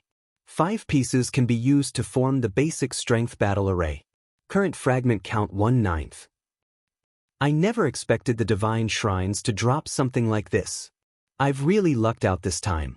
Feng was at a loss for words as he stared at the Conqueror's armor design. Not only had the five-headed demon snake dropped 2 mana barrier crystal fragments, but it had also dropped a fine gold equipment design that came with a battle array. Killing the demon snake had been far more profitable than killing a level 60 Grand Lord. A well-equipped peak expert in God's domain wasn't a force to be reckoned with. In fact, despite being an individual, they were capable of playing a significant role in a guild war. However, that did not mean ordinary players were utterly helpless against peak experts. Ordinary players still had a method they could use to fight peak experts' battle arrays. If a certain number of players wore equipment with the same battle array, they could trigger the battle array's effects, significantly increasing their combat power. Battle arrays provided more than just a boost to basic attributes. They also improved players' physiques. Most importantly, it allowed players with the same array to share their perception. This helped players remove defensive blind spots, visibly improving their combat standards. Although a basic battle array only allowed players to share a limited degree of their perception, it still elevated players' combat standards to a whole new level. Many of God's domain's small guilds in the past had survived and thrived, even after 10 years, precisely because of battle arrays. Even without peak experts, guilds with powerful battle arrays could take down a peak expert with just a few players or a dozen or so working together. Some small guilds had even stood toe-to-toe with large guilds by relying on these arrays. Of course, battle arrays were not without weaknesses. In exchange for the huge boost in strength, players' stamina and concentration consumption increased massively. When players activated a battle array, their stamina and concentration would deplete several times faster than normal. This limited the amount of time that players had when using battle arrays. However, despite such a glaring flaw, battle arrays had been highly sought after by many guilds. Equipment with battle arrays was extremely rare, and usually only dropped from super large-scale team dungeons. Monsters in the fields had no chance of dropping such items. Moreover, the higher quality a piece of battle array equipment was, the more valuable it was. A piece of battle array equipment could easily sell for several times more than a piece of equipment of the same rank. Although he had only obtained a fragment of a level 50 fine gold battle array equipment design, it was still quite valuable. If he completed the design, its value would be immeasurable. Since the Divine Shrine's Guardian boss dropped a fragment, the other shrines' bosses should have a chance of dropping them as well. As Feng examined the Conqueror's armor design, he inwardly swore to complete it no matter what. Immediately, he moved towards the teleportation array and proceeded to the next divine shrine. By the time Feng appeared on the staircase leading to the 11th divine shrine, players had already reached the 15th. He was far behind. System, congratulations. You have passed the divine shrine. Rewarding 300 shrine points. System, congratulations. You have passed the divine shrine within the time limit. Rewarding 300 shrine points. System, congratulations. You have killed the Guardian boss within the time limit, rewarding 2,000 shrine points. However, although other players progressed faster than he did, Feng contained the most SPs of any player in the World Summit. Currently, Feng had already accumulated 8,960 SPs. If players ascended the Divine Staircase without defeating the Guardian bosses, even after reaching the 15th Divine Shrine, they would not have even half of Feng's points. Time passed quickly, and the Divine Shrines became more difficult as Feng climbed the Divine Staircase. By the time Feng reached the 15th Divine Shrine, he had to face a Lord-ranked Realm Lord with a special bloodline. By the time he emerged from the 15th Shrine, many players had been eliminated in the 20th Shrine. As Feng had guessed, the other Shrine's Guardian bosses had a chance of dropping the Conqueror's armor-forging design fragment if he activated Divine Providence when he killed them. By the time he had cleared the 15th Divine Shrine, he had gained another fragment. He just needed to wait for Divine Providence's cooldown to end before proceeding to the next Divine Shrine. As for Mana Barrier Crystal Fragments, he now had 17. However, Feng had grown a bit weary after fighting for so long. Taking a look at the time, he realized how long he had spent in God's domain. He then consumed a drop of life essence from the blood refining crystal to boost his stamina and concentration recovery before logging out of the game. Players' accumulated time in the World Summit only decreased when players were online. Logging off to rest would not affect one's progress. Hence, to maintain their combat efficiency, many players had long since chosen to log out. After all, challenging the Divine Staircase was a long and arduous progress, and as one climbed the staircase, they'd have to navigate larger maps in the Divine Shrines. As a result, players had to spend more time clearing the shrines. By the time Feng logged out, the sun had risen high into the sky. The moment Feng's consciousness returned to his body, he was bombarded by a series of messages and call notifications. There were messages and calls from both Blackie and Aqua Rose. In fact, Feng received another call from Aqua Rose before he had the chance to leave his gaming cabin. What's with the urgency? Has something happened? Feng curiously asked after accepting the call. Guild leader, you finally picked up. Any later and I would have sent Blackie to look for you in person, Aqua Rose said somewhat anxiously. While you were gone, Zero Wing City has developed nicely. The player population has already broken past the 1 million threshold. Once we finish constructing the NPC shops, the city will attract even more players. But some time ago, 2 representatives from the Blackwater Corporation sought me out. They told us to hand over Yulan and her companions and 50% of Zero Wing City's income as compensation. Otherwise, they'll turn the full might of the Blackwater Guild against us. Hand over Yulan, her companions, and 50% of Zero Wing City's profits? Feng frowned. The Blackwater Corporation's retaliation didn't surprise him in the least, but he didn't expect Blackwater to take action so quickly. Moreover, the corporation's timing couldn't be worse, targeting them while they were in a war of attrition against Heaven's Burial. This put Zero Wing at a considerable disadvantage. Chapter 1575. Nurturing Experts. It seems that I'll need to speed things up, Feng thought after hearing Aqua Rose's report. He was quite familiar with the Blackwater Corporation's power. He had witnessed its rise in God's domain in the past. Despite joining God's domain so late, Blackwater had still developed into a super guild quite quickly in the past. One could just imagine how frightening Blackwater's potential was. Furthermore, the Blackwater Corporation had invested in God's domain much earlier in this life. Blackwater's experts had already caught up with God's domain's mainstream players. Otherwise, it wouldn't have stood a chance against the other superpowers vying for the Iron Empire. Of course, Zero Wing didn't have much to be afraid of if the Blackwater Corporation focused on its development in the Iron Empire. Based on what he heard from Yulan, the guild had only recently taken control of the empire. The guild was just starting to expand. Although Blackwater possessed plenty of experts and funding, it lacked the power to spread its influence across multiple kingdoms and empires as the various super first-rate and super guilds had. While the organization might be able to deal with small guilds right now, it couldn't touch Zero Wing. Unfortunately, that was only true if Blackwater worked alone. If it worked with Heaven's Burial, Zero Wing's situation would take a turn for the worst. Blackwater could leave the reconnaissance to Heaven's Burial while it supplied the guild with a large number of experts. Currently, Players who wanted to grind and level up had to travel to distant maps, and most of the high-level maps weren't concentrated in a single area. Even if Feng used the 7 Luminaries Ring's space movement, it would take a considerable amount of time to travel from one high-level map to another. How much time have they given us to consider? Feng asked one day, but I let my anger get the best of me, and I rejected their offer instantly. Aqua Rose said in a subdued voice. You rejected them? Feng stared at Aqua Rose in surprise. Did you really reject them? Aqua Rose nodded silently, knowing that she had made a huge mess of things by outright rejecting Blackwater's offer. She had undoubtedly created another powerful enemy for Zero Wing. Good. Well done. Feng could not help but laugh when he saw Aqua Rose's guilty expression. Although Zero Wing is not very strong, we're never afraid of a challenge. If they want to come, let them. We'll fight it out.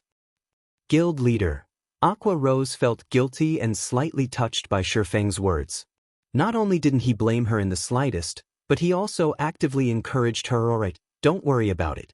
This isn't the first time we've fought a superpower, Feng said, shrugging. But be careful this time. Keep an eye on their movement at all times. Also, we need to push our guild members to complete their Tier 2 promotions. Every bit of help is useful. Have our guild's internal members focus on leveling quickly, so they can add to the guild's combat power. I'll prepare some top-tier equipment, magic scrolls, and advanced potions for our guild members to challenge their promotion quests. As for the guild's internal members, I'll help them level up with Summer, Aqua Rose said, nodding, following which, Feng mentioned a few good grinding locations for Aqua Rose to use as she helped power level Zero Wing's internal members. The guild's internal members already had solid combat standards, they only lacked levels. Once they were brought up to speed, Zero Wing would have another batch of expert players to help defend it. When Feng finished his call with Aqua Rose, he proceeded to train with the guild's internal members. To help them improve faster, Feng even provided specific guidance to a few talented members. He even went so far as to use the 10 additional black cards he had acquired from the secret pavilion to train Yu Zipping and a few others in such a way. Feng trained Yu Zipping and the other internal members during the day. When the sun set, he'd log back into God's domain and grind through the divine staircase. The greatest problem other players in the World Summit faced was the drain on their stamina and concentration, but Feng could rely on his life essence to boost his recovery rate, having no issues in this regard. The only real problem was the divine shrine's increasing difficulty. As a result, Feng had to take more time to clear each shrine.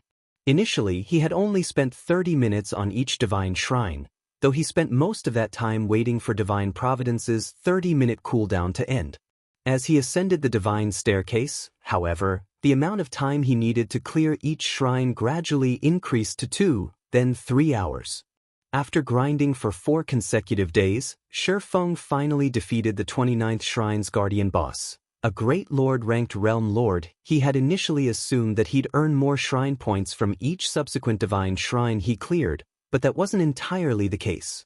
After the 10th divine shrine, the SP reward only increased once every 5 divine shrines, yet these shrines' difficulty constantly increased as he cleared the last. By the time Feng cleared the 29th divine shrine, he had only accumulated 86,360 shrine points. He was still roughly 14,000 points away from affording the cheapest bloodline. Fortunately, although he hadn't acquired as many shrine points as he had hoped, he had secured a decent number of mana barrier crystal fragments. When High Lord and Great Lord ranked Guardian bosses died, they'd drop at least 1 crystal fragment, but he had obtained up to 3 crystal fragments from a single boss. As a result, he had a total of 43 mana barrier crystal fragments. As for the Conqueror's armor design, he had collected 6 fragments thus far. He was only 3 fragments away from completing the design. He had also obtained over 100 level 50 to level 55 weapons and equipment. Their ranks ranged between bronze and secret silver, and although they weren't top tier, they were rare and valuable at this stage of the game. During this time, the White Tiger Dojo had also delivered the previously agreed 50 bottles of S-rank nutrient fluid and 20 million credits. Upon receiving the payment, Feng assigned Shadow Sword to take charge of the 500 apprentices from the dojo. These apprentices would train in Zero Wing City's battle arena, improve their skill completion rates in Stone Forest Town's advanced combat rooms, and level while grinding and questing each day. As a result, their combat standards steadily rose with each passing day. Unfortunately, Zero Wing's members had encountered group skirmishes with Blackwater and Heaven's Burial's experts in the fields, increasing the guild's expenditures. Despite the massive revenue source Zero Wing City had become, the situation took a heavy toll on the guild's funds. However, monetary compensation wasn't the guild's biggest problem, but the loss of top-tier weapons and equipment. Meanwhile, the guild only had a few teams capable of acquiring such items. Although Aqua Rose and the other core members had formed teams to hunt down the enemy experts, they hadn't obtained enough level 45 top-tier equipment to replenish the guild's stock. Guild leader, I'm afraid that our stock of level 45 top-tier equipment in the guild warehouse will run out at this rate. Many of the other large guilds in the kingdom have already surpassed our raid progress in level 50 team dungeons, Aqua Rose reported, clearly frustrated. Moreover, based on the latest reports, it seems that Blackwater has sent over 4,000 experts to target our players. Including Heaven's Burial's experts, our teams are suffering a massive disadvantage while grinding in the fields. If Feng were present, they might be able to slaughter Heaven's Burial and Blackwater's experts a few times by relying on his spatial gate, which would, more or less, make up for the guild's losses. Zero Wing's members were constantly ambushed in the fields, yet Tier 2 experts like her were limited in their ability to fend off every ambush. Unless their guild members stopped leveling and questing, there'd be no end to this problem. Moreover, level 45 top-tier equipment was required to raid level 50 team dungeons. If the guild warehouse ran out of such equipment, they'd have to stop raiding these dungeons. If this persisted, guild members might even lose interest in earning guild contribution points. If that happened, the guild would fall apart. Have Melancholic and the others focus on crafting level 45 equipment, and temporarily stop sales on level 45 secret silver and fine gold equipment. Use some of that stock to replenish the guild warehouse. If worst comes to worst, have Snow send some level 45 top-tier equipment from the branch guild, Feng said after giving the matter some thought. He had never expected Blackwater to be ruthless enough to send 4,000 experts. To make matters worse, that wasn't the guild's full strength. Blackwater's foundations had truly exceeded his expectations. Feng jumped back into his virtual gaming cabin, ignoring the fact that it was currently daytime and he was supposed to be resting. After logging back into God's domain, he immediately made his way to the 30th Divine Shrine. Chapter 1576, Divine Shrine's Opportunity. Once Feng entered the 30th Divine Shrine, the space before him transformed. Currently, he faced a dark cavern. The cavern was very large as a sports arena. Moreover, many tunnels led out of it. From time to time, he also spotted one or two lizardman patrol squads moving in and out of these tunnels. Even the weakest lizardman in these patrol squads was a level 58 special elite, while the strongest was a level 60 lord. The raid difficulty really has increased quite significantly. Feng frowned slightly as he observed the lizardman. It's no wonder so many expert demon players had to stop after reaching the 30th shrine. Previously, even the strongest non-boss monster in the 29th Divine Shrine was only a level 60 chieftain. In God's domain, chieftain-ranked monsters were at the Tier 1 standard. Hence, current players, particularly demon players, could still have a relatively easy time dealing with chieftains. However, when a monster reached the Lord rank, they attained the Tier 2 standard and were capable of using Tier 2 skills. It might be fine if all a demon player had to deal with were 2 or 3 lords. The crucial point was that, based on what Feng could see, there was a total of 30 lord-ranked lizardmen patrolling in the cavern alone. If one entered the tunnels, who knew how many more lords they would encounter? Against 30 lord-ranked monsters, even a Tier 2 player would get overwhelmed easily, not to mention a Tier 1 player. An ordinary Tier 1 expert would be fortunate if they could survive even 10 seconds against such a large number of lords.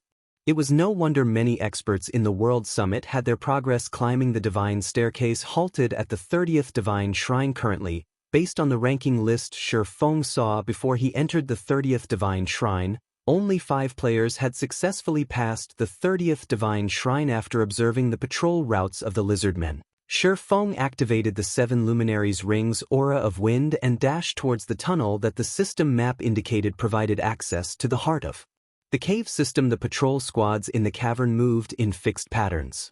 From observation, Feng found out that there would not always be 30 patrol squads moving inside the cavern, but only around 4 to 10 patrol squads most of the time, as long as he used the opportunity when only 4 patrol squads were present to enter the tunnel leading to the core area. He would attract the attention of only 2 Lizardman patrol squads at most. In the next moment, Feng transformed into an afterimage as he dashed past 1 Lizardman patrol squad. By the time the patrol squad reacted, Feng was already several yards beyond it.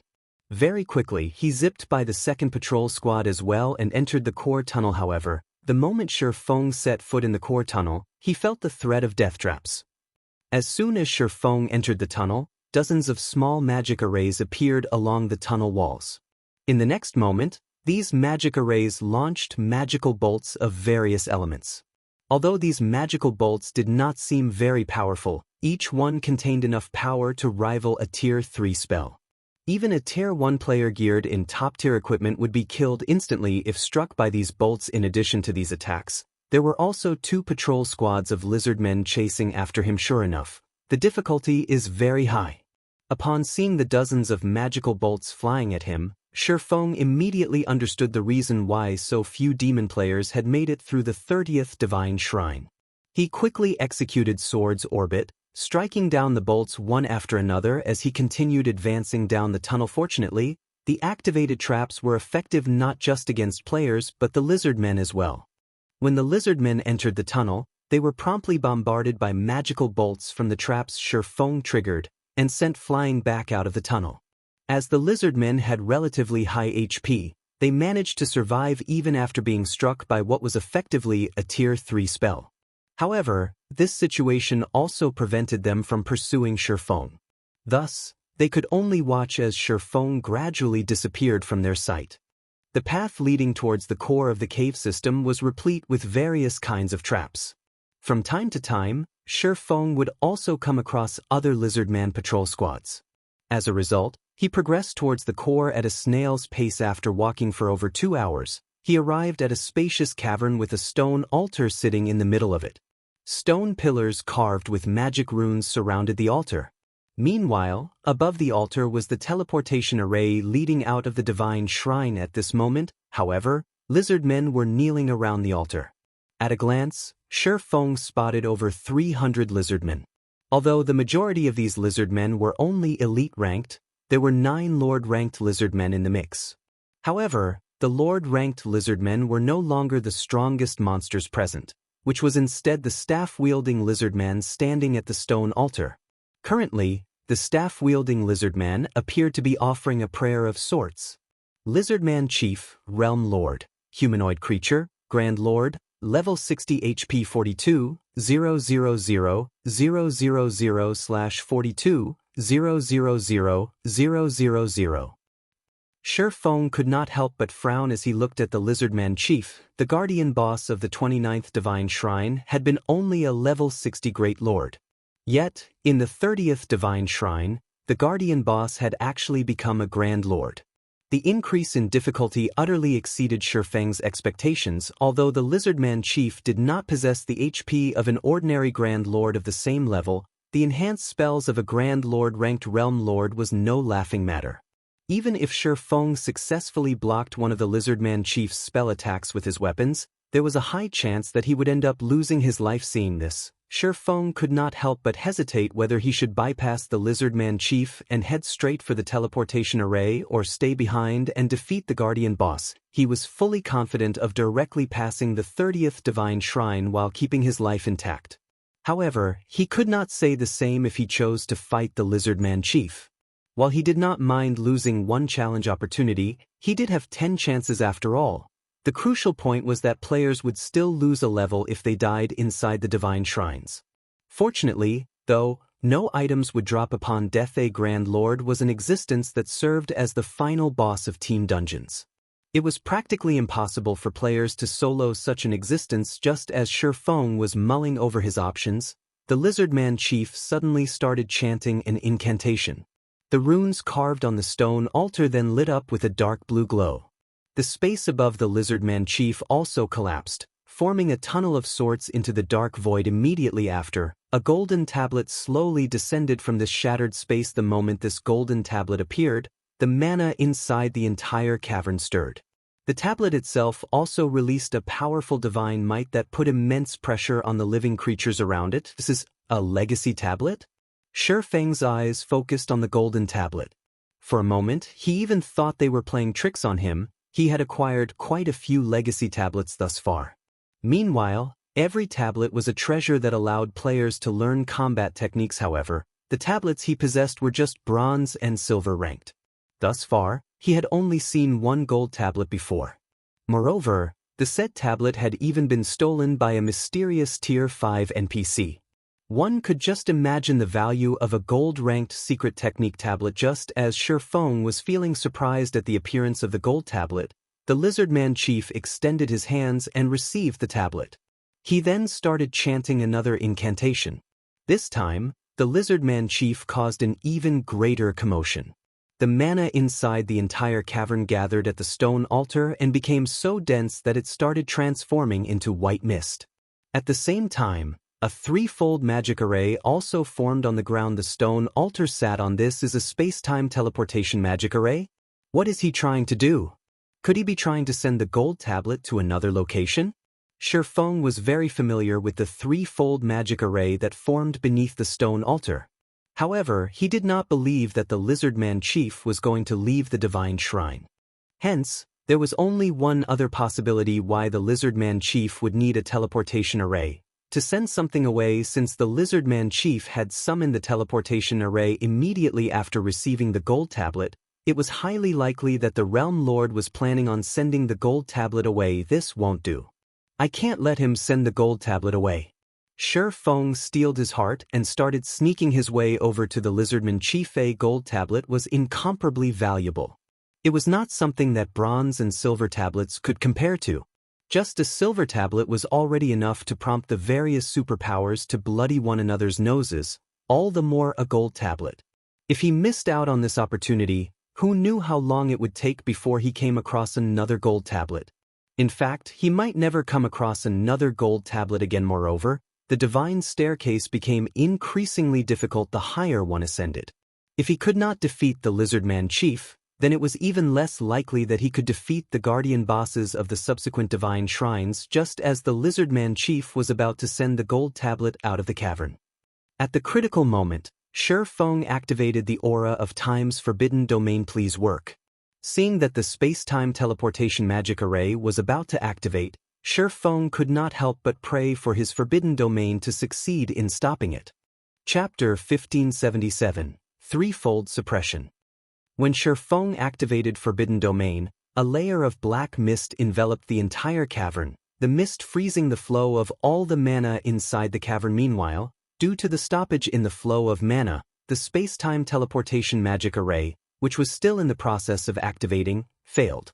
The mana the teleportation array had gathered then began to leak out and scatter into the surroundings, which also caused the spatial tear above the stone altar to close good. Feng inwardly grew ecstatic when he saw the teleportation array disappearing. The space-time teleportation magic array, which was activated using the stone altar, was frighteningly powerful. Although Forbidden Domain could suppress mana, if a source of mana had an insuppressible amount of power, then Forbidden Domain naturally would be of no avail. Fortunately, the enhanced space-time teleportation magic array had yet to reach a realm where Forbidden Domain was ineffective. Meanwhile, the disappearance of the teleportation array had riled up every lizardman inside the entire cavern. Immediately, they all turned to look in Feng's direction. Intruder! You dare interrupt this sacred ritual? Pay for your crime with your life. The Lizardman chief bellowed at Feng, a wrathful expression on his face as he thumped his tail furiously on the ground. Every lizardman present inside the cavern promptly charged at Feng. As for the Lizardman chief, he gathered mana in his staff to destroy Feng's forbidden domain. Among the 300-plus lizardmen charging at Feng were 9 lords and 1 high lord. In the face of such a force, even an ordinary Tier 2 expert would shudder in fear. However, rather than feeling fearful, Feng smiled as he switched the aura of time to the aura of fire. He then unfurled a crimson Tier 3 magic scroll in his hands. Meanwhile, contained within this magic scroll was none other than the Tier 3 large-scale destruction spell Flame Prison. Suddenly, fiery pillars shot up from the ground, trapping all the oncoming lizardmen in a prison of flames. Any lizardman that came into contact with the scorching flames received devastating amounts of damage, losing over 1 million HP every second. The spell's activation instantly killed the elite-ranked lizardmen. Meanwhile, before Flame Prison's duration was anywhere close to ending, Feng took out an Aqua Blue Tier 3 magic scroll Ice Torrent. A torrent of water crashed down from the cavern's ceiling and impacted the ground heavily. Any living creature that came into contact with the water turned into an ice sculpture on the spot. The chieftain-ranked lizardmen, who had received critical damage from the initial wave of attacks from Flame Prison, had their remaining HPs thoroughly consumed, their frozen bodies shattering into tiny frost particles. Loot then scattered all over the cavern's submerged floor. After just a brief moment, only the 9 lords and 1 high lord remained of the lizardman army. How tough. Seeing that the lord-ranked lizardmen were already at critical HP, Feng followed up with Flame Domain. Although Flame Domain was not as powerful as a Tier 3 large-scale destruction spell, it was more than enough to deal with the lord-ranked lizardmen. After the 3 large-scale destruction spells descended, only the high lord-ranked lizardman captain remained of the 300-plus lizardmen that charged at Feng. At this moment, though, the high lord had less than half of his HP left. Even so, Feng had no intentions of showing mercy, immediately advancing towards the lizardman captain. If it were during normal times, Feng would pay no attention whatsoever to a high lord-ranked monster. However, he currently had to deal with the Grand Lord-ranked Lizardman Chief. If he left the Lizardman Captain alone now, he might very well come to regret it later on. Currently, the Lizardman Chief was much more powerful than the Grand Lord-ranked Purgatory puppets Feng had fought during the entrance test.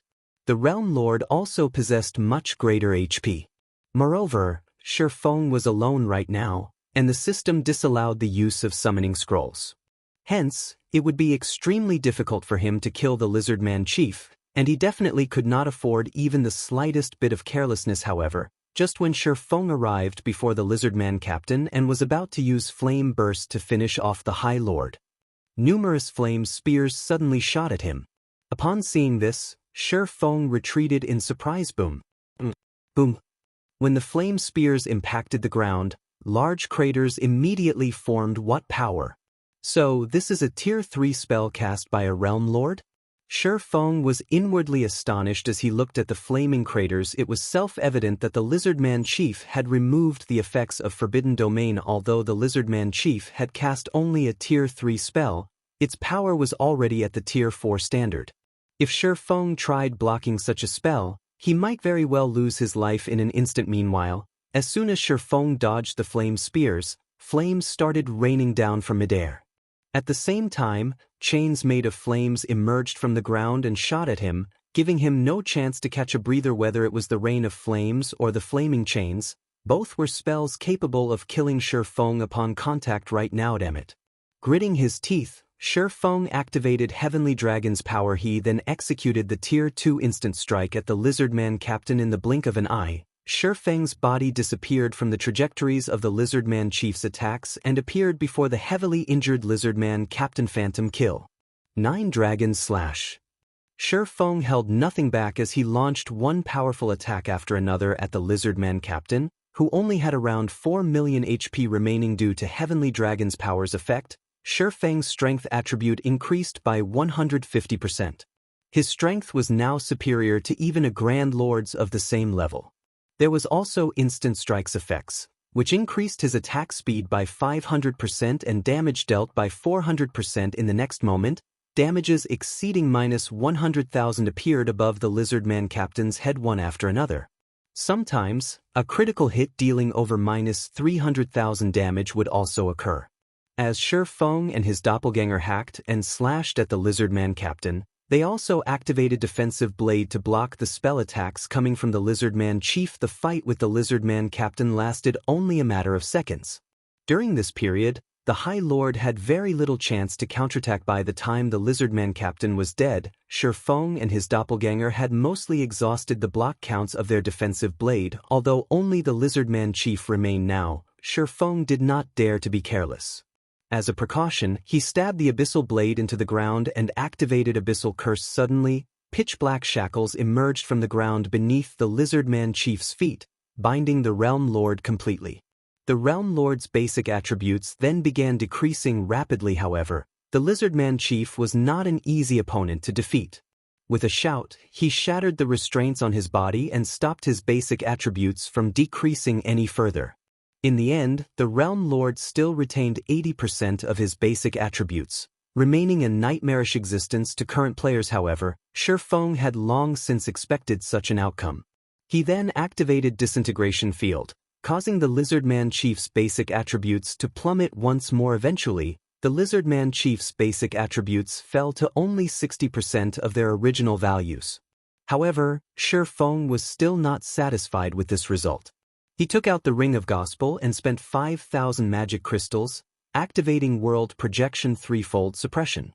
If players in the outside world were to see this scene, their eyes would most likely fall out of their socket. Feng had actually suppressed a Realm Lord grade Grand Lord to the point where the boss possessed only 45% of his original basic attributes.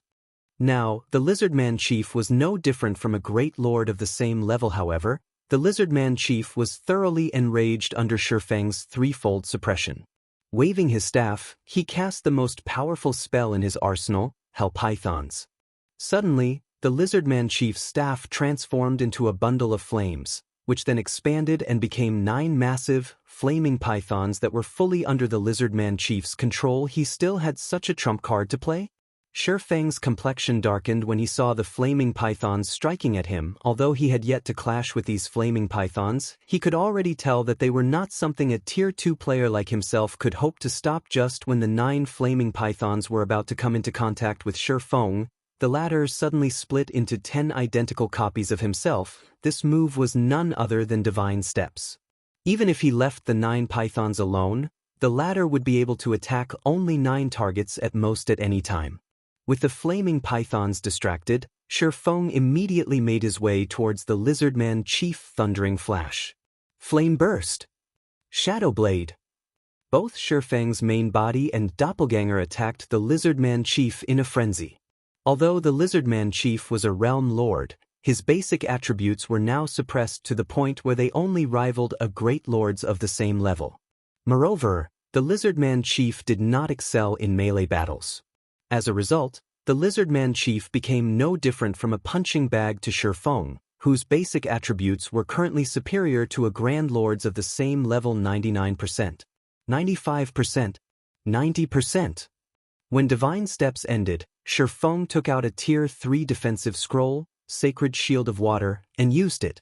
The defensive spell was capable of blocking Tier 4 attacks even for a short moment, let alone the Tier 3 attacks of the flaming pythons. By the time Hell Python's 20-second duration was over, the Sacred Shield of Water still had over a quarter of its energy remaining. Without the annoyance of the Hell Pythons, Feng had a much easier time dealing with the Lizardman chief and was able to whittle down the Realm Lord's HP. When the duration of Heavenly Dragon's power ended, Feng promptly followed it up by activating Power of Darkness, maintaining his strength at the level of a Grand Lord. Meanwhile, every one of his normal attacks dealt over -30,000 damage to the Lizardman chief and -80,000 for a critical hit. His skill attacks dealt over -100,000 damage each and -300,000 for a critical hit. However, Feng would occasionally be forced to block one of the Lizardman chief's spell attacks with his weapons, losing 10,000 to 20,000 HP in the process. Fortunately, Feng had Life Domain and Void Shield to help him recover and block a portion of those attacks. Hence, he had no problems keeping his HP above a safe margin. The only real challenge he faced was that the high-intensity combat was depleting both his stamina and concentration at a severe rate. As the minutes passed by, the Lizardman chief's HP steadily decreased 50%, 30%, 10%. Despicable intruder! I will not let you win! The Lizardman chief suddenly exploded in violent fury and tossed aside his staff. He then started gathering a stupendous amount of mana inside his body. Following which, not only did his body turn pitch black, but it also doubled in size. Mana madness. At this moment, when Feng looked at the Lizardman Chief, he could feel the threat of death from the Realm Lord. Actually, even if his mind did not warn him about the Lizardman Chief, his eyes could see very clearly just how dangerous the Realm Lord was right now. Despite the Lizardman Chief just standing still right now, the ground beneath the Realm Lord buckled and shattered from the intense aura his body radiated. The air surrounding the Lizardman Chief had also become extremely heavy, as well as scorching hot roar. The Lizardman Chief bellowed and dashed forward, appearing in front of Feng in the blink of an eye. The Realm Lord then raised his massive arms and smashed down at Feng. Feng had no intention of dodging the Realm Lord's attack. Instead, he activated the Tier 2 Blade Liberation, increasing his basic attributes once more. Shadow Blade. Suddenly, several streaks of shadow merged with the slash Feng executed using Killing Ray, the combined attack landing squarely on the Lizardman Chief's fist boom. Feng was forced to retreat by only half a step from the resulting impact. In contrast, the Lizardman Chief's arms got flung away, leaving his scaly chest wide open to attack. Moreover, the counter had also forced the Realm Lord to retreat by 2 steps. A chance. Feng used this opportunity to activate Divine Providence and stab the Abyssal Blade at the Lizardman Chief. Flame burst. After launching a series of devastating attacks, Feng eventually reaped the final 10% HP the Lizardman Chief had remaining. Meanwhile, like a bursting balloon, the Realm Lord's body instantly turned into ashes and disappeared. Chapter 1578, Basic Strength Battle Array. He's finally dead. Feng breathed out a sigh of relief when he saw the Lizardman Chief disappearing after going berserk. The Lizardman Chief was simply too powerful. Not only was the Realm Lord's strength overwhelming, but his attacks also carried the mana erosion effect. Every time Feng clashed with the Realm Lord, although he appeared to have the advantage, in reality, his HP also decreased by a significant amount. At this moment, Feng's HP had already fallen below 25%. Had the Lizardman Chief been able to endure a few more attacks, the one to die in that battle would have been Feng. Instead, meanwhile, after the Lizardman Chief died, over a dozen items had dropped to the ground, including 3 pieces of level 55 fine gold equipment, 4 pieces of level 55 secret silver equipment, 8 rare materials, and 2 mana barrier crystal fragments. For a level 60 Grand Lord, this loot was quite satisfactory. Not to mention, aside from all these items, the Realm Lord had also dropped 3 design fragments. When Feng saw these design fragments, his eyes immediately glowed. After all, these design fragments were meant for none other than the Conqueror's armor design. With this, I'll be able to start producing level 50 fine gold equipment that has a basic battle array added to it. Feng smiled as he looked at the 3 design fragments. He then combined the 9 design fragments, forming a complete forging design. Conqueror's Armor Forging Design, Advanced Design, Fine Gold Rank. When learned, you will be able to produce the level 50 magic rune armor. Every piece of armor produced will have a magic array carved on it. 5 pieces of armor can be used to form a basic strength battle array. Conqueror's Armor, Chest Piece, Plate Armor, Fine Gold Rank. Level 50. Equipment requirement, Strength 700 and Agility 700. Defense plus 2150. Strength plus 64, Endurance plus 72, Agility plus 60. Additional passive skill dash. Life Sacrifice. The lower the wearer's HP, the greater the power they will receive. Increases to a maximum of 10% strength and 20% attack speed. Additional active skill dash. Basic Strength Battle Array. Requires 5 or more players wearing the Conqueror's armor to activate.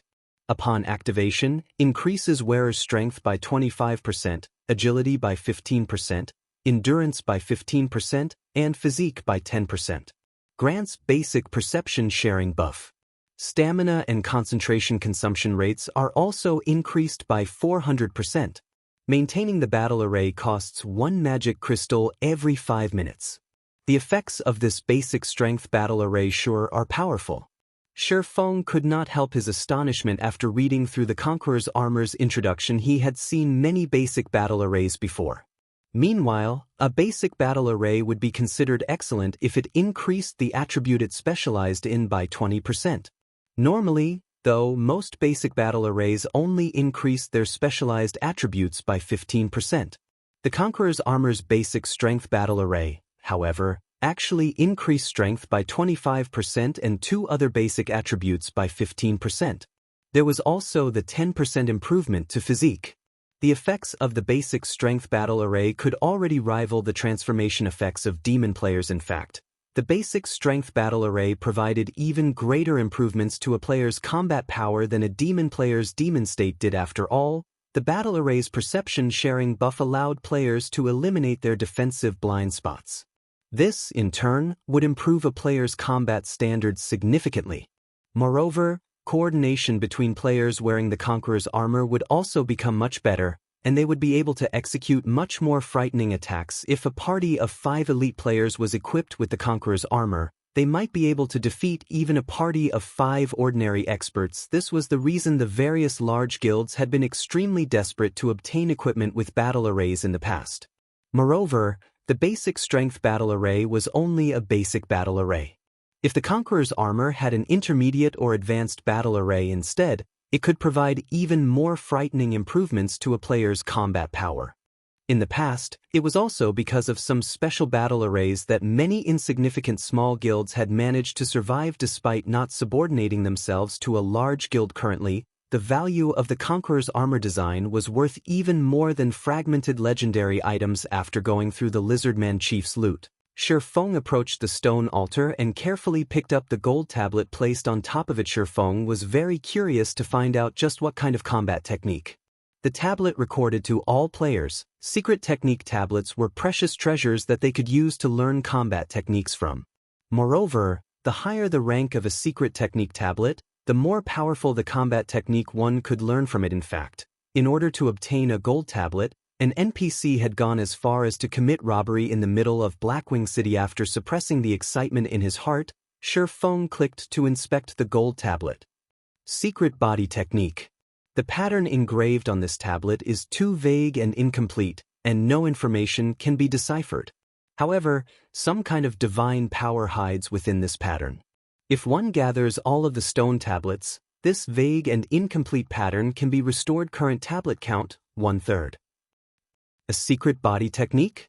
Feng's eyes glowed as he looked at the gold tablet. It was common knowledge that among the various combat techniques available in God's domain, combat techniques focused on the physical body were the most valuable. Moreover, just like void steps, such techniques were suitable for both physically and magically oriented classes. Even if one failed to grasp the combat technique completely, they would still be able to improve their control over their own bodies. After he finished inspecting the gold tablet, before he could even store it away, a golden light suddenly shone down on him. A pleasant feeling filled Feng's body as he was enveloped in this golden light. He also fully recovered all the stamina and concentration he had exhausted previously. System, congratulations. You have exceeded your own limits and achieved an exploit acknowledged by the God system. Congratulations. You are the first player to have achieved an exploit on the Divine Staircase. Rewarding 15,000 shrine points. So, this is an exploit? Feng could not help but feel joyous when he saw the proof of having achieved an exploit appearing in his status window. Also, 15,000 shrine points? The system sure is generous. Unlike shrine points, one's accumulated exploits would not reset upon leaving the World Summit. They would remain until players spent them or deleted them deliberately. Meanwhile, the more valuable items available at the Divine Staircase, such as bloodlines and fragmented legendary items, all required exploits to exchange for. Otherwise, even if one had the necessary shrine points, they would only be able to stare at their desired items, helpless to do anything. Moreover, due to the system reward this time, Feng's accumulated shrine points had finally broken past the 100,000 point threshold. He was now qualified to exchange for the cheapest bloodline. After thinking up to this point, Feng could not help but quickly leave the 30th Divine Shrine. When he appeared back on the Divine Staircase, A series of system notifications entered his ears. System, congratulations. You have passed the Divine Shrine. Rewarding 1,500 Shrine Point System, congratulations. You have passed the Divine Shrine within the time limit. Rewarding 1,500 Shrine Point System, congratulations. You have killed the Guardian Boss within the time limit. Rewarding 4,000 Shrine Points. After including these rewards, Feng's total Shrine Points reached 109,360. However, he still had no intention of ending his challenge. After getting sufficient rest, he immediately proceeded to the next Divine Shrine. Although he currently no longer had enough magic crystals to use world projection for the subsequent Guardian bosses, even if he could not beat the Guardian bosses, he was more than capable of maneuvering past them. In any case, he was not required to defeat the Guardian bosses in order to clear the Divine Shrines and ascend the Divine Staircase. Hence, while avoiding battle with the Guardian bosses, Feng cleared one Divine Shrine after another. Meanwhile, as he was rapidly accumulating more Shrine Points, some players out on the World Summit had also started to notice something odd. Previously, the highest record on the ranking list displayed before the various Divine Shrines was only at the 33rd Divine Shrine. Now, however, someone had already reached the 35th Divine Shrine. Moreover, this person showed no signs of slowing down as they sped through the 35th Divine Shrine and entered the 36th. Who is this person? Skyhawk, who had just exited the 33rd Divine Shrine, revealed a surprised expression as he looked at the Divine Shrine ranking list. As one reached further Divine Shrines, not only would they face much more difficult bosses, but the traps set up inside the Divine Shrines also became increasingly powerful. In fact, Skyhawk had spent 2 of his 7 attempts on clearing the 33rd Divine Shrine. Furthermore, he had already planned on giving up trying to pass the 34th Divine Shrine altogether. As for the 35th Divine Shrine, he did not even dare think about clearing it. After all, the Divine Staircase's difficulty increased substantially every 5 levels.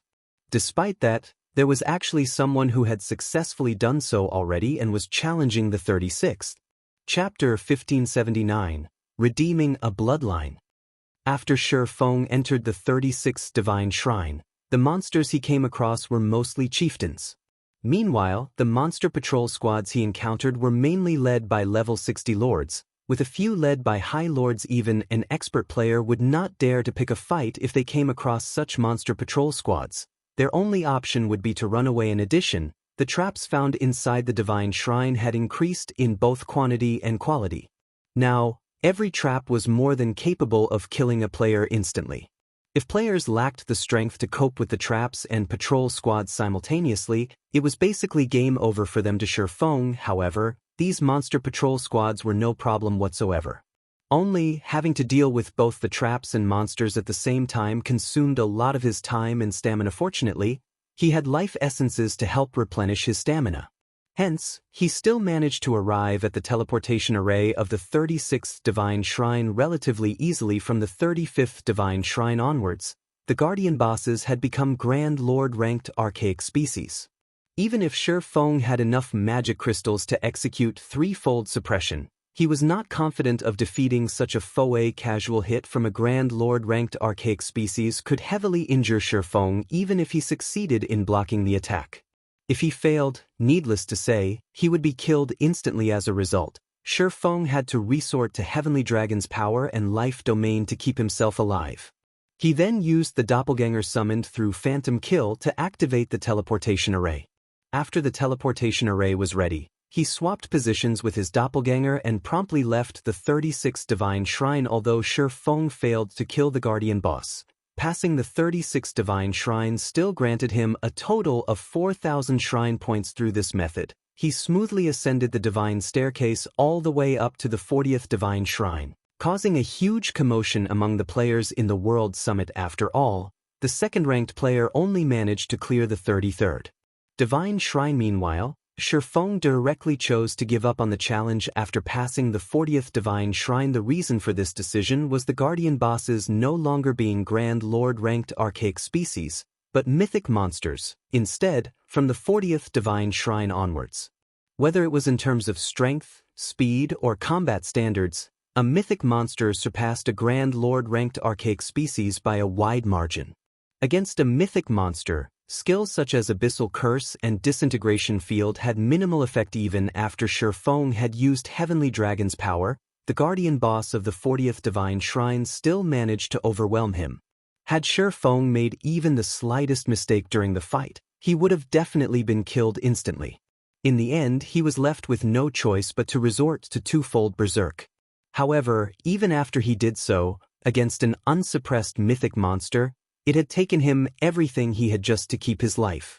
Fortunately, he was able to hold out long enough for his doppelganger to activate the teleportation array, and he succeeded in leaving the 40th Divine Shrine. However, after activating twofold Berserk, he had also entered a weakened state, which had a very long duration as this method of clearing the Divine Shrines was simply too time-consuming. Feng decided that it was better to give up and use his remaining time to explore the other shrines on the World Summit after Feng chose to leave the Divine Staircase. He arrived back at the Divine Hall located at the bottom of the World Summit. There are so many people.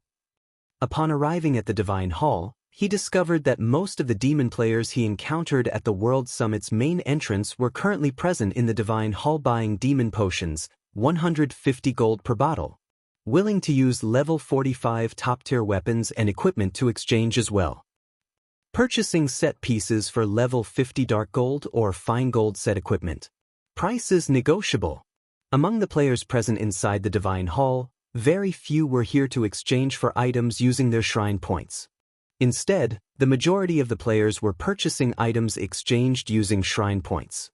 Rather than an exchange center, the Divine Hall looked more like a marketplace right now. At this moment, a cloaked player approached Feng and asked, "Fellow friend, you just came out from the Divine Staircase, right?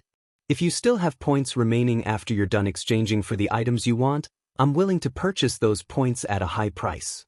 I'll buy 20 points for 1 gold.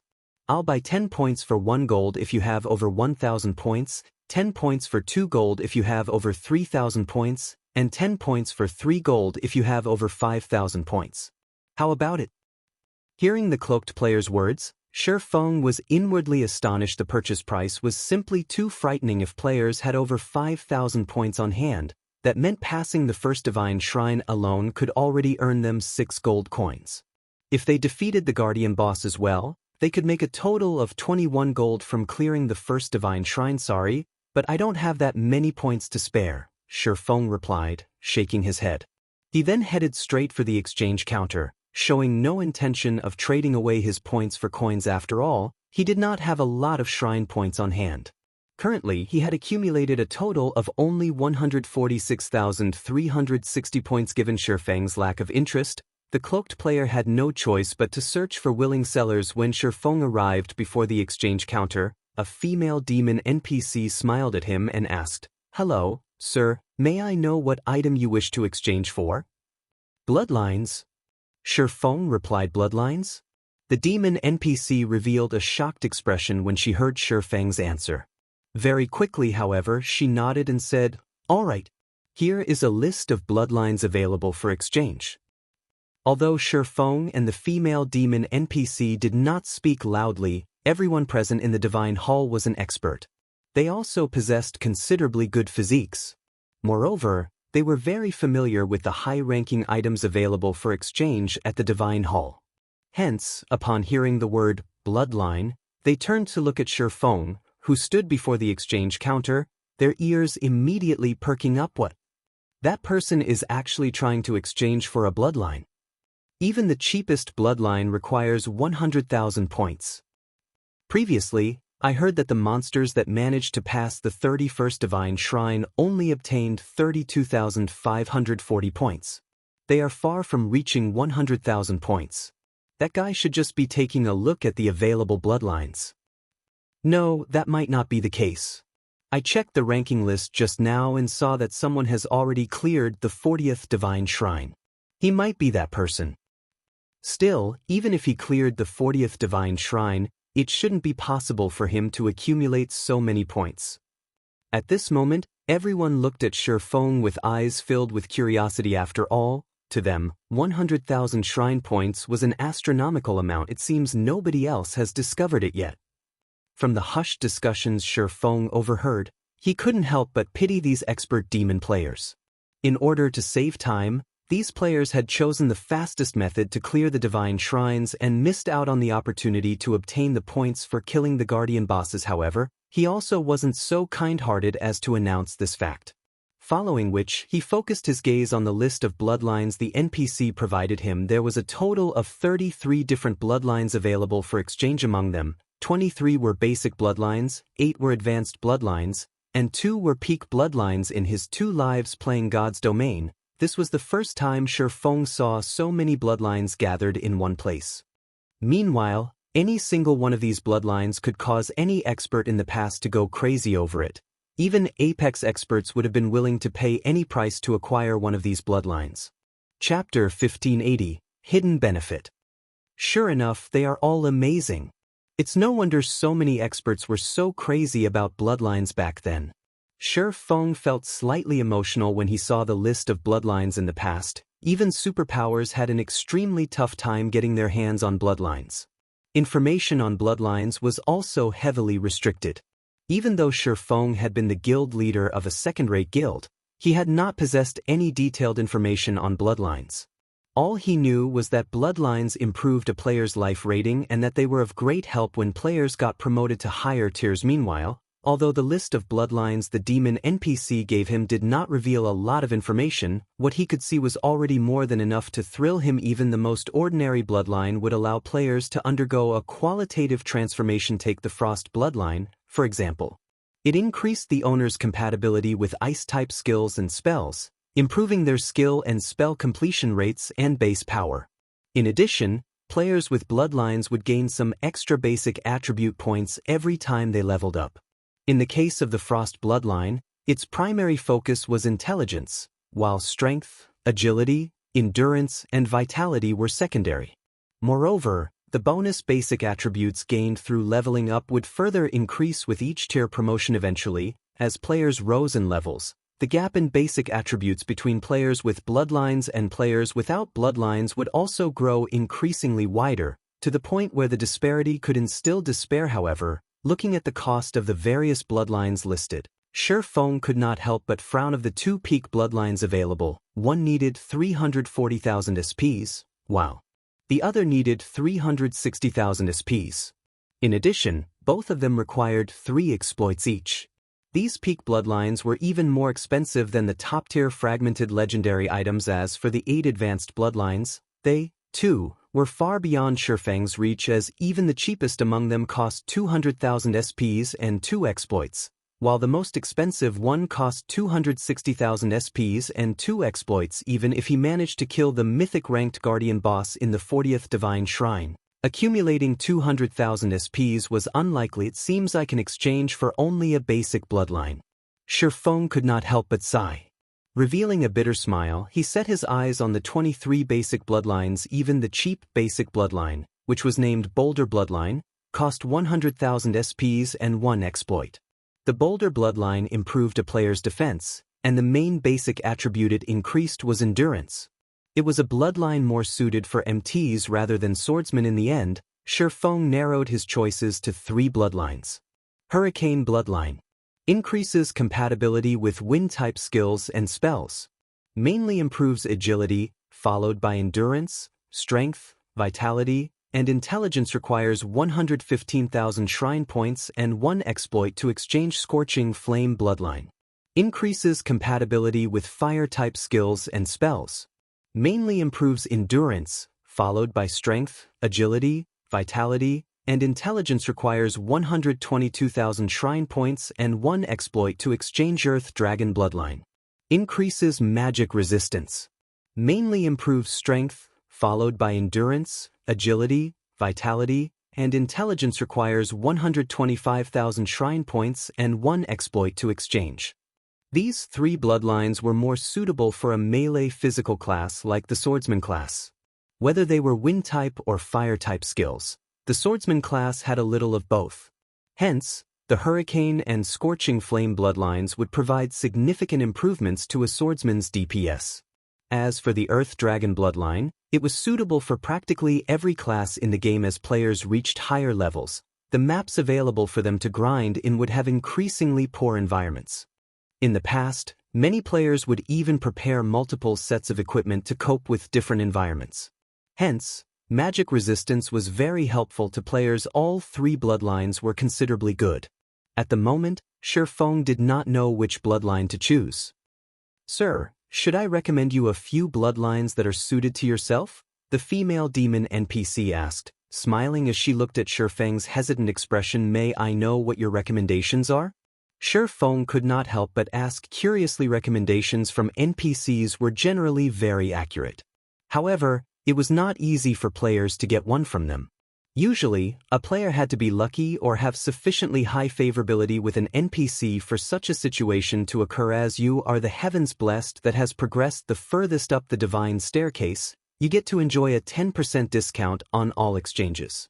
Hence, I recommend either the Thunderblade Advanced Bloodline or the Dark Iron Basic Bloodline, the female demon replied as she called out two displays showing the details of the bloodlines. She mentioned Yuri saying the number 1 ranking player in the divine staircase gets a 10% discount.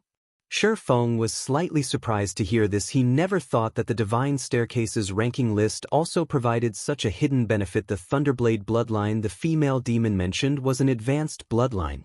It improved not only a player's compatibility with lightning-type skills and spells but also their attack speed. As for basic attributes, the advanced bloodline mainly improved strength and agility, followed by intelligence, endurance, and vitality. However, since it was a powerful bloodline, its cost was also frighteningly high. It needed a whopping 230,000 shrine points and 2 exploits. Even with the 10% discount, he couldn't afford this bloodline. As for the Dark Iron bloodline, it increased a player's compatibility with melee skills. As for basic attributes, the bloodline mainly increased strength, followed by agility, endurance, vitality, and intelligence. The bloodline's price was, likewise, very high, requiring 150,000 SPs and 1 exploit. Currently, he had 146,360 SPs.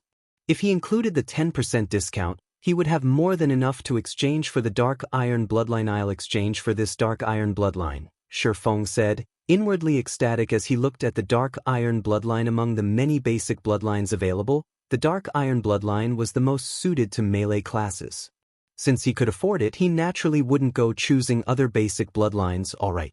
You have to pay a total of 135,000 shrine points and 1 exploit," the female demon said, nodding immediately. A payment window appeared before Feng. Without hesitation, he chose to complete the transaction. A moment later, the female demon retrieved a pitch-black crystal bottle from a magic array beside her. She then carefully handed the bottle over to Feng. "So, this is a bloodline?" As Feng looked at the pitch-black liquid inside the magic crystal bottle, he could sense vitality radiating from the liquid. Moreover, the liquid also contained terrifying power. "This is the Dark Iron bloodline you've purchased. Please store it away properly. May I know if you have anything else you wish to exchange for?" "I wish to exchange for the cheapest god crystal available." When Feng took a look at the shrine points he had remaining, he saw he still had 11,360 points left. Meanwhile, the cheapest god crystal up for exchange cost 12,000 SPs before discount, which was significantly less expensive than an epic item. Not to mention, compared to an epic item, a god crystal was much more useful to him. Following which, the female demon inserted her hand into the magic array beside her again and retrieved a god crystal. Every god crystal carried the remnant divine might of a god. Hence, the mere appearance of a god crystal caused the players inside the divine hall to feel an enormous pressure bearing down on them. What is this pressure? It's so strong. What kind of item can give off such a powerful pressure? Who is that person? Just now, he seemed to have exchanged for a bloodline already. Now, he's even exchanging for such an item. Just how many points does he have? The crowd inside the divine hall stared at Feng in shock. The players that previously doubted him now looked at him with eyes brimming with envy and admiration. A bloodline. That was something that could allow even an ordinary player to become an expert. If demon experts like themselves could obtain a bloodline, they would definitely become one of the apex existences in God's domain in the future. Hence, how could they not envy Feng? Meanwhile, after Feng obtained the Dark Iron Bloodline and God Crystal, he no longer had any reason to remain in the Divine Hall. He immediately turned around and headed towards the exit. However, before Feng could leave the Divine Hall, a man suddenly stood in his way. Smiling, the man said, "Fellow friend, your performance at the Divine Staircase is amazing. May I know if you can hand over that bloodline you have to the Flower of Seven Sins? Rest assured, the Flower of Seven Sins definitely will not mistreat you and will reward you amply." With a look, Feng identified the man before him as none other than Skyhawk of the Flower of Seven Sins.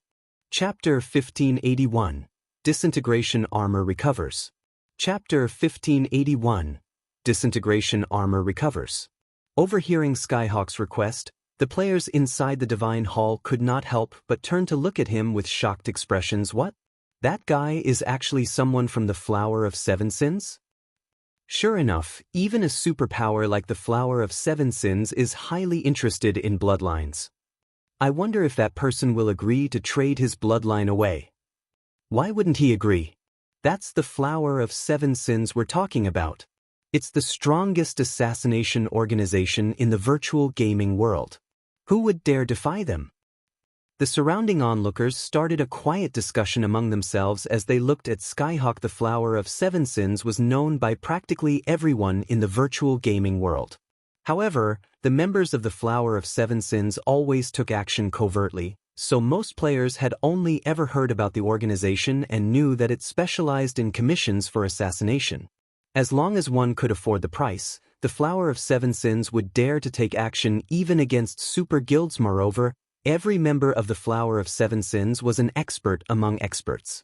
Even super guilds felt fearful of some of the organization's experts. Meanwhile, regarding the matter of Feng acquiring a bloodline, although the onlookers felt very envious of him, they also knew that any player capable of exchanging for a bloodline was definitely no ordinary expert. Hence, there was very little chance they could steal the bloodline from Feng. However, it would be a different story if the Flower of Seven Sins was the one asking for it. The Flower of Seven Sins dared to take action against even the old monsters of super guilds. Although Feng was someone capable of acquiring a bloodline, the Flower of Seven Sins would still consider him an insignificant existence. Just as everyone was wondering what kind of decision Feng would make, Feng rolled his eyes at the arrogant Skyhawk. "I'm not interested in this transaction. You'd best look for someone else," Feng said before continuing towards the main entrance of the Divine Hall. Bloodlines were limited items in God's domain. Although they were available for exchange at the Divine Staircase, every bloodline was unique. Once one was taken, its listing would no longer appear at the Divine Staircase. In addition, players wouldn't be allowed to exchange for items of similar rank and type in the future, which implied that players could exchange for only one basic bloodline at the Divine Staircase in their lifetime. If Feng wished to exchange for another bloodline in the future, his options would be only advanced bloodlines and peak bloodlines. The same rule applied for epic and fragmented legendary items as well. Players were limited to only one such item. Hence, Feng naturally wouldn't be so foolish as to trade away his bloodline. Moreover, even if he could exchange for an unlimited number of bloodlines, he still wouldn't trade the Dark Iron bloodline away. Bloodlines were incomparably precious.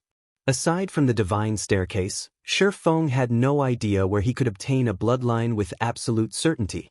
Hence, if he managed to get his hands on additional bloodlines, he would naturally give it to the other members of his guild.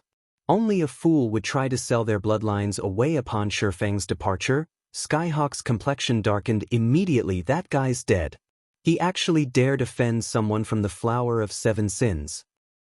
As expected of an expert. If it were me, I definitely would have chosen to trade away the bloodline." Everyone could not help but send Feng looks of pity and worship as they watched the swordsman leave the Divine Hall. When it came to tracking and investigative capabilities, the Flower of Seven Sins could rival even the Secret Pavilion. If the organization wanted someone dead, there was almost no escaping the organization's grasp. Hence, if given a choice, independent experts would rather provoke a super guild than the Flower of Seven Sins. "Commander, that person sure is arrogant. He actually dares disrespect the Flower of Seven Sins." The Guardian Knight belonging to Skyhawk's party said as he approached Skyhawk. shock and anger on his face as he looked at Feng's departing figure. Since he refuses to trade it to us, we'll just take it away from him by force. Skyhawk sneered as he looked at Feng. Did you use the tracking scroll? I did. For the next 12 hours, no matter where he runs to, we'll be able to find him. The Guardian Knight smiled and nodded. Taking a look at his system map, he continued, he seems to be heading for the World Summit. In God's domain, while it was indeed true that only rangers and assassins possessed tracking abilities, other players could rely on special magic scrolls to track players. Meanwhile, as these special magic scrolls did not deal any damage, even when used on a player, the said player would not notice the tracking marker and neither could they remove it. Unless the targeted player logged out of the game, they could be located regardless of where they went. The only flaw of these special magic scrolls was that they could not be used repeatedly on the same target. Once a player was marked, no other tracking marker could be placed on them within the next 48 hours. What a confident person. Notify Ink Hunter and have him get ready. We'll take action on the World Summit. Skyhawk ordered. In the World Summit, only the foot of the mountain was a safe zone. Once players ascended the mountain, the prohibition on attacking other players no longer applied. There, players could fight each other however much they wanted. Only, once a player was killed on the World Summit, although they would not lose a level, they would drop an item and be sent directly out of the World Summit regardless of how much time they had remaining. Since bloodlines were categorized as limited items, after players exchanged for a bloodline, they could not use it immediately. They needed to wait 3 hours for the restriction to end. Meanwhile, if players were killed during this restriction period, they would drop the bloodline with a 100% certainty. Understood. The Guardian Knight licked his lips in anticipation as he contacted their cleric companion. Meanwhile, after Feng ascended the World Summit, he did not make a beeline for the area where the epic shrines were located. Instead, he found a secluded spot and retrieved the Disintegration armor and God Crystal from his bag. Hopefully, it doesn't require too many. Feng took a deep breath as he chose the fusion option in the system interface. In the Divine Staircase's exchange menu, God Crystals were considered only unique items and not limited items. However, players had a cap of 1 God Crystal per visit to the World Summit. If Feng wished to exchange for another God Crystal, he could do so only on his next visit. After he chose to fuse the Disintegration armor and God Crystal, the magic circuits carved on the Disintegration armor released a dazzling silver glow. At the same time, the Disintegration power the armor radiated intensified. A short moment later, a stream of evil, pitch-black energy flowed out of the Disintegration armor. This pitch-black energy felt as if it could corrode all items in existence. In fact, it even began corroding the ground, air, and even space around the Disintegration armor. What a strong power. Feng involuntarily retreated 3 steps in a hurry as he looked at this pitch-black energy, deeply afraid of getting tainted by this corrosive energy. However, shortly after this pitch-black energy started corrupting its surroundings, the space around it began trembling. The boundless energy permeating the entire World Summit actually started dispelling this pitch-black energy. In the blink of an eye, it obliterated the pitch-black energy. The World Summit truly is a place created by gods. Feng could not help his surprise as he looked at the formerly decayed grass and air that had reverted to their original states. The corrosive energy was capable of suppressing even the Disintegration armor's mighty Disintegration power. Yet, when this pitch-black energy came into contact with the energy in World Summit, it got wiped out almost instantly. Meanwhile, after this pitch-black energy was removed, a small change occurred to the Disintegration armor. The formerly dull and tattered armor was actually glowing right now. Although it still had some physical damage and the magic circuits engraved on it remained dim and powerless, the Disintegration power it exuded had become much more resplendent than before. Even Feng, the owner of the Disintegration armor, felt intense pressure coming from it. He immediately walked up to the Disintegration armor and checked its statistics again. What amazing attributes! Feng could not help but grow ecstatic as he looked at the Disintegration armor's new statistics. Chapter 1582, Domain Improves. Chapter 1582, Domain Improves. Feng's desire for the Disintegration armor was intense. After all, It was a set piece of one of the 9 great legendary sets in God's domain. He had only heard rumors about the 9 great legendary sets in the past. He knew that these 9 sets were far stronger than ordinary legendary set equipment.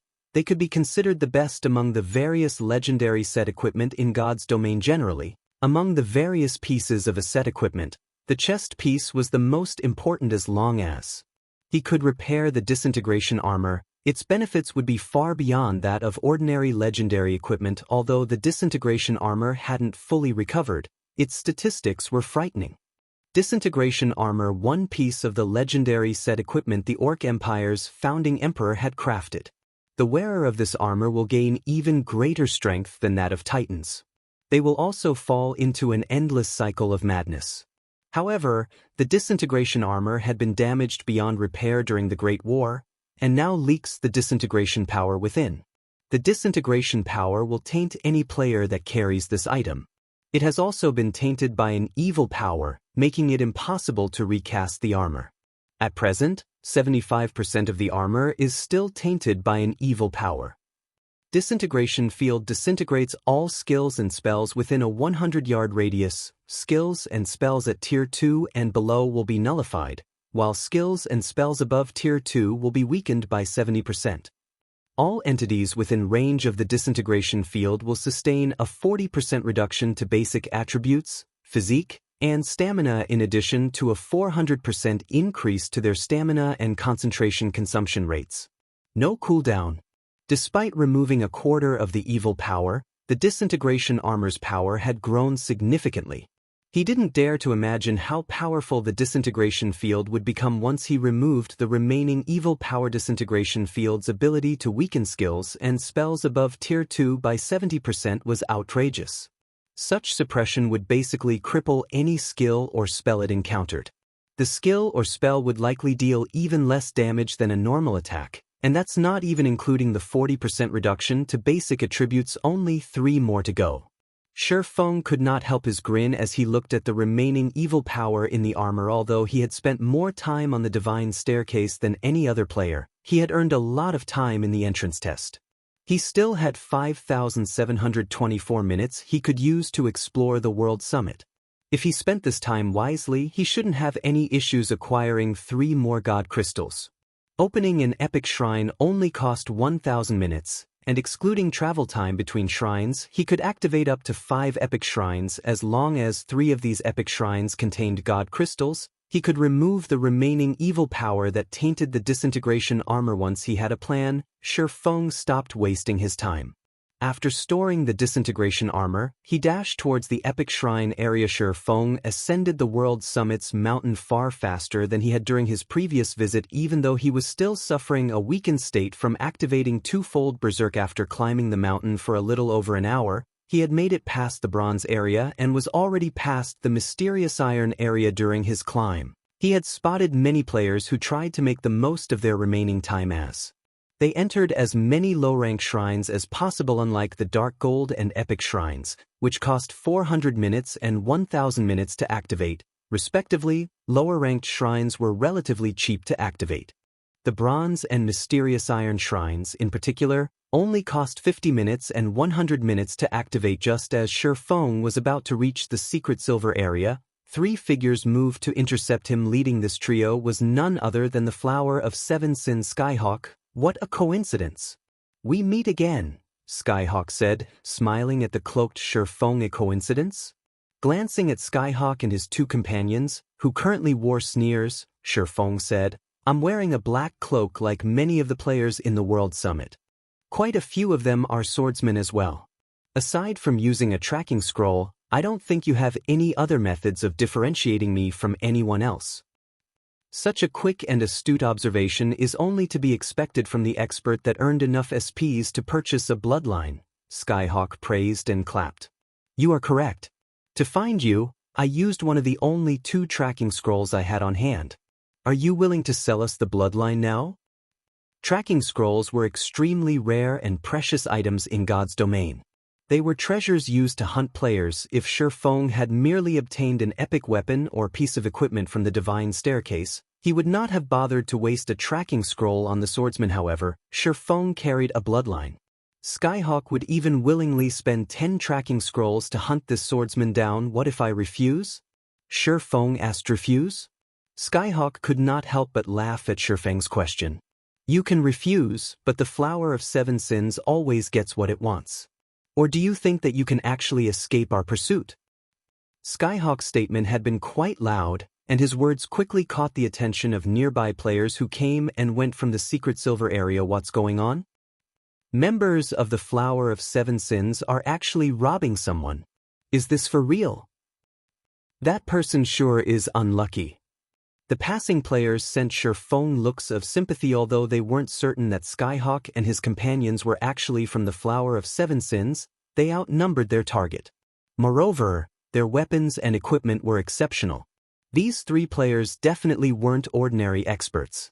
Feng would clearly be at a disadvantage if the trio decided to take action. Commander, those people seem to think that Flower of Seven Sins members are robbing someone. A savage-like man, who had just descended from the secret silver area, reported to the cold beauty beside him as he looked towards Feng. The other members in the World Summit should be in Skyhawk's party. Should we go and take a look? There's no need. It's Skyhawk's party, the woman said as she looked at the man with a broken, massive, pitch-black blade across his back. If Skyhawk weren't preoccupied, he would notice that the cloaked savage and the cold beauty were none other than Brute Spear and Hidden Soul. Seriously? What exactly happened? Why are they resorting to theft? Brute Spear could not help but gape at the distant berserker. The Flower of Seven Sins only had 7 commanders. Meanwhile, Skyhawk commanded the Sin of Wrath, an existence that stood among the Flower of Seven Sins' upper echelons. Normally, Skyhawk felt it beneath himself to attack someone for an epic item, yet this man was trying to rob someone. If news of this reached the organization, it would cause chaos. I don't know, but this is quite interesting. Let's head over and find out what's going on. When Hidden Soul saw Skyhawk ready to take action, interest bubbled in her heart. However, this interest was not directed toward Skyhawk, but Skyhawk's target. A player daring enough to offend Skyhawk had to be extraordinary. Immediately, these two players approached the battle to get a better grasp of the situation. Meanwhile, Skyhawk's party burst into action as companions that frequently fought alongside each other. The trio had long since reached an instinctual understanding of the party's battle formation. Immediately, Ridiculous, the tall, robust Guardian Knight, charged towards Feng.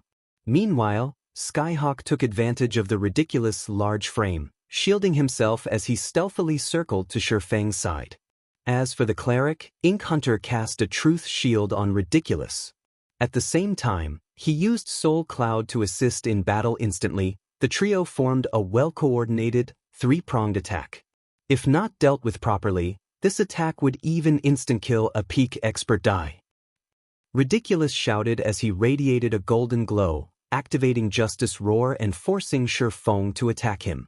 At the same time, he swung his one-handed axe at the swordsman, utilizing the dazzling glow from his body to hide his attack. However, as Ridiculous swung his axe, an energy pulse radiated from Feng, extending across 100 yards before dissipating.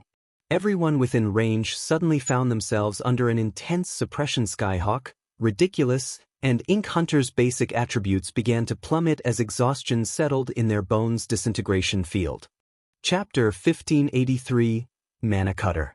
Chapter 1583, Mana Cutter. When the disintegration field took effect, the 3 members of Skyhawk's party visibly slowed. Meanwhile, when Ridiculous' one-handed axe was a few inches away from Feng's face, it clanged against a blue longsword, unable to move an inch further. This is a domain suppression. When Ridiculous felt his basic attributes decrease, he could not help but stare at the cloaked swordsman before him in astonishment. At this stage of the game, domain skills were as rare as a phoenix's feather. Not only had Feng used a domain skill, but it had also reduced his basic attributes by 40%. Only a high-tiered domain skill was capable of accomplishing this, yet, since the start of the battle, he hadn't seen Feng use any magic scrolls. During Ridiculous' brief shock, Skyhawk approached Feng's right side and swung the broken, pitch-black blade in his hand's indiscriminate slash. Immediately, over a dozen black energy blades flew towards Feng's blind spots. At the same time, Ink Hunter bombarded the swordsman with Soul Cloud, launching magic blades from above. What exquisite coordination! Skyhawk and Ink Hunter's performance shocked the spectating crowd. The two players had timed their attacks perfectly, targeting every one of the swordsman's blind spots. Even an expert player would be forced to activate their strongest life-saving skill in such a predicament. There was no way to block every attack, however. As the numerous attacks soared toward Feng, the latter didn't move to defend himself. Rather, Feng slashed the abyssal blade toward Skyhawk, who followed his indiscriminate slash with a normal attack. Is he trying to get himself killed? Skyhawk was confused as he watched Feng ignore both his indiscriminate slash and Ink Hunter's soul cloud. Others might not realize how powerful his indiscriminate slash was, but he was very familiar with the attack. Even though his attributes had decreased, if every one of the dozen or so energy blades struck an MT of the same level, they'd either be near dead or lose half of their HP. Brilliant sparks scattered when the abyssal blade clashed with Skyhawk's broken sword. Skyhawk's normal attack came to an abrupt halt as everyone expected the energy and magical blades to devour Feng's HP. Something astonishing occurred. Both attacks vanished half a yard from Feng. It was as if these attacks had never existed. What is going on? Did he use an invulnerability skill? Is he an NPC? Everyone's jaws dropped. All of the watching players were experts in God's domain. They had seen countless skills and spells in their travels, and they had a certain understanding of invulnerability skills. As far as they knew, invulnerability skills typically formed an eye-catching barrier of sorts to protect the player. Yet despite the lack of any barrier around Feng, both Skyhawk and Ink Hunter's attacks had been nullified. This was simply inconceivable. A defensive skill? Skyhawk remained relatively calm despite his failed attack. Sneering at Feng, he hissed, "How long do you think this skill of yours can last? Do you think it can protect you from this?" Skyhawk immediately adjusted his footwork, and his broken blade began to gather a horrific, black energy around itself as it slashed towards Feng. The black energy quickly formed a black blade over Skyhawk's broken sword. As this black blade moved, it tore apart space itself. Meanwhile, the Guardian Knight attacked from the side. Shield of Vengeance. With Justice Roar already active, his strength and attack speed had doubled. Suddenly, Skyhawk's broken blade split into 5 copies, each resembling a cunning, venomous snake as they attempted to strike Feng's blind spots. Advanced combat technique, Snake Bite. Is Skyhawk finally taking this seriously? Hidden Soul frowned slightly as she watched from a distance. Skyhawk's technique standards weren't his only monstrous weapon. The broken, black blade he wielded was also extraordinary. The weapon itself lacked a quality rank, and its only attribute bonus was attack power. It didn't provide any additional basic attributes in exchange. However, the broken blade had 2 incomparably powerful skills. The first skill was Mana Rebound, the second was Mana Nullification. With this effect, the weapon could even slice through invulnerability skills. One could say that the weapon was a magic killer. In fact, this ability suited the broken blade's name perfectly. Mana Cutter.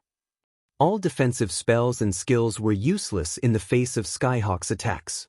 Moreover, if melee players weren't careful with the skills they used to attack Skyhawk, Mana Rebound might turn their own attacks against them rather than damage Skyhawk. Because of this weapon, Skyhawk was the most formidable of the Flower of Seven Sins 7 commanders. If one wanted to defeat Skyhawk, they had to rely on techniques or basic attributes. Unfortunately, Skyhawk was a monster in both regards. If Hidden Soul had to face such an offensive, even she'd have no choice but to activate Vanish, receiving ridiculous attack, before putting as much distance between herself and Skyhawk as possible. If she tried to fight the Berserker and Guardian Knight simultaneously, she'd have no hope of victory. The Mana Cutter? Feng felt a little jealous as he watched the broken, pitch-black blade, which had transformed into 5 black snakes in the past. Every player had known about the Flower of Seven Sins commanders. They were just as popular as Super Guild's guild leaders. Their weapons and equipment had been just as famous. Among them, countless berserkers and swordsmen dreamed of wielding Skyhawk's Mana Cutter. Realizing that Skyhawk and ridiculous attacks were about to hit their target, Feng disregarded the idea of intercepting them forcibly. Instead, he used Divine Steps and split into 11 copies, spreading out to circle his 2 opponents. Feng still suffered a weakened state, and although the duration was much shorter than earlier, it still reduced his basic attributes by 80%. Overall, his basic attributes were only slightly higher than Skyhawk and Ridiculous, who were still suppressed by Disintegration Field. He didn't have the ability to deflect the incoming attacks, which targeted his blind spots and weak points doppelgangers. The instant mana cutter slid through Feng's body. Skyhawk followed up with a whirlwind slash, giving Feng no chances to escape his grasp by swapping positions with his doppelgangers reacting in a similar manner. Ridiculous followed up his attack with Devotion, an AoE skill that only attacked his enemies based on his experience with skills that summon doppelgangers. He immediately determined that Feng's doppelgangers were likely invulnerable to attacks and couldn't be differentiated from the true body. In that case, he simply needed to attack all 11 clones with an AoE to find Feng's. However, Ridiculous was dumbfounded after he used Devotion. All 11 doppelgangers remained unharmed. They're all fakes? Skyhawk looked at each clone carefully. He had prepared to launch an attack as soon as his companion revealed Feng's real body, but since none of the copies had taken damage, he was at a loss using his opponent's shock as an opportunity. Feng appeared before Ridiculous and activated the aura of Time's forbidden domain. His two blades then transformed into streaks of light as the bit into the Guardian Knight before him. Her 2 skill, Instant Strike. Although Ridiculous noticed Feng's attack, due to his weakened physique and the swordsman's attack speed, which had been increased by 500%, he couldn't react in time. He didn't even have time to activate his life-saving skill before Feng's attack struck in the end. He could only watch as the Abyssal Blade and Killing Ray slashed down at him in succession before Skyhawk could react. The Guardian Knight's 30,000 HP had fallen to 0. Chapter 1584, Wrong Opponent. Chapter 1584, Wrong Opponent. As Ridiculous' HP hit 0, silence descended on the spectating players as they watched the battle. Everyone realized that Skyhawk, Ridiculous, and Ink Hunter were definitely peak experts. The trio's combat standards were even better than theirs, and their weapons and equipment were nothing compared to the trio's yet. Despite 3 such excellently geared peak experts working together, Feng killed one of them without receiving a single point of damage. Moreover, the swordsman had taken out the player with the highest defense and HP. This was simply inconceivable. How is this possible? Ridiculous stared at Feng in shock as his vision began to fade to black. No matter how he thought about it, he couldn't rationalize what had just happened. All 11 clones should have been Feng's doppelgangers. Feng's main body should not be among them. When he had used Devotion, none of the clones had been affected in the slightest. The only logical explanation was that all 11 clones were doppelgangers, yet one of these clones had killed him. Ridiculous wasn't the only one confused. Skyhawk and Ink Hunter were just as shocked. There were doppelgangers in God's domain that could attack, and those that could not. Doppelgangers that could attack were generally much weaker and easier to kill than the main body. In contrast, the majority of doppelgangers that weren't capable of attacks were invulnerable. These doppelgangers mainly served as a distraction. However, not only were Feng's doppelgangers invulnerable, but they could also launch their own attacks. This was beyond their understanding of doppelganger skills. So fast. Who is that? He actually instant-killed Ridiculous. Brute Spear, who watched from a distance, gulped as the previous scene replayed in his mind. Ridiculous techniques were no weaker than his own, but the Guardian Knight was much tougher than a berserker like him. This Guardian Knight had died without the chance to defend himself. Brute Spear felt every hair on his body rise. No, there's something wrong with Ridiculous, Hidden Soul said, shaking her head. Although that player's attack speed is incredible, it's so fast that Ridiculous wouldn't have time to react and activate a life-saving skill. Had Ridiculous activated his life-saving skill, he wouldn't have died so quickly. At the very least, he could have bought himself enough time for Skyhawk and Ink Hunter to save him. It's highly unlikely that Ridiculous would have made such a major mistake. That player must have done something to prevent Ridiculous from using a life-saving skill in time or at all. By the looks of it, Skyhawk's group provoked the wrong opponent. Brute Spear nodded his agreement. Hidden Soul's deduction sounded logical, or rather, he wanted to believe in Hidden Soul's reasoning. The thought that someone could overwhelm a peak expert's reactions with attack speed alone was too terrifying. Damn it. It's a silencing skill. Inc, we're retreating. Skyhawk couldn't help but grit his teeth as he glared at Feng.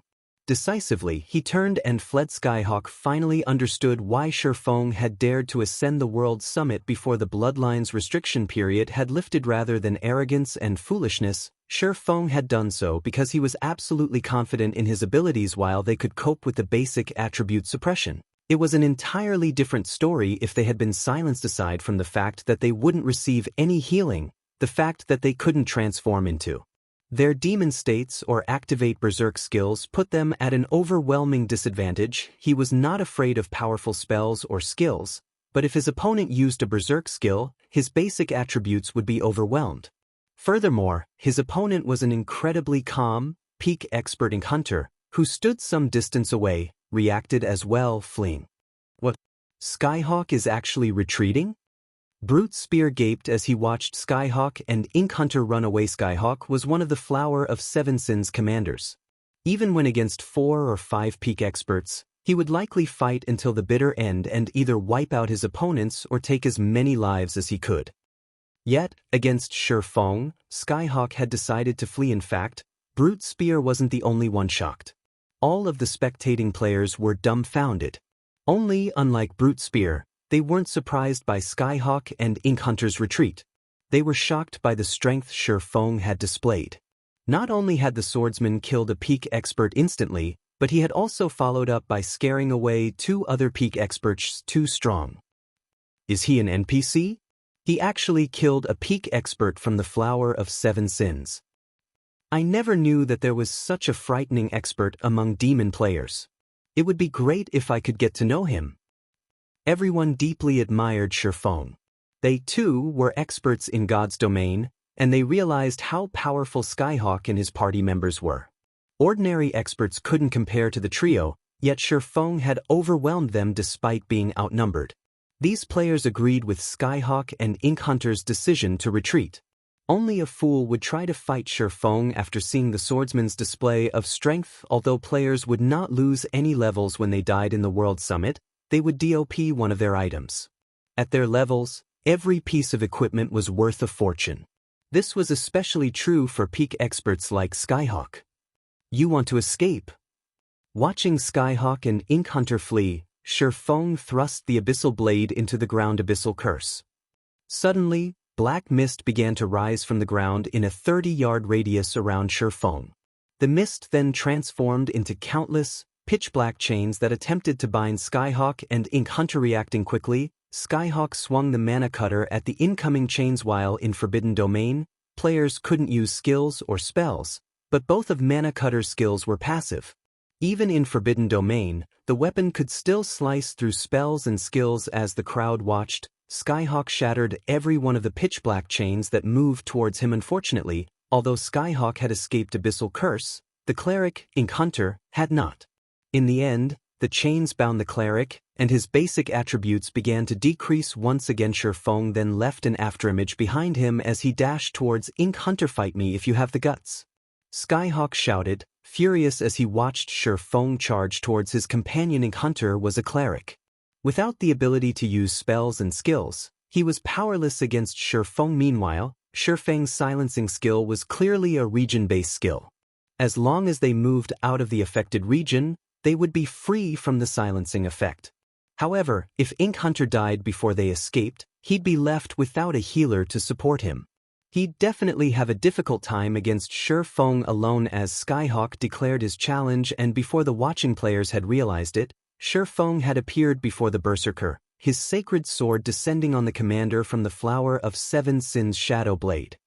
A single slash, alongside 9 shadows, struck Skyhawk from various directions. Feng's sudden appearance had caught Skyhawk off guard, but the Berserker reacted almost immediately, adjusting his footwork and wielding his blade. Advanced defensive combat technique, Iron Wall. The broken blade's trajectory seemed strange as it deflected the incoming attacks.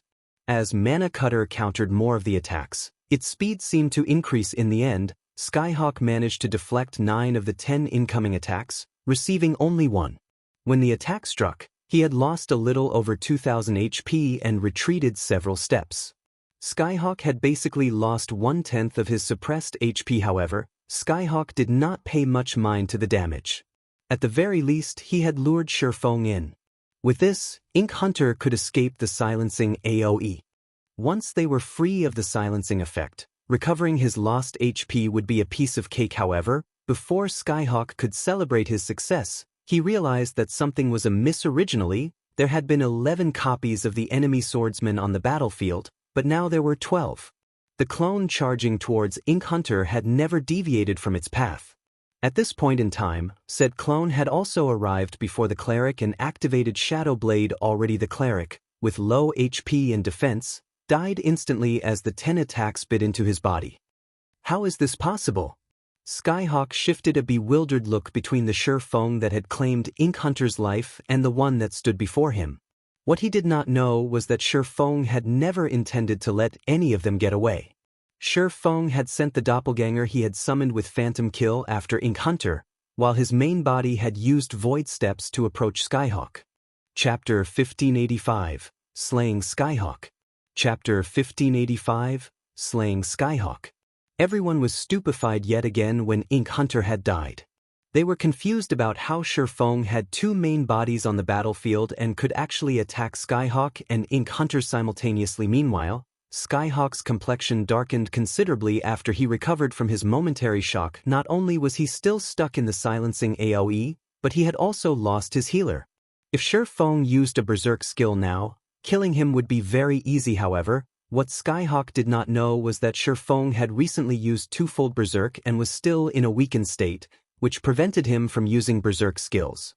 Otherwise, he wouldn't have needed to expose trump cards like Forbidden Domain and Phantom Kill. Feng didn't give Skyhawk much time to think about his situation as he sent another quick slash at the Berserker Flame Burst.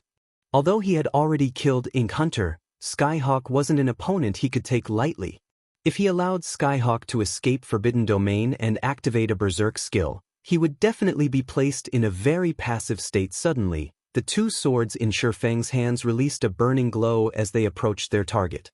Feng didn't bother with complex techniques, relying on bold, simple movements. Instead, experts like Skyhawk had practically no weak points.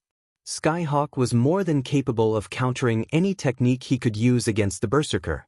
Hence, rather than wasting stamina and concentration executing powerful combat techniques, it was far more efficient to force Skyhawk to defend himself with simple movements, turning this battle into a contest of stamina and concentration. Don't even think of killing me that easily, Skyhawk shouted. Reacting, he brandished Mana Cutter to deflect Feng's attacks. Boom. Boom. Every time the swords clashed, the resulting impacts radiated powerful shockwaves. Even Hidden Soul and the other spectators, who stood a safe distance away, could clearly feel these shockwaves. Meanwhile, the ground under Skyhawk and Feng's feet cracked and shattered. To the watching crowd, it felt as if they were watching two gigantic, humanoid beasts clash, rather than players. Even the terrain changed in the wake of their might in terms of basic attributes. Feng was just slightly superior to Skyhawk. Hence, even if Skyhawk received the full force of Feng's attacks, he wouldn't take much damage. Furthermore, the Berserker deflected his opponent's attacks rather than block them. However, Feng's slashes were far more powerful than Skyhawk's with Flame Burst's explosive power. Although Mana Cutter could slice through projectile skills and spells, it wasn't effective against skills that enhanced their user's power. As a result, every time Skyhawk deflected an attack, he was forced back several steps. His HP fell by over 700 as well. After deflecting 15 consecutive attacks, Skyhawk's HP had fallen to 50%. That guy is amazing. He's actually suppressed Skyhawk despite only having a slight advantage in basic attributes. Not even the other commanders are capable of something like this. Brute Spear could not help but sigh with admiration as he watched Feng back Skyhawk into a corner.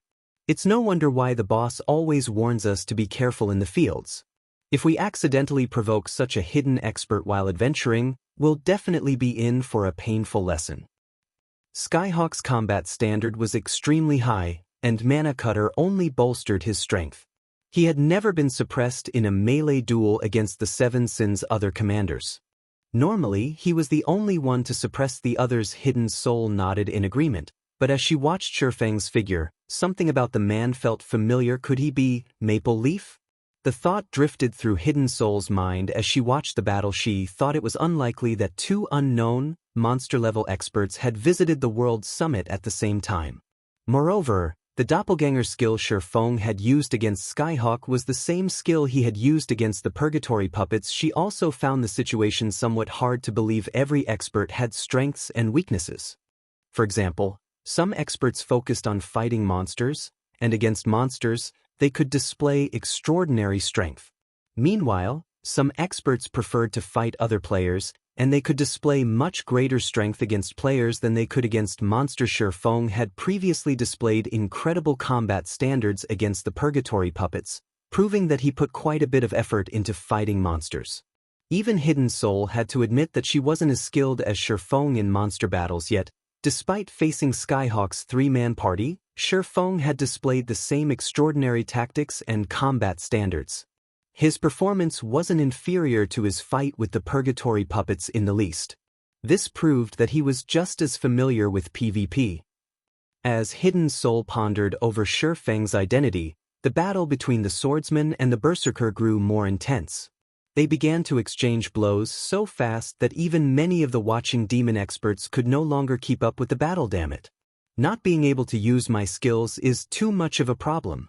Skyhawk was frustrated as he desperately repelled Feng's frenzied attacks. The standard of his techniques was considerably higher than Feng's. In a fight where neither combatant could use skills or spells, he'd have no fear of Feng yet. Feng had used a skill that boosted his attack's destructive power before launching swift and straightforward attacks, forcing him to receive the attacks one way or another. Had Feng relied on projectiles, he could have easily found an opportunity to use Mana Cutter to turn the tables on the swordsman, but as if Feng had known about the weapon's abilities, he refused to give Skyhawk such an opportunity. This forced him into a passive situation, having to focus on his own defense. As a result, he could only watch as his HP continued to decrease. Moreover, Feng had yet to use a berserk skill or his demon state. That's not right.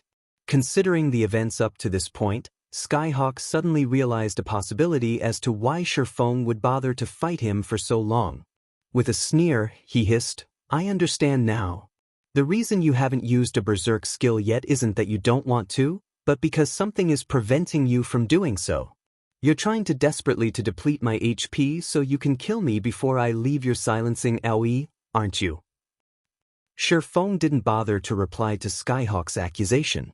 Instead, he activated Illusory Shadow. Although Illusory Shadow's attacks were quite weak, only dealing 40% of a normal attack's damage, the attacks couldn't be blocked. Your silence only confirms my guess.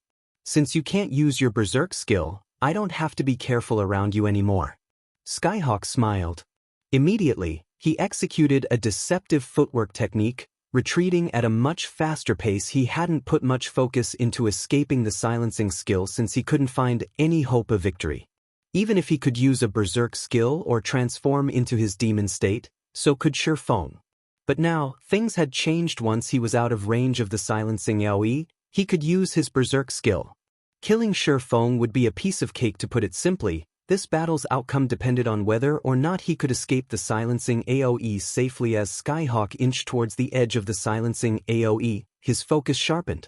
As a result, the drain on his HP began to slow. In 10 seconds, I'll escape your silencing skill. It's impossible to deplete my remaining HP in so little time. I have to admit, though, you are the first person to force me into such a position since I've joined God's domain. You should be proud of this fact. Do you have any last words? Skyhawk asked, smiling arrogantly at Feng. Is that so? Feng grinned. Suddenly in the next moment, a black figure descended from the skies and landed behind Skyhawk. This figure was none other than Feng's doppelganger. The doppelganger had already activated Flame Burst and brandished its swords at the berserker. Seeing this, Skyhawk's expression darkened. Hurriedly, he spun and used Mana Cutter to deflect the incoming attacks. As for Feng, he activated Dragon's Authority and executed Sword's Orbit. Dragon's Authority immediately inflicted the Fear debuff on Skyhawk. Not only did the debuff decrease the berserker's attack power by 40%, but it also reduced his attack speed and movement speed by 40%. With Skyhawk's attack speed decreased significantly, He couldn't keep up with both Feng and his doppelganger. As a result, he had to watch, helpless, as one sword light after another sliced through his body and stole a significant portion of his already low HP. Had only needed 10 more seconds to reach the edge of the silencing AoE, yet it now seemed endlessly far away. In the end, Skyhawk's HP plummeted, and like a puppet with cut strings, the berserker's body collapsed to the ground. "You should be proud of the fact that you forced me to attack in sync with my doppelganger," Feng said softly as he looked at the fallen berserker. Chapter 1586, Demon King's Horn. Although Feng had only spoken after Skyhawk's HP had reached 0, players would retain their senses for a short moment after they died in God's domain. Only, players weren't able to move you. Skyhawk nearly spat blood when he heard Feng's statement. Had he had use of his skills, Feng's mindless, brutish attacks wouldn't have claimed his life outright even without activating his berserk skill. However, Skyhawk's HP had already reached 0. Even if he wanted to say something, he couldn't. He could only wait, hateful, as the system gradually sent him out of the World Summit. When the spectating crowd saw Skyhawk's corpse on the ground, they gulped audibly as they turned towards the swordsman beside said corpse. Feng was too strong. This was the first time that they, as expert players, had realized that players could dominate a battle by relying on skills, not just basic attributes and techniques. Despite facing 3 peak experts simultaneously, Feng had killed all 3 by relying on his skills. Feng's skills were so powerful that Skyhawk's party hadn't been able to retaliate in the slightest. First, Feng had suppressed his opponents with a domain skill. He then used a silencing AoE skill and another skill that allowed him to instant kill a Guardian Knight. In the end, he had relied on his doppelgangers to fight a 2-on-1 battle. With his numerous skills, he had crushed any advantage his opponents had possessed. After this battle, these expert players realized how important skills and spells actually were. Now, they understood that skills and spells could make up for their imperfections, furthering their combat powers. Even when struggling with an overwhelming disadvantage, they could rely on the synergy of powerful skills and spells to turn the tide of battle. Feng was proof of this. Skyhawk died, just like that. He's definitely going to get an earful when he reports back to the main headquarters. Brute Spear could not help but laugh as he watched Skyhawk's body gradually disappear. We really have to thank this mysterious expert. As the Sin of Wrath's commander, everyone in the Flower of 7 Sins recognized the man's strength. He had achieved quite a bit in the organization. This was also why Skyhawk was so dissatisfied with Hidden Soul, who had recently been promoted to the Sin of Pride's commander due to her connections. Hidden Soul faced a lot of pressure in the organization, but now that Skyhawk had died during an attempted robbery, he would lose quite a bit of influence. Mysterious expert? Hidden Soul could not help but shake her head. Smiling bitterly, she said, "He is no mysterious expert. In fact, you know him." "I know him." Brute Spear was confused. "If I'm not mistaken, he is Maple Leaf," Hidden Soul said as she stared at Feng's distant figure. Although he had hidden his appearance under a black cloak, one of the doppelganger skills he used during the fight is the same skill Maple used in the entrance test. "He's Brother Maple?" Brute Spear turned to Feng with wide eyes, shocked. He couldn't believe it. Not only was Feng ridiculously powerful against monsters, but he was equally powerful in PvP. "Commander, if we can deepen our relationship with Brother Maple, wouldn't we have a better chance of retrieving the item?" Brute Spear suggested excitedly. "But this isn't the time to ask him," Hidden Soul said after giving the matter some thought. "He has just killed Skyhawk. Even if Skyhawk can stomach this grievance, the elders aren't likely to turn the other way. They'll do everything to learn as much as they can about him. It won't be too late to contact Maple once the elders have discovered his true identity." After giving the matter some thought, Brute Spear understood Hidden Soul's reasoning. The Flower of 7 Sins was a mysterious organization, which everyone in the virtual gaming world feared and revered. Meanwhile, news of a mysterious player killing a commander like Skyhawk would leak, sooner or later. The other superpowers would laugh at and ridicule the Flower of 7 Sins. If the organization wanted to maintain its reputation, it couldn't sit still and do nothing. Otherwise, the organization's prestige would plummet. While the watching players discussed Feng and the battle, the swordsman began to collect the loot Skyhawk and his party had dropped. Skyhawk, Ridiculous, and Ink Hunter were all bona fide peak experts. Every weapon and piece of equipment they used was the best of the best. When Skyhawk had died, not only had he dropped level 45 dark gold plate armor gloves, but he had also dropped a horn that radiated dense, demonic power. As it lay on the ground, it increased the demonic power in the air by several fold. What's this? Feng picked up the horn curiously and inspected it. Demon King's Horn, epic rank consumable. This horn carries the power of a living Demon King. Activating the horn will allow you to execute an attack with the power this Demon King had during his life. Activating the Demon King's power will cost 30,000 magic crystal. Can be used 2 more times. Feng was dumbfounded when he read the Demon King's Horn's description. A moment later, ecstasy gripped his heart. An epic consumable. This item was far rarer than an ordinary epic item, and it was obvious that Skyhawk had purchased it with his shrine points. However, it seemed that the Berserker had been in so much of a hurry to kill Feng that he had ignored the restriction period. In the end, Skyhawk had dropped the Demon King's Horn. When Skyhawk realized that he had lost this item, he would die from regret. Not even Feng could help but pity Skyhawk a little. Needless to say, Skyhawk had spent most, if not all, of the shrine points he had earned from the Divine Staircase on this item. If Feng had been in his place, he wouldn't have spent his points on the horn. After all, it was merely a consumable item.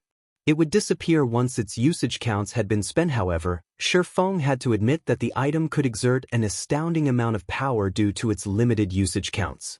With it, a player could use all of the potential of an epic item in an instant. In God's domain, Demon Kings were Tier 5 existences. Although their life ratings were lower than fallen angels, they were still Tier 5 creatures. On their own, they had enough combat power to devastate an entire kingdom. Quite a few Demon Kings had roamed God's domain in Feng's previous life. These Demon Kings had significantly changed the kingdoms they had risen in. To defeat these Demon Kings, the various local guilds had made astronomical sacrifices. Could that fellow have intended to raid a mythic monster? Feng wondered as he gazed at the Demon King's Horn. Since the Demon King's Horn allowed a player to use a Demon King's power, the player could launch an attack of a Tier 5 creature. A Tier 5 attack could even wound a Tier 5 monster severely if not dealt with properly. To current players, however, Tier 5 monsters were practically invincible. No player would be foolish enough to challenge a Tier 5 creature at this stage of the game. The only reason why Skyhawk would purchase this item was to face a Tier 4 mythic monster. Although mythic monsters were still insurmountable to current players, it was possible to take one down with the help of the Demon King's Horn and a few other powerful items. Now that Feng had obtained the Demon King's Horn, he had gained another trump card, which was even stronger than the elemental sources, to deal with mythic monsters in the future. He could even use it to deal with the final boss in a level 50 super large-scale team dungeon. The only problem was the high requirement of magic crystals to activate the Demon King's Horn. Not just any guild could afford to part with 30,000 magic crystals. Not even Zero Wing could afford the expenditure. Many aspects demanded magic crystals of the guild. Right now, Zero Wing couldn't even afford to spend 10,000 magic crystals, let alone 30,000. Forget it. It's better than not having it at all. After pondering the situation for a moment, Feng decided to set the Demon King's Horn aside for now, continuing towards the World Summit's epic area. Meanwhile, news of Feng's single-handed annihilation of Skyhawk's party spread like wildfire, quickly reaching the various superpowers' ears. Chapter 1587, Mysterious Expert. Chapter 1587, Mysterious Expert. Players bustled about on the streets of a guild town, protected by tall walls. Quite a few of these players were architects, busily constructing all types of buildings. From the top floor of an open-air restaurant in the town, a middle-aged man in dark gray armor quietly watched these architects. A flame-shaped shield rested beside his chair. Suddenly, a young man burst into the room, running up to the middle-aged man. Uncle Yuan, something big has happened, the young man excitedly reported.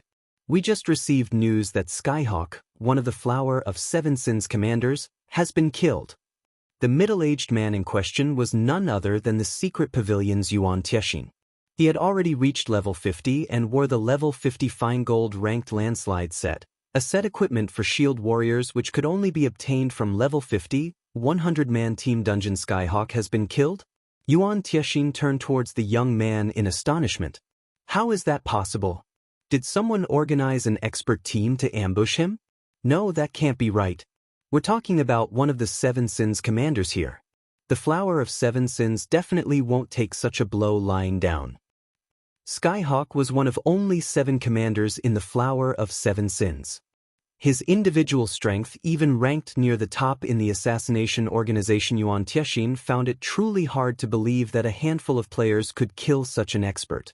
The only possibility was that some superpower had organized a small army to ambush the man. They'd also need various powerful tools to ensure that he couldn't escape. No, that's not the case. Based on what we've heard, it seems that Skyhawk and 2 of his close aides attempted to rob another player. In the end, that player turned the tables, and the 3 lost their lives. The young man explained, stammering. Skyhawk led his men to kill a player, but ended up dead instead?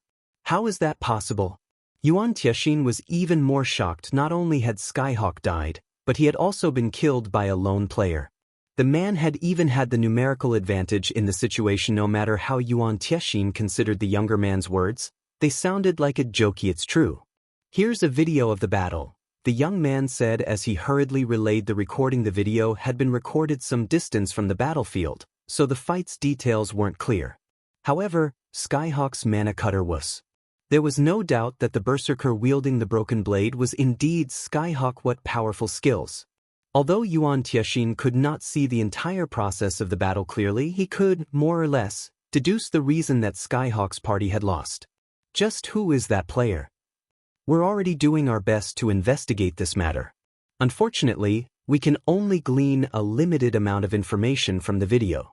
Although the Flower of Seven Sins should have access to more details, our spies in the organization are too low-ranked to gain access to the information.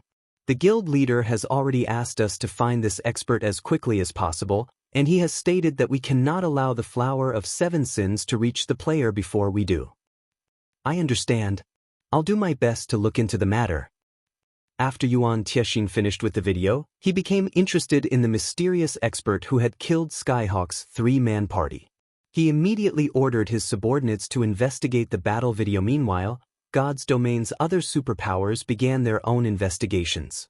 At this point, Feng, who was wholly ignorant of the commotion he had caused, reached the World Summit's Epic Shrine area. Compared to the Dark Gold and Fine Gold areas, the Epic area was void of players. The majestic Epic Shrines in the area remained unoccupied.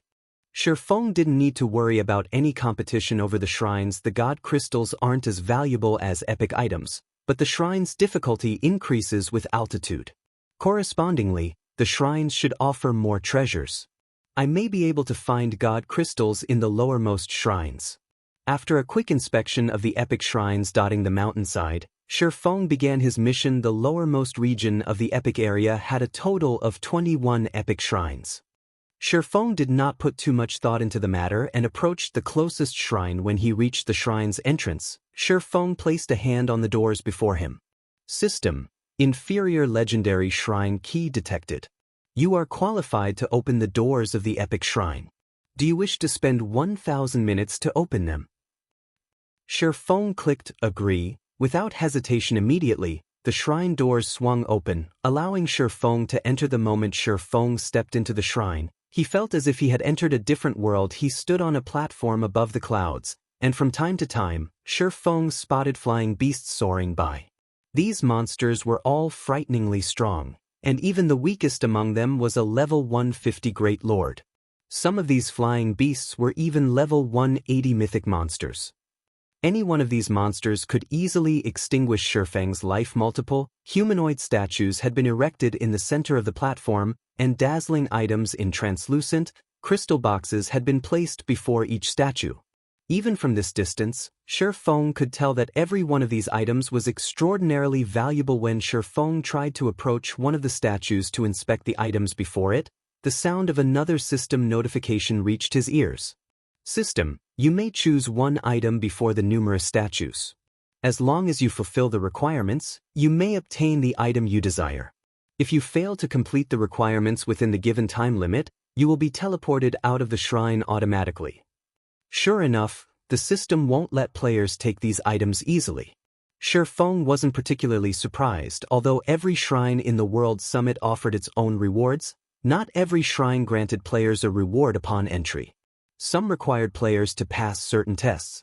The Shrine of the Lord of Destruction, which Feng had previously visited, was one such example. If players did not choose the appropriate shrines based on their strength, they might walk away empty-handed. A total of 12 statues occupied the platform. Among the items before the statues, 4 were damaged items, and there were 5 pieces of intact epic equipment, 2 epic weapons, and 1 epic item. According to the acquisition difficulty in God's domain, the epic item would be the most difficult to obtain, while the damaged items would be the easiest. It was relatively easy to determine the various statues' difficulty levels. However, none of this mattered to Feng. After all, he was not here for practical items. The god crystals were his only goal. Please, let this be a god crystal. Feng then approached one of the statues with a damaged item. The moment he made his choice, the stone statue before him began to crack. The cracked stone fell to reveal a stalwart man wielding a 2-handed sword and wearing golden armor. Shrine Knight, High Human, Tier 4 Sword Emperor. Level 100. HP 20, 000, 000/20, 000, 000. The moment the Shrine Knight appeared, Feng felt an unprecedented pressure bear down on him. Normally, NPCs' combat techniques were far stronger than monsters of the same level and tier. Furthermore, the NPC before him was a high human. High humans were unlike the current humans populating the God's Domain continent. High humans had long since gone extinct in God's Domain. Long ago, the gods had blessed high humans, and their life rating was much higher than their ordinary, current cousins. They were bona fide humanoid monsters. In fact, the legends that spoke about humans who had slain dragons didn't refer to current humans, but high humans. Current humans' life rating was far lower than dragons, and not even a Tier 5 NPC would be a match for an ordinary Tier 5 dragon. However, high humans could fight and defeat dragons. As another example of how powerful high humans were, the Tier 4 Shrine Knight before Feng could easily kill mythic monsters of the same level as if they were ants. Chapter 1588, Bloodline Improves. Chapter 1588, Bloodline Improves. After the stone enveloping the Shrine Knight shattered on the platform, it started to move towards Feng. As the situation developed, the pressure Feng felt continued to build. Had Feng not known that the Shrine's trials wouldn't kill the challengers, he would have likely used Absolute Domain to defend himself. Challenger, you have 2 choices. The first is to dodge all of my attacks. The second is to surpass me in combat standards. Your time limit is 3 hours. You have 3 minutes to consider. If you do not decide in 3 minutes, you'll be forced out of the shrine automatically. The Shrine Knight mechanically explained. Dodge all of his attacks or surpass him in combat standards. Feng took a closer look at the Shrine Knight before him. After a moment of consideration, he declared, I choose the second option. The Shrine Knight was a Tier 4 Sword Emperor. Even if the NPC were the same level as Feng, its attacks wouldn't be a trivial matter. Furthermore, Feng was still in a weakened state. That would make it even more difficult to dodge every one of the Sword Emperor's attacks. Competing against the Shrine Knight in combat standards was his only chance to clear the challenge. Normally, after NPCs reached Tier 3, their combat standards would be on par to ordinary expert players. Some powerful Tier 3 NPCs could even reach the refinement realm.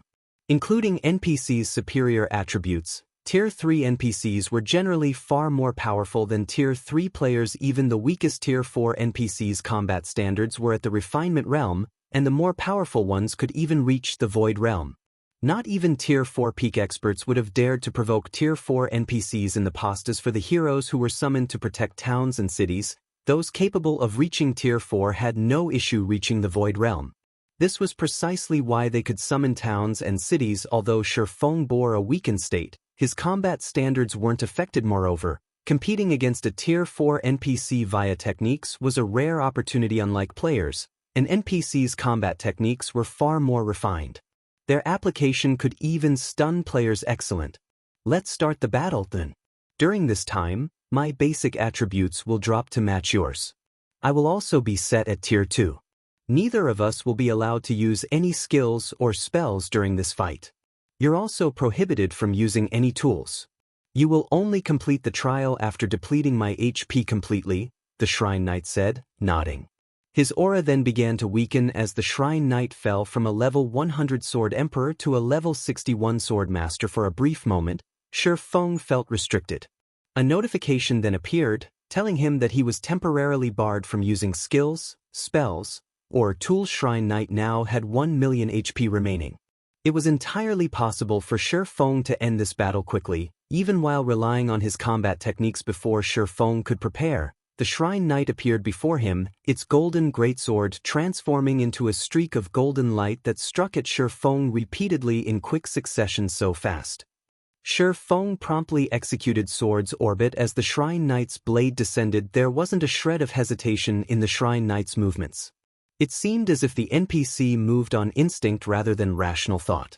He was unlike players, who usually thought before taking action. The near-instinctive movements allowed the Shrine Knight to execute attacks that were so fast that Feng couldn't preemptively defend himself.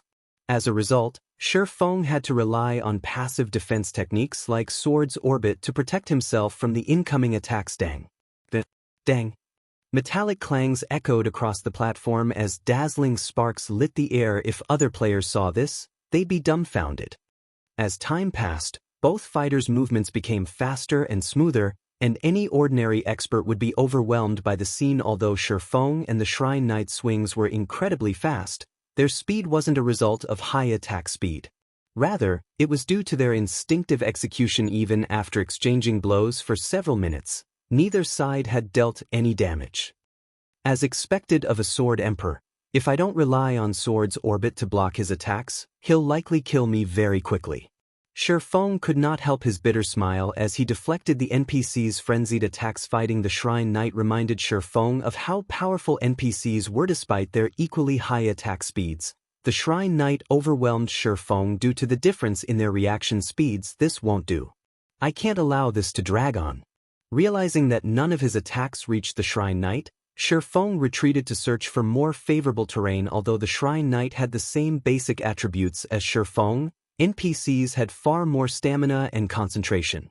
Feng did not doubt for a second that the Shrine Knight could outlast him in a battle of endurance. As Feng retreated, he soon discovered a small grove of tall trees near the edge of the platform that should work.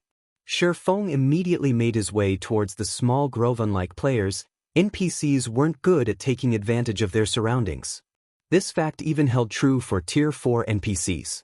If he used the trees to block a portion of the Shrine Knight's attacks, he would have more opportunities to deal damage. However, as soon as Feng left the platform's central area, the Shrine Knight stopped his attacks and leaped backward, withdrawing from the battle. The NPC then turned and walked back to his original position. Crap. Is this for real? The system won't even give me a chance of winning. Feng was speechless when he saw the Shrine Knight recover to his original state. If he could not fight outside of the platform's central area, he wouldn't be able to take advantage of the terrain. If he continued to exchange blows mindlessly with the Shrine Knight, he would exhaust himself and die before his 3 hours were up. Why is this trial so difficult even though it's the lowermost epic shrine? Feng felt a wave of frustration wash over him as he stared at the motionless Shrine Knight. Whether it was players or NPCs, as long as they reached the Void Realm, they would have a clear grasp of movement around them. In addition, the Shrine Knight could execute near-instinctive attacks. Aside from Domain Realm experts, Feng doubted that anyone was capable of beating the Shrine Knight's combat standards. Of course, there was one way that Void Realm players could defeat an NPC like the Shrine Knight: in advanced offensive combat technique. But even now, Feng had only learned basic offensive combat techniques. He had only learned 2 advanced combat techniques, one of which was Void Steps, while the other was Sword's Orbit. Void Steps was a footwork technique and ineffective against Void Realm NPCs and players. As for Sword's Orbit, it was mainly a defensive combat technique. It could not be considered a true offensive combat technique. Is giving up my only choice? Feng took a moment to consider the situation. Without being able to use his skills and spells, he had lost one of his major advantages. He couldn't use the soul water or crystal of souls he had produced with the soul orb to enhance his focus, either. Without these options, He had no hope of defeating the Shrine Guard. If this continued to drag on, he'd only waste his precious time as Feng searched his bag for any items that might help him. He came across the Dark Iron Bloodline. The restriction period had already ended, and he could now use the Bloodline. Fortunately, this didn't count as a prohibited item, that's right. How could I forget about the Bloodlines? Feng laughed as he gazed at the Dark Iron Bloodline in his bag. When consumed, Bloodlines improved a player's life rating. When a player's life rating in God's domain increased, every aspect of their being improved. Reaction speed, stamina, and concentration were just a few of these aspects. Feng retrieved the Dark Iron Bloodline from his bag. Removing the crystal bottle's lid, he consumed the pitch-black liquid contained within. Chapter 1589. Frightening Bloodline Power. Chapter 1589. Frightening Bloodline Power.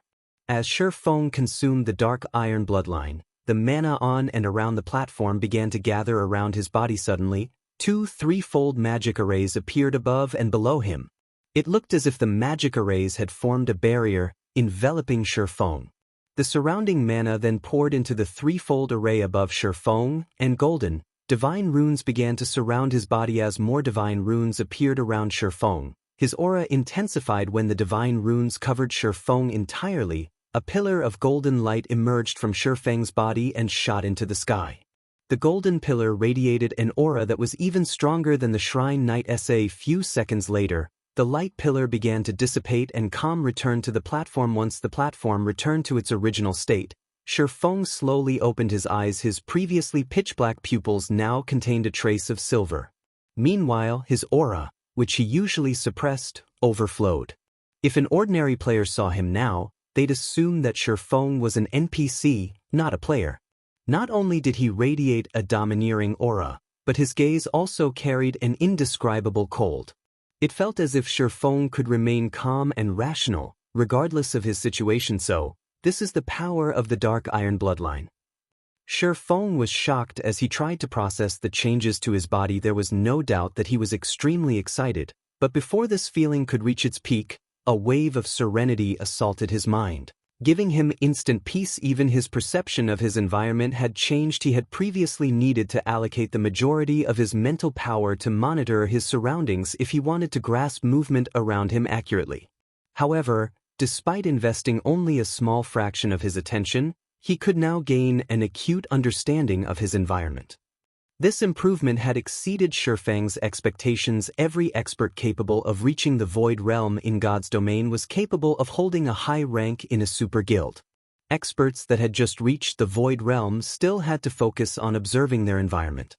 Even veteran Void Realm experts had to allocate a considerable amount of their mental fortitude to do so. Yet, now, Feng did not even need to allocate half of his attention to achieve the same result. The boost from the Dark Iron Bloodline was truly terrifying. There was a limit to a person's mental power in both the real world and in God's domain. Not everyone could multitask. Experts, however, had this skill. Of course, they were limited to simple tasks when dividing their attention. If an expert encountered a complex problem, they would struggle to multitask. Needless to say, observing every movement in one's surroundings was a complex task.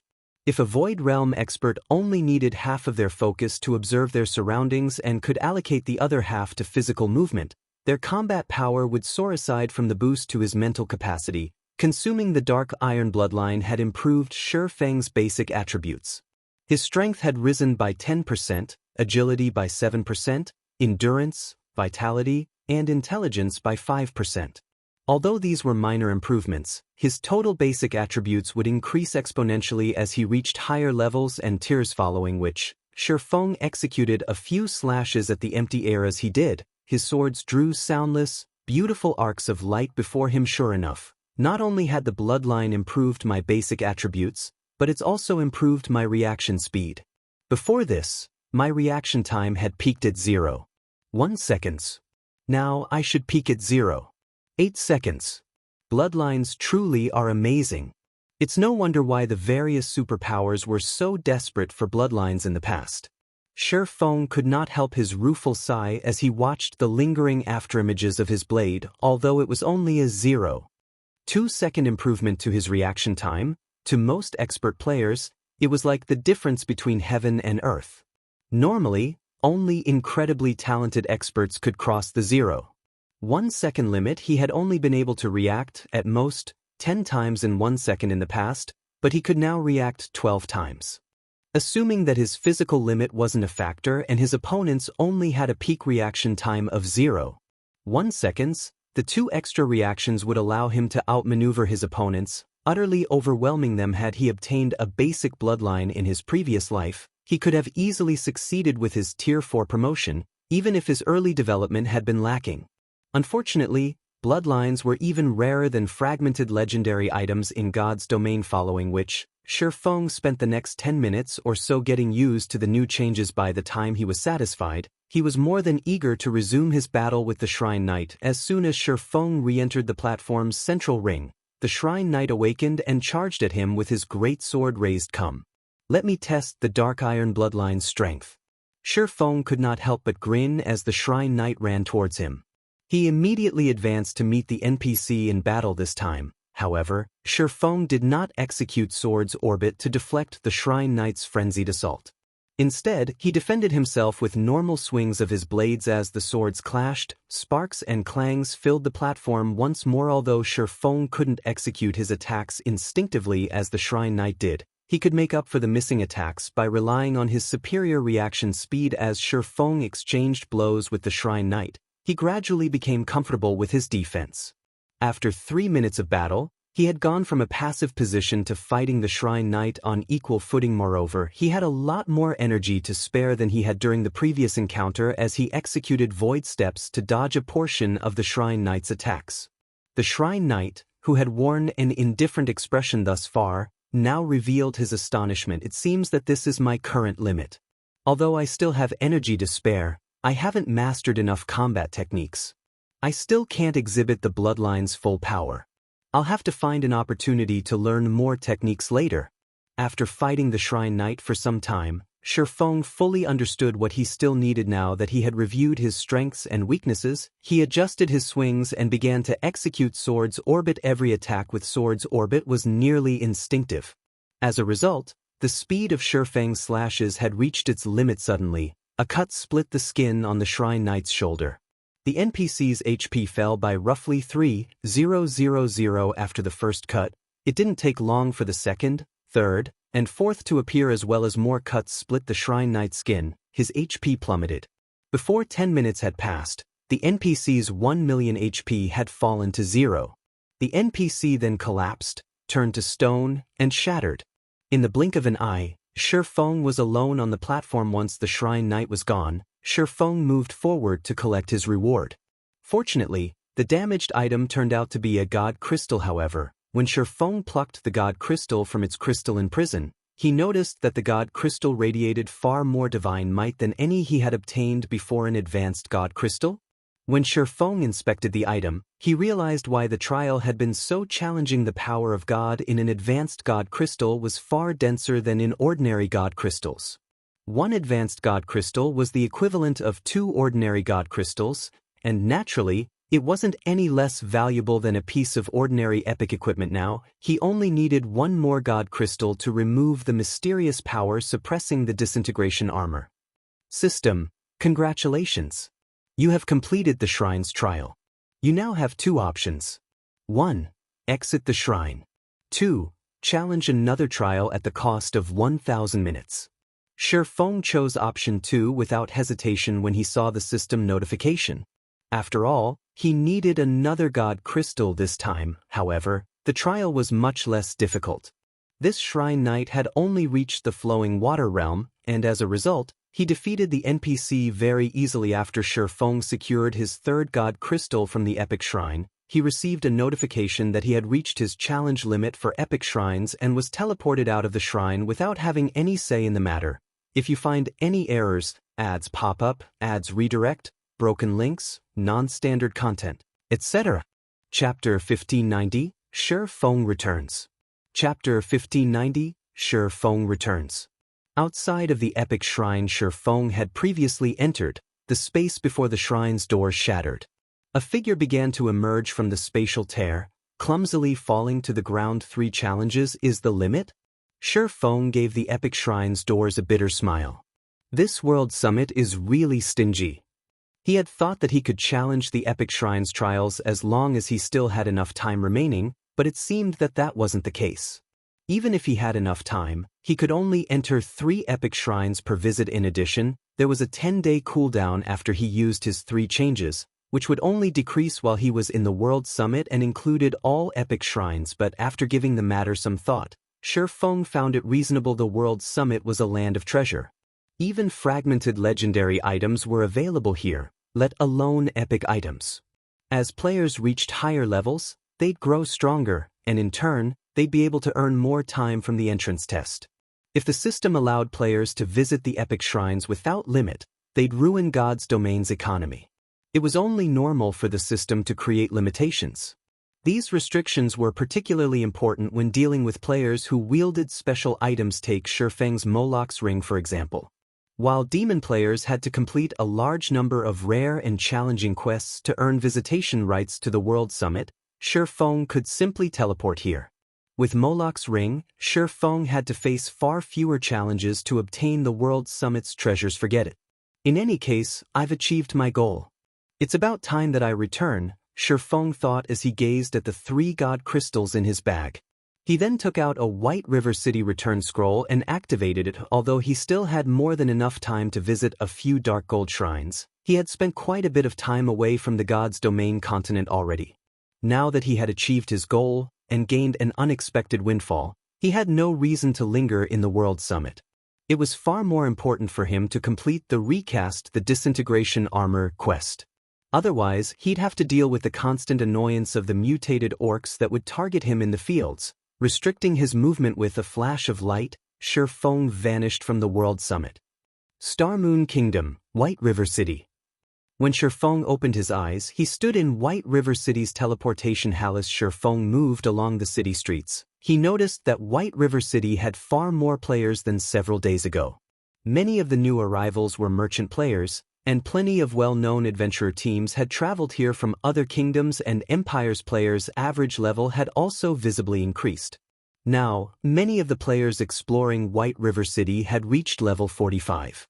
Feng even spotted level 46 and 47 independent players. In addition, the sight of players atop mounts had become more common in the city. During his last visit, only expert players had owned mounts, but now, many elite players had mounts of their own. However, with the increase of White River City's player population, Feng discovered quite a few cloaked players that stood out from the crowd. What made these players stand out in Feng's eyes was their interest in the players that wore Zero Wings guild emblem. Killing intent would flash in their eyes whenever they spotted a Zero Wing member. By the looks of it, Zero Wings members were just as wary of these cloaked players. It felt as if a fight would break out between them at any moment. As Feng pondered the city's new, strange atmosphere, Aqua Rose contacted him. Guild leader, you finally returned. Aqua Rose was visibly excited when she saw Feng's face. What's going on in White River City? Why do I feel like the city is polluted with killing intent? Feng asked as he glanced around him. It's all because of Blackwater and Heaven's Burial. Roughly 10 hours ago, they doubled the bounty on our guild members. It's tempted many dark and independent players from other kingdoms and empires to take action against us. Now, everyone's hunting our guild members. Some have even found opportunities to strike while in White River City. At this point, other players have ambushed and killed dozens of our core members. Aqua Rose helplessly explained. While Feng had been gone, Zero Wing's expenditures had grown massively due to the war with Heaven's Burial and Zero Wing City's construction costs. Zero Wing had spent practically every coin it earned from the Candlelight Trading Firm, Stone Forest Town, and Zero Wing City in one way or another. The guild had no way to keep up with the increased bounty. How generous of Blackwater and Heaven's Burial. Feng was astonished by doubling the bounty. Each of Zero Wing's normal members was worth 40 silver, while elite members were worth 2 gold, and killing a core member could earn a player 20 gold. Not even the majority of God's Domain's experts earned 20 gold per day, yet now, one could earn that many coins by killing one of Zero Wing's core members. In addition, Players would earn a piece of top-tier equipment when they killed one of these core members. It was no wonder why other kingdoms and empires' dark players had set their sights on White River City. After all, White River City housed the highest number of Zero-Wing members. Besides, these dark players wouldn't have an opportunity to strike in Stone Forest Town or Zero-Wing City without the ruling guild's approval. Players couldn't wear black cloaks in guild towns and cities. The ruling guild usually killed anyone who wore a black cloak without any repercussions. The only places in which these players could strike were the fields and White River City. Of the two options, it was easier to find Zero-Wing members in the city. Although it was risky to attack another player in an NPC city, the potential profits were just as high. Countless dark and independent players would be willing to take the risk. Guild leader, we've almost run out of guild funds. We are also running out of top-tier weapons and equipment for trade. The situation had disheartened many of our guildmates. We really cannot afford to allow this situation to continue. Why don't we change the direction of our guild's development a little and send more members to the Black Dragon and Apocalypse empires? Aqua Rose suggested. Although Zero-Wing made a lot of coins from Stone Forest Town and Zero-Wing City, there was a limit to how much top-tier equipment they could purchase. Furthermore, due to the constant fighting with Heaven's Burial and Blackwater's experts, Zero-Wing's ability to gather top-tier equipment and rare materials from team dungeons had weakened. If this persisted, it was only a matter of time before Zero-Wing crumbled. No. Since Heaven's Burial and Blackwater want to increase their bounty, we'll increase ours as well. We'll see who will remain standing in the end. Sure, Feng said, shaking his head. Also, notify Melancholic and have her prepare these materials for me. Gather every advanced forger we have as well. But we have very little spare capital remaining. If we increase our bounty, we'll run out of funds very quickly, Aqua Rose said worriedly. Currently, Zero-Wing's emergency funds only amounted to 22,000 gold.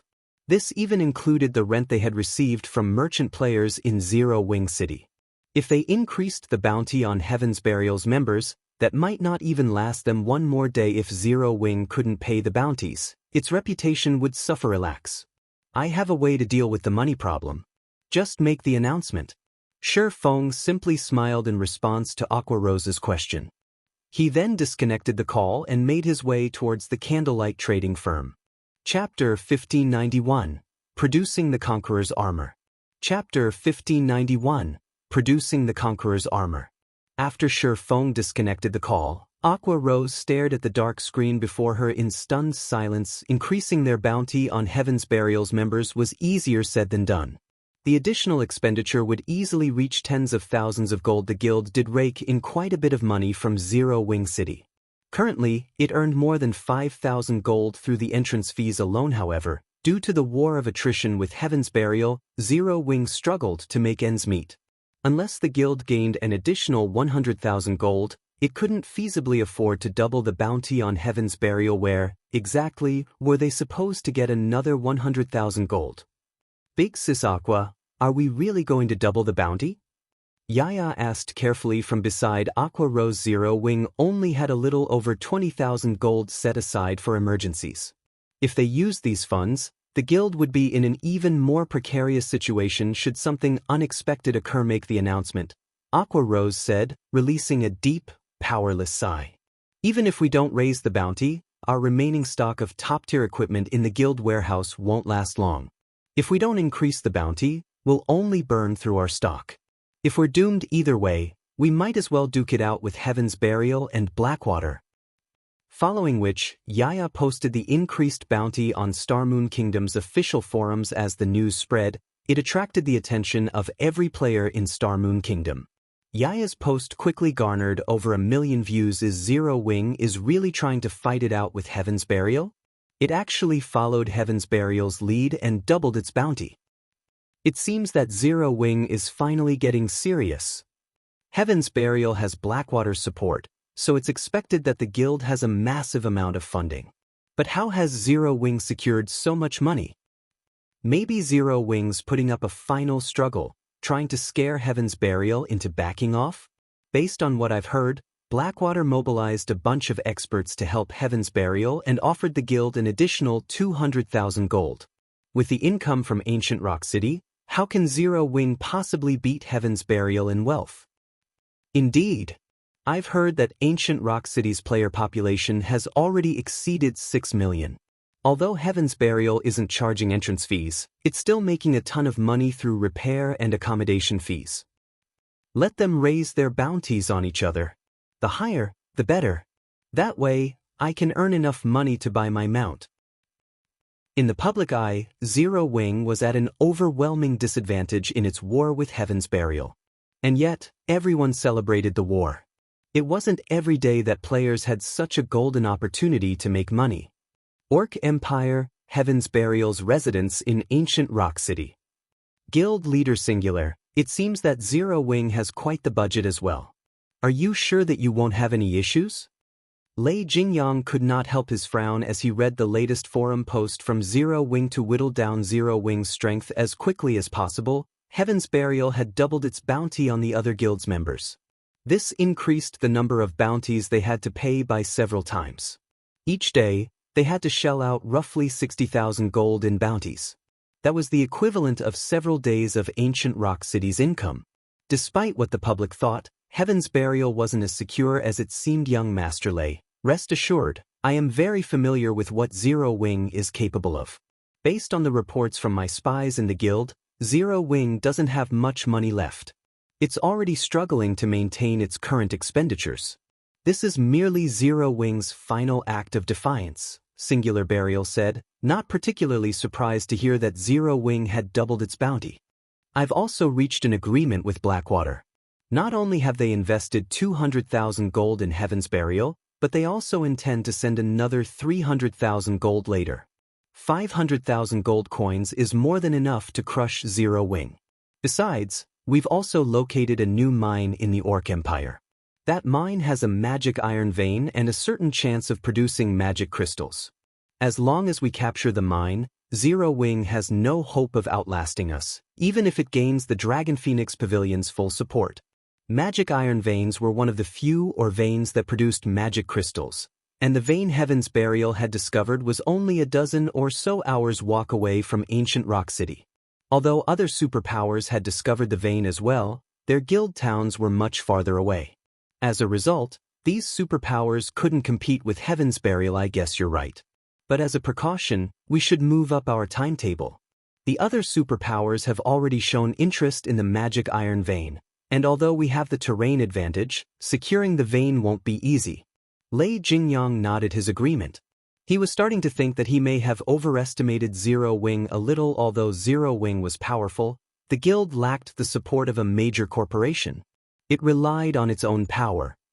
Meanwhile, in White River City's candlelight trading firm, as Feng entered one of the special forging rooms on the building's top floor, he noticed Melancholic Smile and nearly 100 other advanced forgers waiting for him. Guild leader, I've withdrawn all of the materials you've requested from the warehouse. The candlelight trading firm is also purchasing the materials in bulk, Melancholic Smile reported as she approached Feng, gesturing to the various materials piled around the special forging room. The materials Melancholic had gathered in the special forging room were none other than the required materials for crafting the Conqueror's armor. The Conqueror's armor's production process was intensely complex. Among the various processes, the most time-consuming were the smelting and material refinement. Fortunately, these tasks could be completed by forgers who hadn't learned the Conqueror's armor forging design, which was precisely why Feng had called upon these forgers to assist. With this, he could focus on forging the Conqueror's armor, saving plenty of time.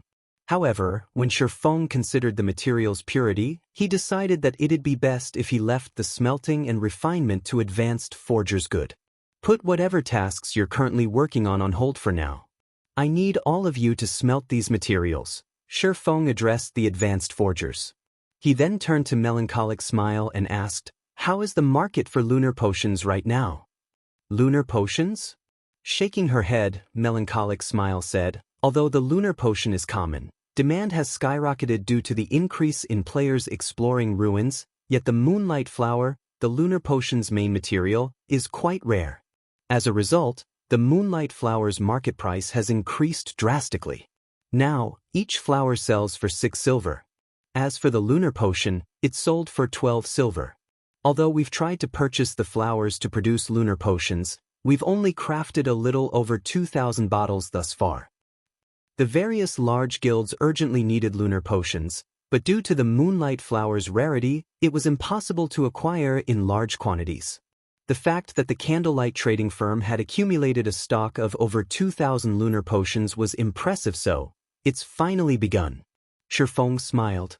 The moonlight flower's price was already higher than he had expected. Following which, he retrieved the moonlight flowers he had stored in his epic spatial bag and space-time herb garden. Use these to brew lunar potions and sell them for now.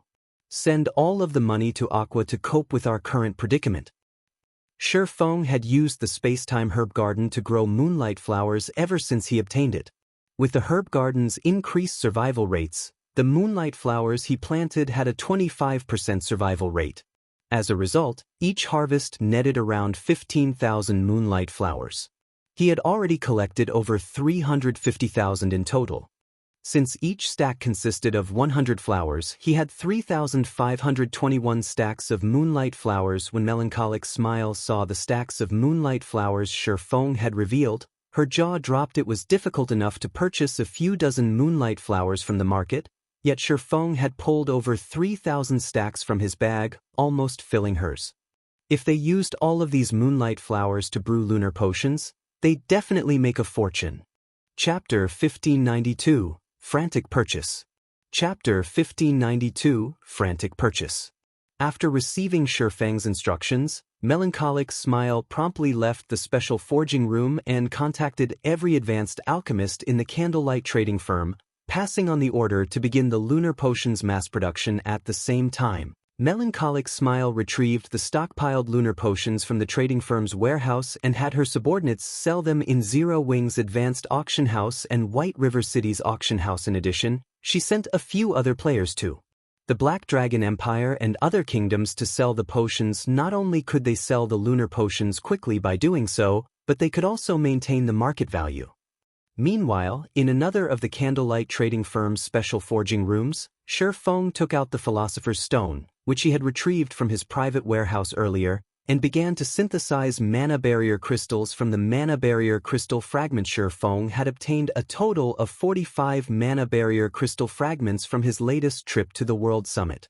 If he had NPC alchemists help synthesize the mana barrier crystals for him, they'd only have a 40% success rate, and each attempt required 10 crystal fragments.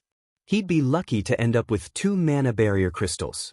On the other hand, the Philosopher's Stone provided a 100% synthesis success rate. However, something unexpected and shocking happened when Feng synthesized the first batch of crystal fragments. After placing only 5 crystal fragments into the Philosopher's Stone, a complete mana barrier crystal had appeared on the table before him. I only need 5 crystal fragments to form a complete crystal. Feng was astounded as he stared at the mana barrier crystal on the table. If he only needed 5 crystal fragments, he could synthesize 9 complete mana barrier crystals. Meanwhile, teleportation arrays like those in White River City's teleportation hall needed 5 magic crystals for each activation. Hence, they would also need 5 mana barrier crystals to operate normally. As for the 4 Towers of Elements teleportation function, it only needed 3 magic crystals. Originally, Feng had planned to activate the teleportation function only after he had gathered enough mana barrier crystals. After all, it was simply impossible to sustain the teleportation array's consumption with Zero Wing's current magic crystal income. Now, however, it would seem that was no longer necessary. Fortunately, he could use 9 mana barrier crystals interchangeably. Moreover, in addition to the mana barrier crystal's self-recovery ability, each mana barrier crystal contained as much mana as 100 magic crystals. Feng immediately contacted Melancholic Smile and had her send Aqua Rose the synthesized crystals and a message to activate the 4 Towers of Elements teleportation functions. Once he finished with the mana barrier crystals, Feng took out the Conqueror's armor forging design and began to study. Unlike basic forging designs, players couldn't learn advanced forging designs with the click of a button. Advanced forging designs also contain special forging techniques and magic arrays. Players needed to learn all of these details themselves. This thing is really complex. After looking through the Conqueror's armor's production process, Feng was astonished. It's no wonder why players struggled so hard to produce equipment with battle arrays in the past. So, the process of creating the battle arrays involves advanced magic arrays. Fortunately, I didn't leave the Conqueror's armor's production to Coco and the others. Otherwise, it'd take even longer to craft the armor. Basic magic arrays in God's domain were quite complex, and even experts needed a considerable amount of time to grasp the skills required to craft them. Needless to say, intermediate magic arrays were even more complex. Otherwise, Feng wouldn't have left the secret silver-ranked secret technique tablet in the guild's warehouse instead of putting it to use. Even now, Zero Wing didn't have enough players who could draw the intermediate magic arrays throughout Zero Wing. Only Feng knew how to draw advanced magic arrays thus far. Everyone else was still a long distance away from being able to draw them effectively. Fortunately, the required advanced magic array isn't too difficult to draw. I should be able to learn it in a few hours. Feng breathed a sigh of relief after examining the necessary advanced magic array. Although he could already draw advanced magic arrays, there were simple and complex versions. Feng could draw the simple arrays in a handful of hours, but he might not be able to learn a complex advanced magic array yet with his current standards. If he couldn't draw the required advanced magic array, he wouldn't be able to forge the Conqueror's armor. Although it appeared as though Zero Wing and Heaven's Burial were competing via wealth, in reality, that wasn't the case. The true competition still lay among the guild's experts. Due to Lei Jinyang's partnership with Heaven's Burial, the guild had recruited a lot of expert players. Now, Heaven's Burial also had the assistance of a large number of Blackwater's experts. As a result, the gap between Zero Wing and Heaven's Burial's strengths had grown. Unfortunately, Zero Wing didn't have enough Tier 2 experts to deal with the enemy's overwhelming numbers. Even if Feng took up arms personally, there was very little he could do to change the situation. But it would be a different story if Zero Wing had the Conqueror's armor. If 5 elite players wore the armor, they would immediately rise to expert status. They might even become more powerful than ordinary expert players. If Zero Wing equipped their ordinary expert players with the armor and activated the basic strength battle array, they'd be as strong as the guild's first-rate experts. If all 5 worked together, they might even display more overall combat power than 5 Refinement Realm experts working together. Refinement Realm experts. Even in super guilds, experts of such caliber were invaluable. In current first-rate guilds, such experts would rank among the top in strength. While Feng studied the Conqueror's armor's advanced magic array, Melancholic Smile posted every lunar potion she had on hand for sale in the various empires and kingdoms' auction houses. She only sold 100 bottles in each location, setting the minimum bid at 10 silver per bottle, slightly cheaper than market value. When these potions went public in the various auction houses, they attracted many guilds and teams' attention. Someone's actually selling so many lunar potions. So cheap. This is wonderful. With these potions, our team can finally explore the ancient ruin we found. Excited, players furiously began to bid on the lunar potions. To the current adventurer teams and guilds, ruin exploration had become a golden opportunity to make a fortune, but without the lunar potion or something similar, exploring the dark ruins was troublesome. Every ruin had its own traps, and locating these traps in the dark was dangerous. If players triggered these traps, even an expert-led team could suffer severe damage or be annihilated. Compared to the risk of triggering these traps, the lunar potion's cost was nothing. After all, players would need several days to recover a lost level. At this stage of the game, as players discovered the lunar potions in the auction houses, the potions' prices quickly skyrocketed. 10 silver, 40 copper. 10 silver, 70 copper. 11 silver, 20 copper. After a few short minutes, the average price had reached 12 silver, 50 copper. Meanwhile, this increase was just the beginning. In the end, players only stopped contesting for the lunar potions after the prices reached 17 silver, 50 copper. This was already far beyond the current market value. Although not every lunar potion had sold for 17 silver, 50 copper, on average, they had sold for 16 silver, 40 copper or more. After deducting the processing fees, Zero Wing still earned a considerable profit. In the end, Melancholic Smile had made a massive 262 gold from the 2,000 lunar potions she had sold. Fortunately, She had barely dented the market's demand for the lunar potions. 2,000 potions weren't nearly enough to quench players' thirst in a single kingdom, much less multiple kingdoms and empires. Chapter 1593, Zero-Wing City's True Power. Chapter 1593, Zero-Wing City's True Power. After the first batch of lunar potions had sold, none were available in the various auction houses. Because of this, regret ravaged the players who had failed to win the potion scrap. The lunar potions have sold out already. I just got here. Damn it. I knew I shouldn't have waited. If I had just bought 2 or 3 bottles, our team would have had enough for an expedition. Many players had assumed that the lunar potions had come from some guild or trading firm. After all, no single player would be able to sell 100 bottles at a time.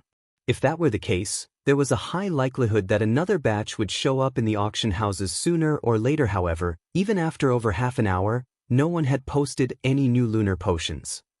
Meanwhile, Melancholic Smile, who was currently in the candlelight trading firm, was elated. The speed at which players are buying the potions is really frightening.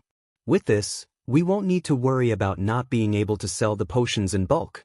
When Melancholic Smile received the proceeds from her subordinates, she brimmed with confidence regarding the large number of moonlight flowers in her possession. Although the candlelight trading firm produced a large number of items each day, not all of these items sold the moment they were put up for sale. They needed to let the market slowly digest some of these items. In fact, some items might never sell, collecting dust in the trading firm. However, the lunar potion was a different story. This first round of sales had proven that, as long as the candlelight trading firm crafted lunar potions, the market would devour their stock. Meanwhile, the candlelight trading firm had almost 100 advanced alchemists. With enough materials, mass-producing the lunar potions would be a piece of cake for these alchemists. In fact, while the first batch of lunar potions had sold, Silent Wonder and the others had brewed over 2,000 new bottles. With this production speed, the candlelight trading firm should earn around 200 or 300 gold per hour. With 48 hours per day in God's domain, the firm could make over 10,000 gold per day with the lunar potions alone. Although this amount of money couldn't change the war's overall situation, it was enough to resolve Zero Wing's current predicament. When Melancholic Smile gave the command to sell the second batch of lunar potions, an intense competition raged in the various kingdoms and empires' auction houses. The players that had previously adopted a wait-and-see attitude discarded the notion. They did everything in their power to get their hands on the potions for fear that they'd miss this opportunity. The lunar potions' prices soared once again. The highest price during the first batch had climbed to 17 silver, 50 copper, but now it rose to 19 silver per bottle. By the time the 2,000 lunar potions sold out, Melancholic Smile had earned an additional 300 plus gold. Meanwhile, Aqua Rose was swamped with work in Zero-Wing City. Big Sis Aqua, we've paid out over 1,300 gold since we've updated the bounty. Including the remaining funds we have set aside, we won't last another 2 days, Yaya worriedly reported as she examined the bounty claim summary in her handsets. Increased by so much? Aqua Rose could not help but frown. The increased bounty claims were far higher than she had expected. She had hoped that they would last a few more days in this war with the income from Zero-Wing City and the guild's remaining funds, but it seemed that wouldn't be possible. Even if Heaven's Burial didn't mobilize its army, Zero-Wing would crumble if it ran out of money. The guild's reputation would be in tatters. To make matters worse, Heaven's Burial's ancient rock city became more popular as time passed. Not only could players level up in the area, but they could also earn contribution points to purchase valuable items.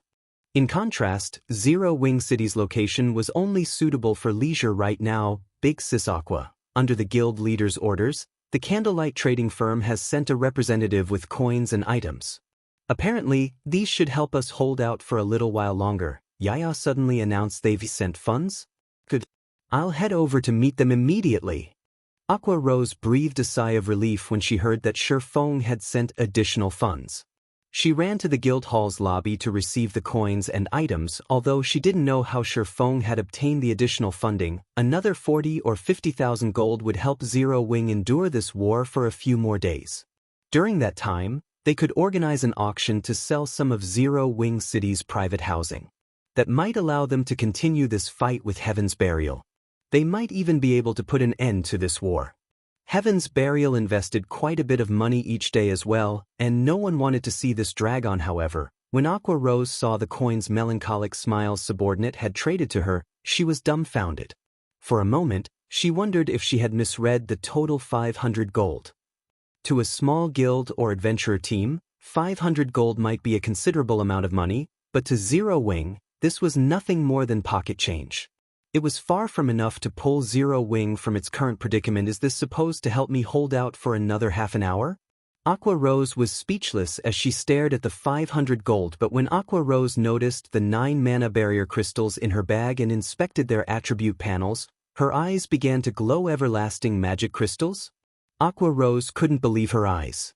She immediately contacted Feng and asked, "Guild leader, just where did you get these mana barrier crystals? Do you have more of them?"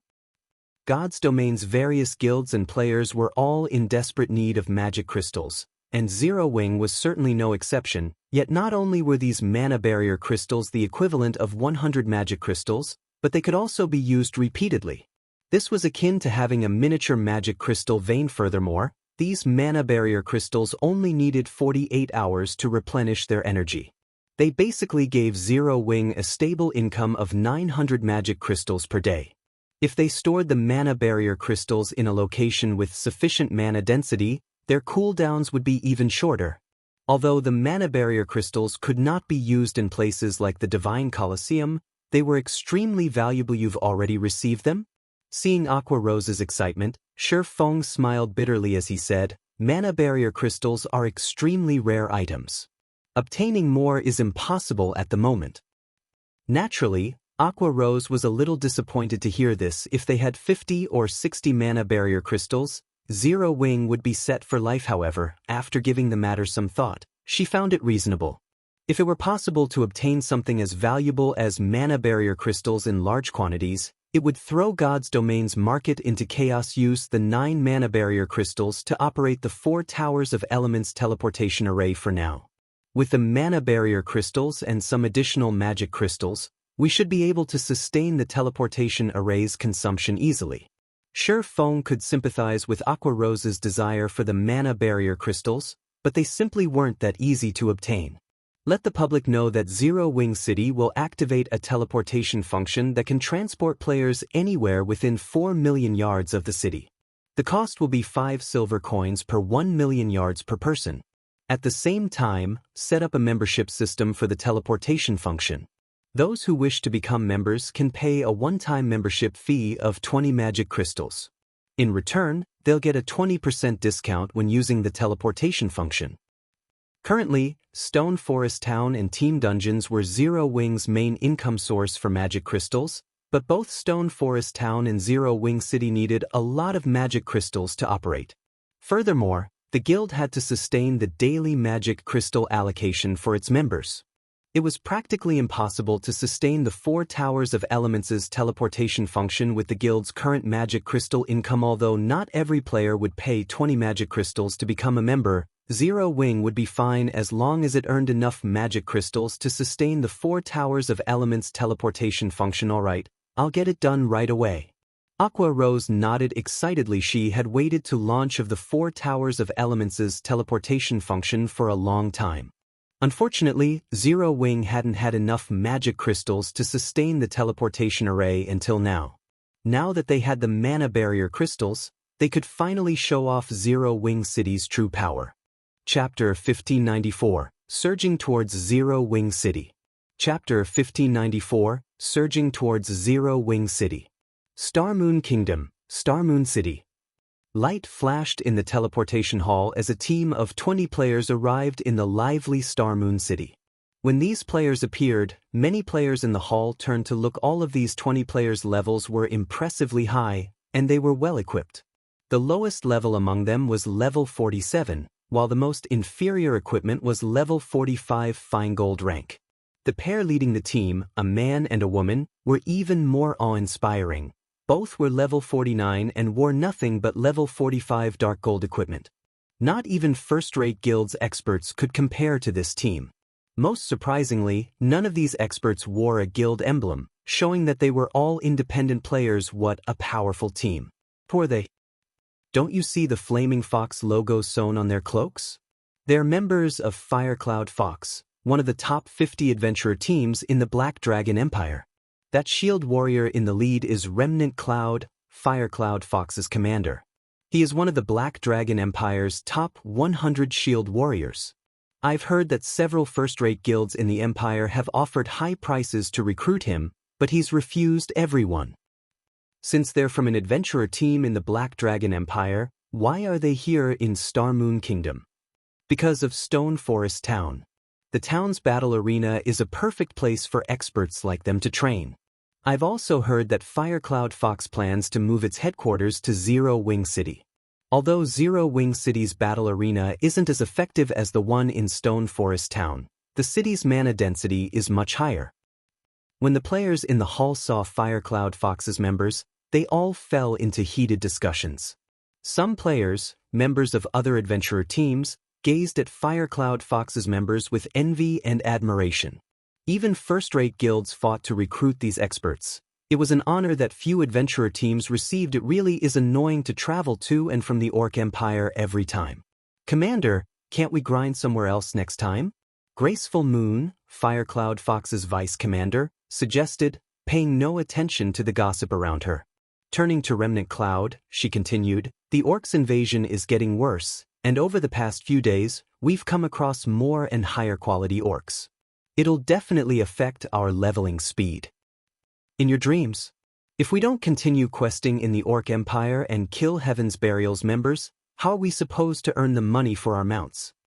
Remnant Cloud snapped. Although the Orcs' upgrade had affected our leveling speed, opportunities like this don't happen often.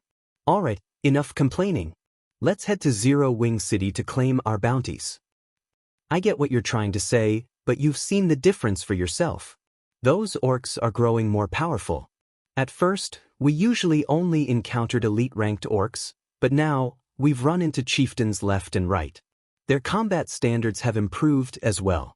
I'm willing to bet that we'll need to waste several more hours to cross the border the next time we try to enter the Orc Empire. Graceful Moon grumbled. Despite the short distance between Star Moon Kingdom's border towns and the Orc Empire's border, their adventurer team had spent a significant amount of time crossing the border due to Orc patrol squads. To make matters worse, the quantity and quality of patrol squads continued to increase as well. Now, they spent half of their travel time on fighting the Orc patrol squads. Alright, if they've grown stronger by the time we try to cross the border again, we'll find another location to grind and quest. In any case, our adventurer team has earned quite a bit. With today's haul, we should have enough to purchase a private house in Zero Wing City, Remnant Cloud said.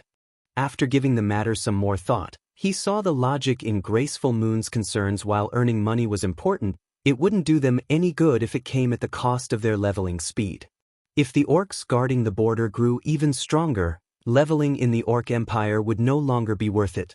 In fact, based on what information he had, several adventurer teams, which were only slightly weaker than Firecloud Fox, had already given up on the Orc Empire and opted to grind in other maps. These other adventurer teams' level speed was now slightly faster than his own team. As Remnant Cloud and his companions prepared to head to Zero Wing City, they overheard nearby players discussing their destination is Zero Wing for real. Zero Wing City can actually do that. It can't be true. How could a city possibly teleport players to any location within 4 million yards? If that were possible, wouldn't players be able to teleport to their desired leveling areas instantly? Zero Wing made the announcement personally. Why wouldn't it be true? Players would see through it immediately if this were some kind of ruse. Besides, didn't you see it? The teleportation fee is absurd. Ordinary players barely earn anything each day. If we want to use the teleportation function, we'll have to hand over a whole day's earnings to Zero Wing. Zero Wing is too strong. It actually secured something like this, too, as expected of our kingdom's #1 guild. The players on Star Moon City's streets debated Zero Wing's latest announcement.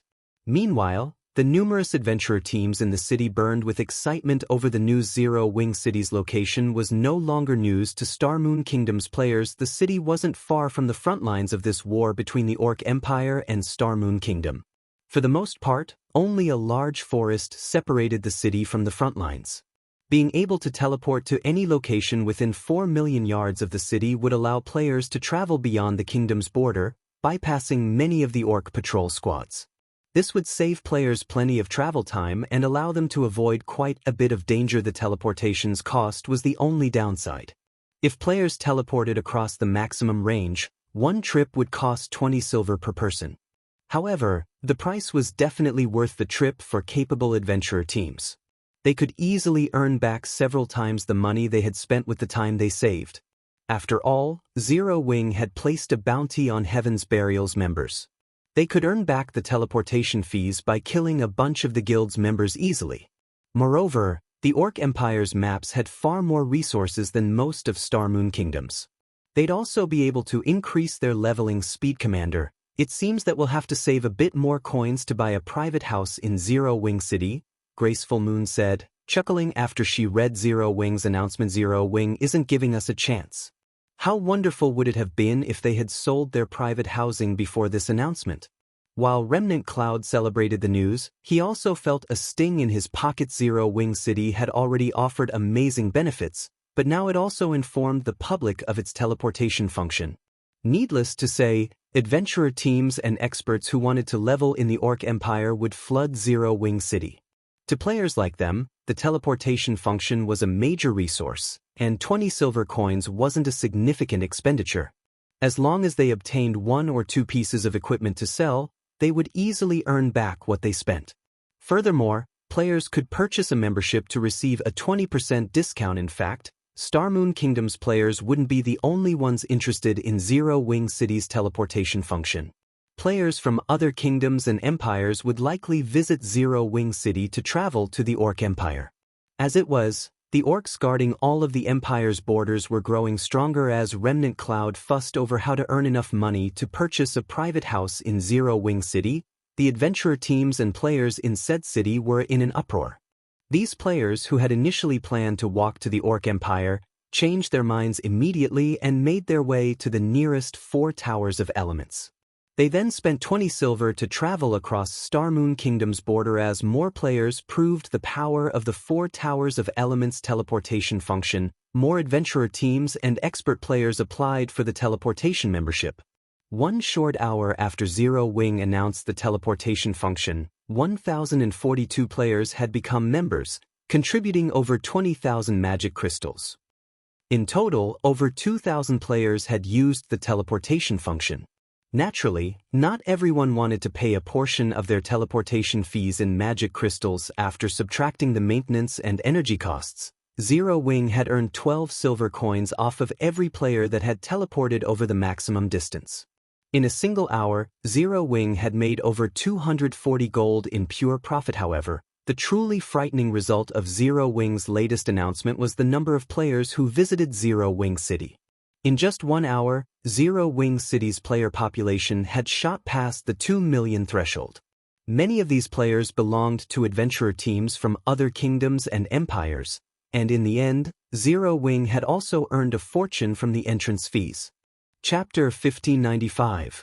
Upgrading the Blacksteel Insignia. Chapter 1595. Upgrading the Blacksteel Insignia. The moment Zero Wing City revealed its teleportation function, the city attracted many major powers' attention. A large number of merchant players also considered conducting their business in Zero Wing City.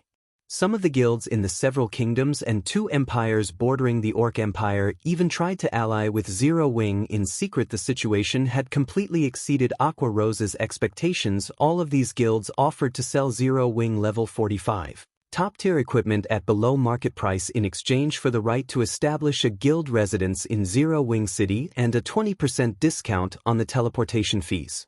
These guilds were also willing to pay a portion of the teleportation fees with magic crystals. Although mainstream players had already reached level 40, they were still some time from reaching level 45.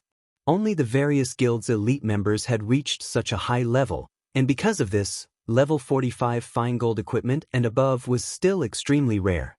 Although the equipment was available on the market, these pieces usually cost far more than market value.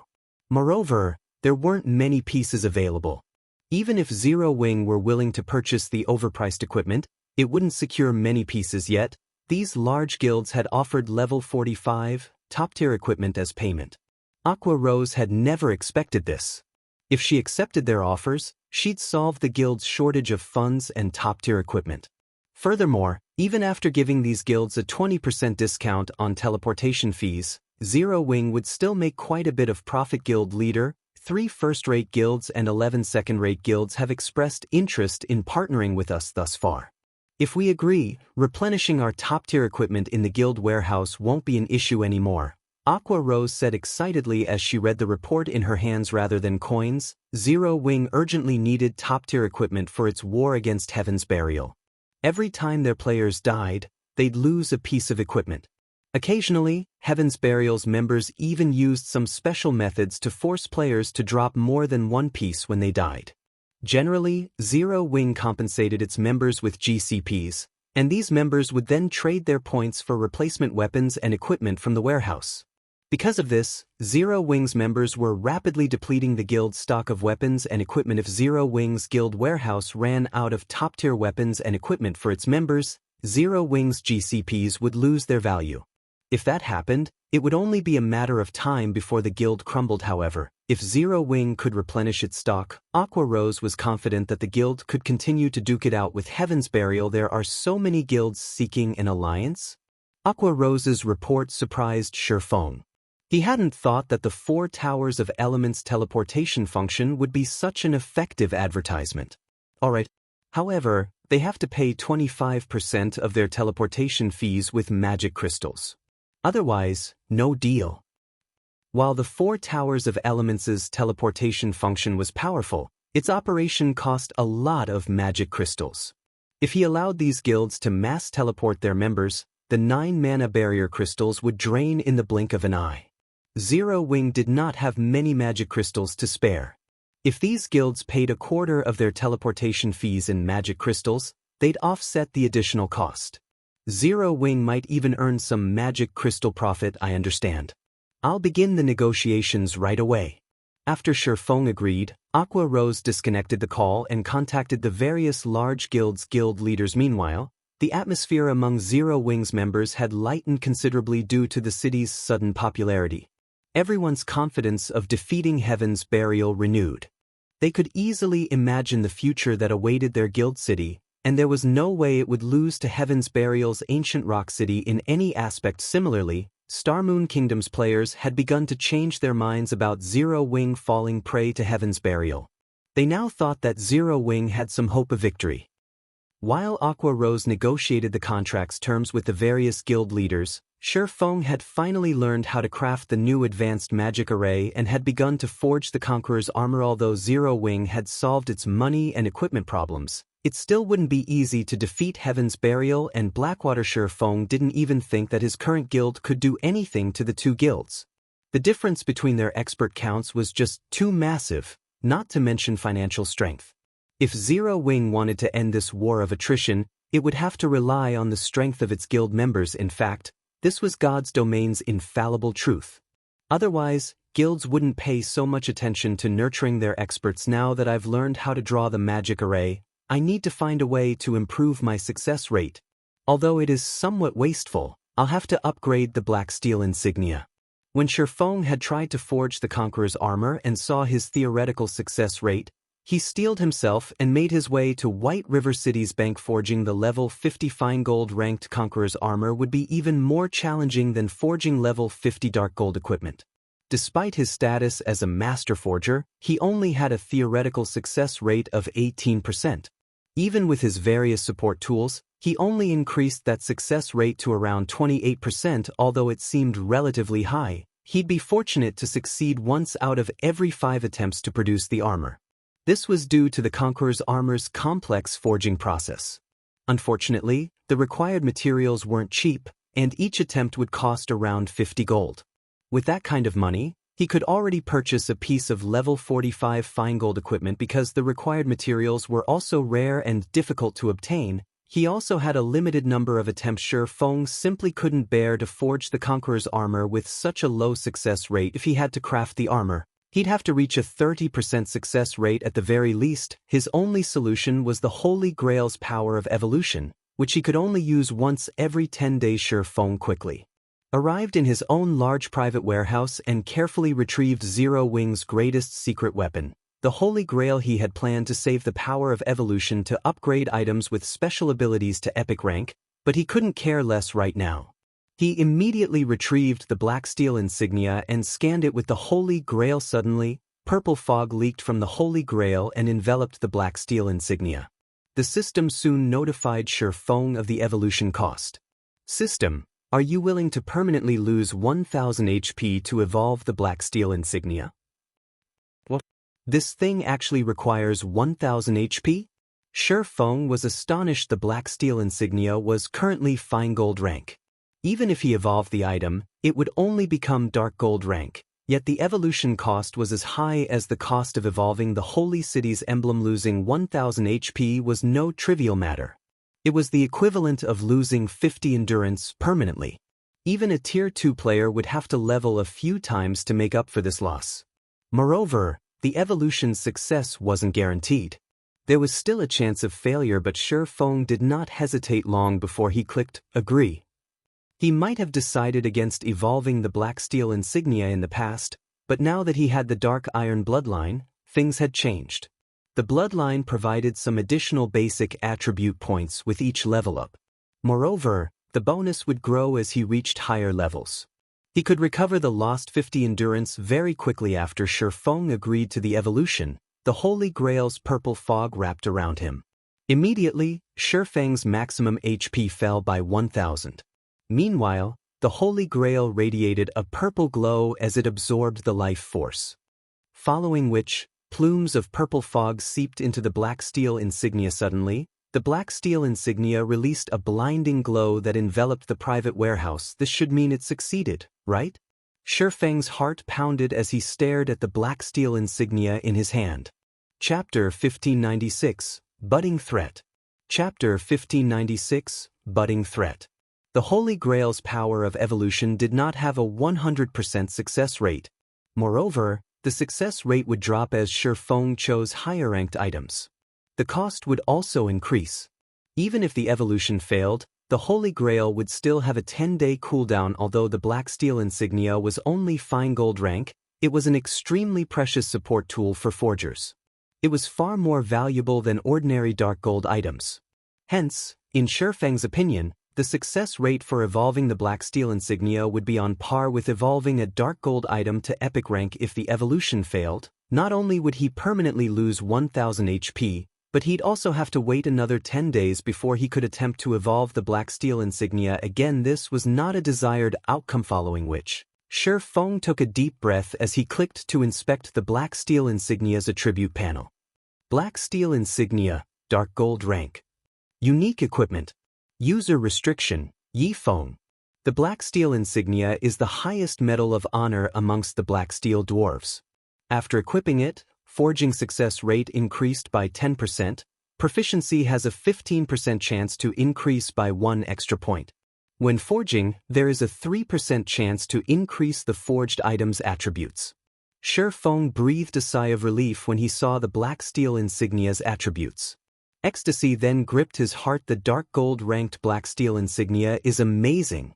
No wonder the evolution required so much HP.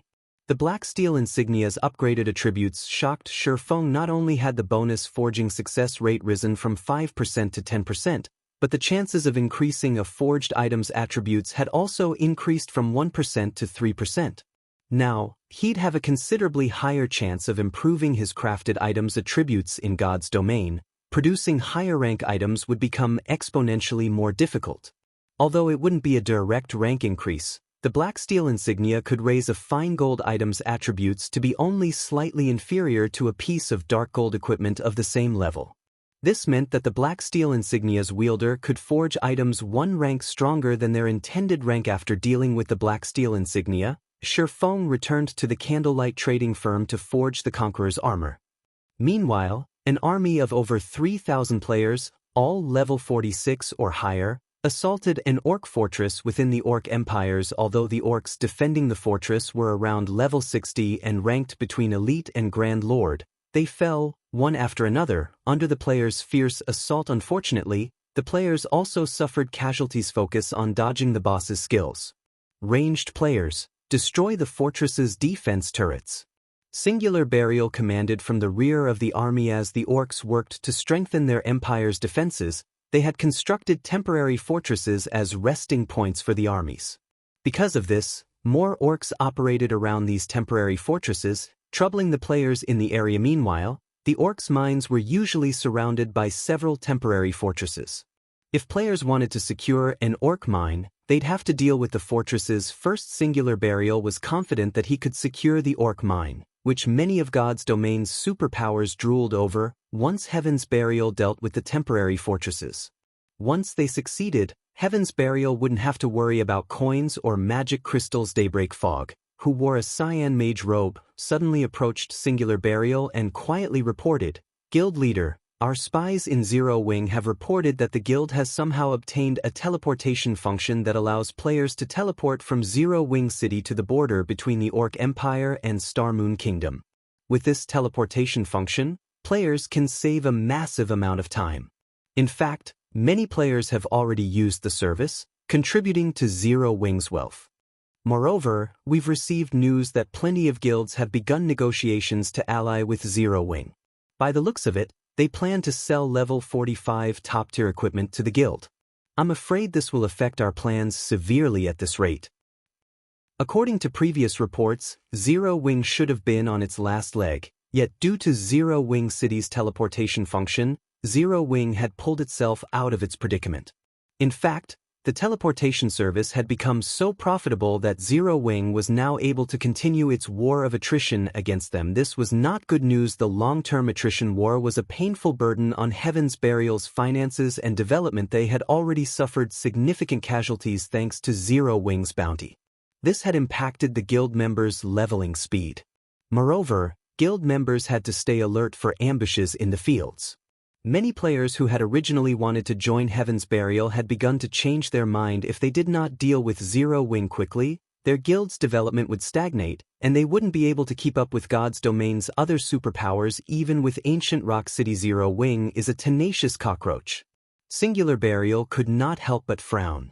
Immediately, he commanded, "Notify young Master Lei and tell him that it's time for his Thunder Legion to take action. Contact Blackwater as well. Tell them that if they still want a share of the orc mine, they should send more top-tier experts and help us finish off Zero Wing quickly." "We're taking action now?" Daybreak Fog was stunned. She hadn't expected Singular Burial to switch tactics so soon. Until now, their experts usually attacked in small groups, fleeing the moment they killed Zero Wing's members and minimizing their casualties. However, if they started team battles in the fields, they would suffer more casualties even if they dealt greater damage to their enemy. That was why they had avoided doing so thus far. Now that Singular Burial had approved team battles, he had proven that Zero Wing was a major threat to their guild. Thus, he decided to put a swift end to this war, regardless of cost, and exterminate the budding threat before it did permanent damage. "I want to see how long Zero Wing can hold on." Singular Burial nodded. Zero Wing's sudden transformation had exceeded his expectations and left him with no other choice. But he also wanted to use this opportunity to show Zero Wing how wide the gap was between their expert counts. Star Moon Kingdom, White River City, in a special forging room located on the Candlelight Trading Firm's top floor. Feng sat alone beside a furnace, repeatedly swinging a hammer as he forged the Conqueror's armor. To sharpen his focus, he had even used the precious soul water. The Conqueror's armor required a lot of materials, including over 10 main materials and over 20 support materials. Every material needed to be smelted carefully. Just the smelting and refining all of the involved materials took more than half an hour. If Feng had gone through the entire forging process alone, he would have only had time to forge a few pieces of the Conqueror's armor each day. Fortunately, he could rely on Candlelight's advanced forgers to help him with the smelting and refining processes, saving him plenty of time. Fortunately, with the improved Blacksteel Insignia, Feng's forging success rate had broken past the 30% threshold. Fusing, stacking, fusing, stacking. As he continued to fuse and shape the extracted materials, the Conqueror's armor began to take shape. Once the armor was perfect, Feng released a deep sigh of relief and began to draw the advanced magic array. Due to the soul water's effects, Feng was able to complete the advanced magic array naturally and without pause. The instant he completed the advanced magic array, the Conqueror's armor released a mesmerizing, crimson glow. This is the first Conqueror's armor I've forged, and I've already triggered the strengthening effect? Feng's excitement grew as he watched the crimson light, completely different from the usual glow on fine gold equipment.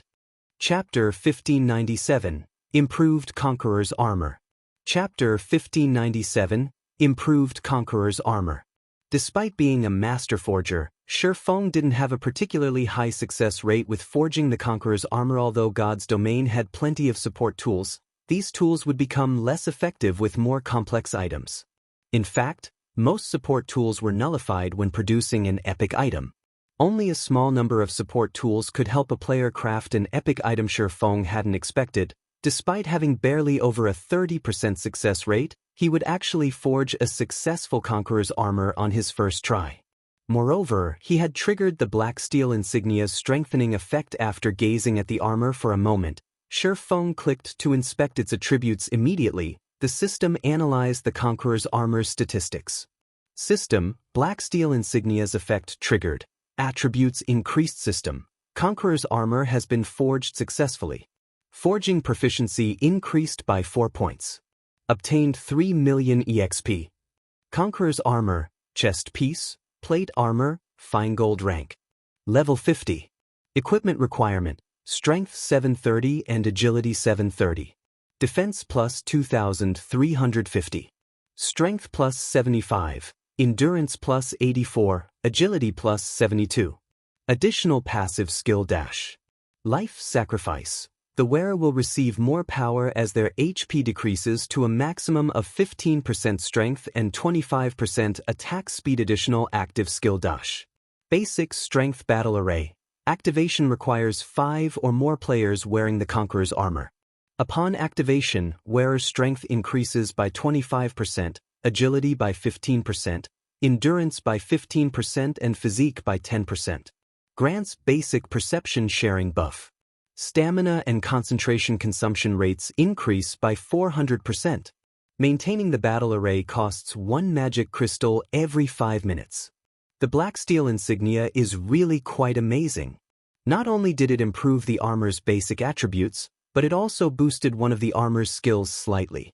Although this Conqueror's armor still is not a match for level 50 dark equipment individually, it is not far from it. Feng was delighted as he read the Conqueror's armor's attributes. Level 50 was a major turning point in God's domain. Top-tier equipment past this level would become incredibly difficult to obtain. Even level 50, 100-man team dungeons only dropped level 50 fine gold equipment and set equipment at best.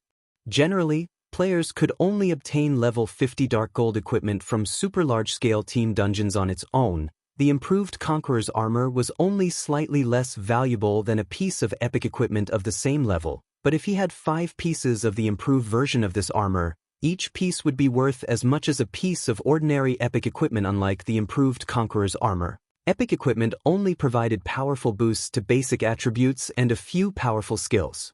On the other hand, the Conqueror's armor's basic strength battle array could improve players' combat standards as well as basic attributes and physique. The only flaw was the armor's level limit. At best, players could use the armor until level 60. Most epic equipment, in contrast, could be used past level 100. Gazing at the improved Conqueror's armor before him, Feng's passion to forge the armor ignited. If he could mass-produce the Conqueror's armor and equip a 1,000-man legion, the result would be mind-blowing. If he geared a legion of 1,000 expert players in the Conqueror's armor, he'd have a legion of refinement realm experts instantly. Such a legion would be unstoppable on the battlefield. It'd even dare to challenge a true super first-rate guild head-on with such a force. Not to mention Heaven's Burial. Dreaming of such a powerful legion, Feng continued to forge one Conqueror's armor after another, not resting for a moment since Feng had nearly 100 advanced forgers to handle the most time-consuming process, smelting and refining. He could complete each forging attempt in roughly 10 minutes. As he became more familiar with the process, he was even able to work faster than that. Perhaps he had used all of his luck during the first attempt because, unfortunately, the next 4 attempts all failed. In the blink of an eye, he had wasted over 200 gold in materials. If any other trading firm suffered such a loss, they'd likely halt production immediately, but Feng was unfazed. If equipment with basic battle arrays were that easy to produce, the various super guilds wouldn't have struggled so much in the past. Mass-producing such equipment, however, as Feng continued his forging attempts, he became increasingly familiar with drawing the crucial advanced magic array. He'd even used divine providence to improve his success rate later. Although luck was insubstantial, it could, more or less, affect production success rate. Before Feng had realized it, he had already gone through 300 material sets. In the end, he had successfully forged 96 pieces of Conqueror's armor. His overall success rate was slightly higher than the theoretical success rate the system had given him, and among the 96 chest pieces, Feng had forged another 3 pieces of improved Conqueror's armor, securing a total of 4 improved chest pieces. Meanwhile, Feng's experience bar had risen steadily due to his diligent work to craft the Conqueror's armor. His leveling speed was 3 to 4 times faster than God's Domain's other peak experts. Although his leveling speed was impressive, there likely wasn't another player in God's Domain who would dare to replicate Feng's leveling method.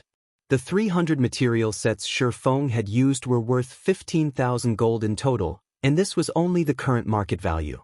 Players would likely have to pay far more than that if they tried to purchase the materials in bulk. As Feng was about to use up the remaining 24 or so material sets, Aqua contacted guild leader, Heaven's Burial and Blackwater have suddenly increased the force they've mobilized against us. They've organized 100-man teams to ambush our dungeon raiding teams. Our casualty count is rising rapidly. We've already lost over 5,000 lives since they bolstered their forces. Although we've tried to retaliate, we're too outnumbered. We simply can't keep up with all of the attacks. Should I recall our guild members from the dungeon raids and grinding in the high-resource maps for now and concentrate on leveling up in a few safe maps? Due to Zero Wing City's rise in popularity, Aqua was relatively confident that Zero Wing would survive the war with Heaven's Burial, but now Heaven's Burial and Blackwater had dispatched more experts to ambush their players in the various high-resource maps they occupied. The 2 guilds even targeted their 100-man elite and expert teams. This had never happened before. The wisest move right now would be to gather their members in a few, specific leveling maps close to each other. Although this would limit their members' leveling speed, it would provide more security. Zero Wing could also send their limited number of experts as reinforcements far faster. They finally done sitting by, huh? Feng frowned. He hadn't thought that Heaven's Burial would attempt to end this war so soon. Immediately, he commanded, I like your suggestion. We need to concentrate our forces, but move them to the targeted, high-resource maps instead. But the level 40 and 50 high-resource maps are too far apart. If a battle breaks out, our reinforcements will need some time to get there. Aqua had also considered the idea, but it wasn't a wise move. Zero Wing had a limited number of experts, and they weren't enough to cover multiple maps that were so far apart. It's fine. Just do as I say. Leave the rest to me. Feng simply smiled, not bothering to offer any further explanation. Select 100 skilled plate armor classes from the Dark God's Legion and send them my way. They have to be level 50 or higher. 100 people? Aqua could not figure out what Feng intended to do. Currently, only a few of Zero Wing's players were capable of standing against Heaven's Burial and Blackwater's experts. If they wanted to suppress the enemy's teams, they'd have to form a team of the guild's Tier 2 players. Even a 100-man expert team's ability to turn the tide of battle would be limited, but since Feng had given the command, she had no choice but to follow it. Chapter 1598, Exterminate Heaven's Burial. Chapter 1598, Exterminate Heaven's Burial. Star Moon Kingdom, Pyroxene Hills. As one of the many level 50 maps in Star Moon Kingdom, it housed plenty of ancient ruins, even if it weren't particularly resource-rich. Hence, many guilds and adventurer teams in the kingdom loved to explore the map and its ruins. The Pyroxene Hills was also home to some rare herbs and ores. Many independent players came to harvest these materials while grinding. Currently, two groups of players clashed outside one of the Pyroxene Hill's dilapidated ruins. All of the players were high-leveled, with the lowest at level 50 and the strongest players at level 52. One of the two groups wore Heaven's Burial's guild emblem, while the other players wore Zero Wing's amazing. So, this is a team battle between guilds? The players passing by could not help but pause to watch the battle. They were captivated compared to the PvP battles between independent players they had seen before. This battle was on a level of its own. When independent teams clashed, the fight usually involved a dozen players or so, most of which focused on their own fights. It was more apt to call these battles free-for-alls, rather than team battles. There was no coordination between any of the players. Normally, a single expert could change the course of the skirmish. However, battles between guild teams were a different story. These battles were akin to wars on ancient battlefields. Each team had clear leadership, and guild teams focused on coordination among team members, seeking the enemy's weak points to strike. In such battles, individual experts had very little effect on the outcome. For a time, Heaven's Burial and Zero Wing's members fought. Spells and arrows flew across the battlefield as the healers in the back desperately cast one healing spell after another. However, as the battle drug on, Zero Wing's frontline melee players began to fall. Despite starting with the same number of players, Heaven's Burial clearly had the advantage due to its frightening number of experts. Generally, 5 or 6 expert players would lead a 100-man guild elite team, yet Heaven's Burial's elite team had more than 30 experts. In contrast, Zero Wing's team only had 15. Not only were expert players stronger than elites individually, but they also had better coordination, and they could easily find their opponent's weak points. As one player from Zero Wing fell after another, the battle became more one-sided. In the end, Zero Wing's team was forced to retreat. Unfortunately, Heaven's Burial's players clearly had no intention of letting their enemies get away as they chased after the fleeing players. Although Heaven's Burial suffered around 20 casualties, the team had annihilated the players from Zero Wing leader. Zero Wing's members are a bunch of weaklings. Had the guild leader given the command to attack earlier, Heaven's Burial would have long since dominated Star Moon Kingdom. That's right. Even if Zero Wing is powerful, it can only strut before first-rate guilds. It's nothing to Heaven's Burial. The players from Heaven's Burial laughed as they admired the weapons and equipment scattered across the ground. Zero Wing's time as Star Moon Kingdom's overlord was over, and Heaven's Burial wasn't the guild it had been in the past. Now, every aspect of the guild was formidable. In total, Heaven's Burial and Blackwater had dispatched over 8,000 experts and spread them across multiple teams to ambush Zero Wing's members. They had even dispatched top-tier and peak experts. With so many expert-led teams on the hunt, they would kill any Zero Wing member that dared to show up in the various leveling maps. Shortly after the team from Heaven's Burial left, another 20-man team from Zero Wing arrived on the battlefield. Damn it. We are too late again. Shadow Sword cursed as he surveyed the tattered battlefield. The leveling map he had been tasked to secure was simply too large, and Heaven's Burial had too many teams in the map. There was a limit to how many players he could save. Sometimes the enemy ambushed faraway teams, and by the time he arrived, the fight would be over. He couldn't help but feel powerless.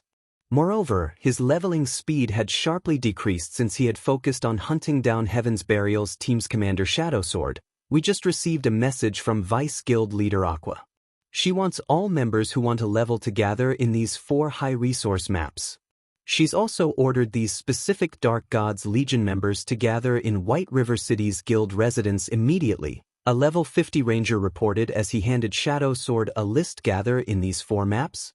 Is this a joke? Shadow Sword gaped at the 4 specified maps. While it would make defense and reinforcement easier if they gathered their guild members in a few select areas, the 4 maps were spread out. Sending their members to these maps was the equivalent of splitting the guild's power, making it easier for Heaven's Burial and Blackwater to slaughter them. The Vice Guild leader has said that this is an order from our guild leader. The ranger nodded solemnly. An order from the guild leader? Hearing this, Shadow Sword was even more confused. I understand. We'll head to our assigned map right away. Any Dark Gods Legion members on the list should return to the guild residence immediately. While Shadow Sword's team prepared for the trip to another map, Zero Wing's guild members, who were scattered across Star Moon Kingdom, followed the same orders. Naturally, such a massive shift attracted the attention of the kingdom's various large guilds. What is Zero Wing trying to do? Daybreak Fog was baffled as she read the latest report a subordinate had sent her. Truly foolish. Do they think this will scare us? Singular Burial chuckled at the report. Notify our generals and dispatch our forces to these 4 maps. Tell them to move in 100-man units or less. Do not start any large-scale fights with Zero Wing. I want to see how Black Flame intends to cope with so many teams. He had discovered Black Flame's capabilities long ago. Not only did the man wield large-scale destruction spells, but he also possessed a large-scale silencing skill. In battles involving thousands of players, these abilities worked wonders. Even if Heaven's Burial won due to its numeric advantage, the guild would suffer drastically, and that wasn't something he wished to see. Had Zero Wing gathered its members in a single map, he wouldn't have dared to send his guild members. Of course, he'd be more than happy to see Zero Wing do just that since only so many resources were available in a single map. If every Zero Wing member cowered in one area, even if it were a high-resource map, there wouldn't be enough resources to go around. Ultimately, it would damage the guild members' leveling speed. However, to ensure that its members could level normally, Zero Wing had split its players across 4 high-resource maps that were fairly far from each other. With Zero Wing's limited number of experts, it could only dispatch a few to protect each area. As long as Heaven's Burial continued to start small-scale battles, Zero Wing would fail to keep up with the enemy guild's numeric advantage. If this drug on, it would only be a matter of time before Zero Wing crumbled. Meanwhile, in Zero Wing's residence in White River City, 100 players wearing the core members' guild emblems sat in the residence's meeting room. The lowest level among the crowd was level 50, while the highest had reached level 52.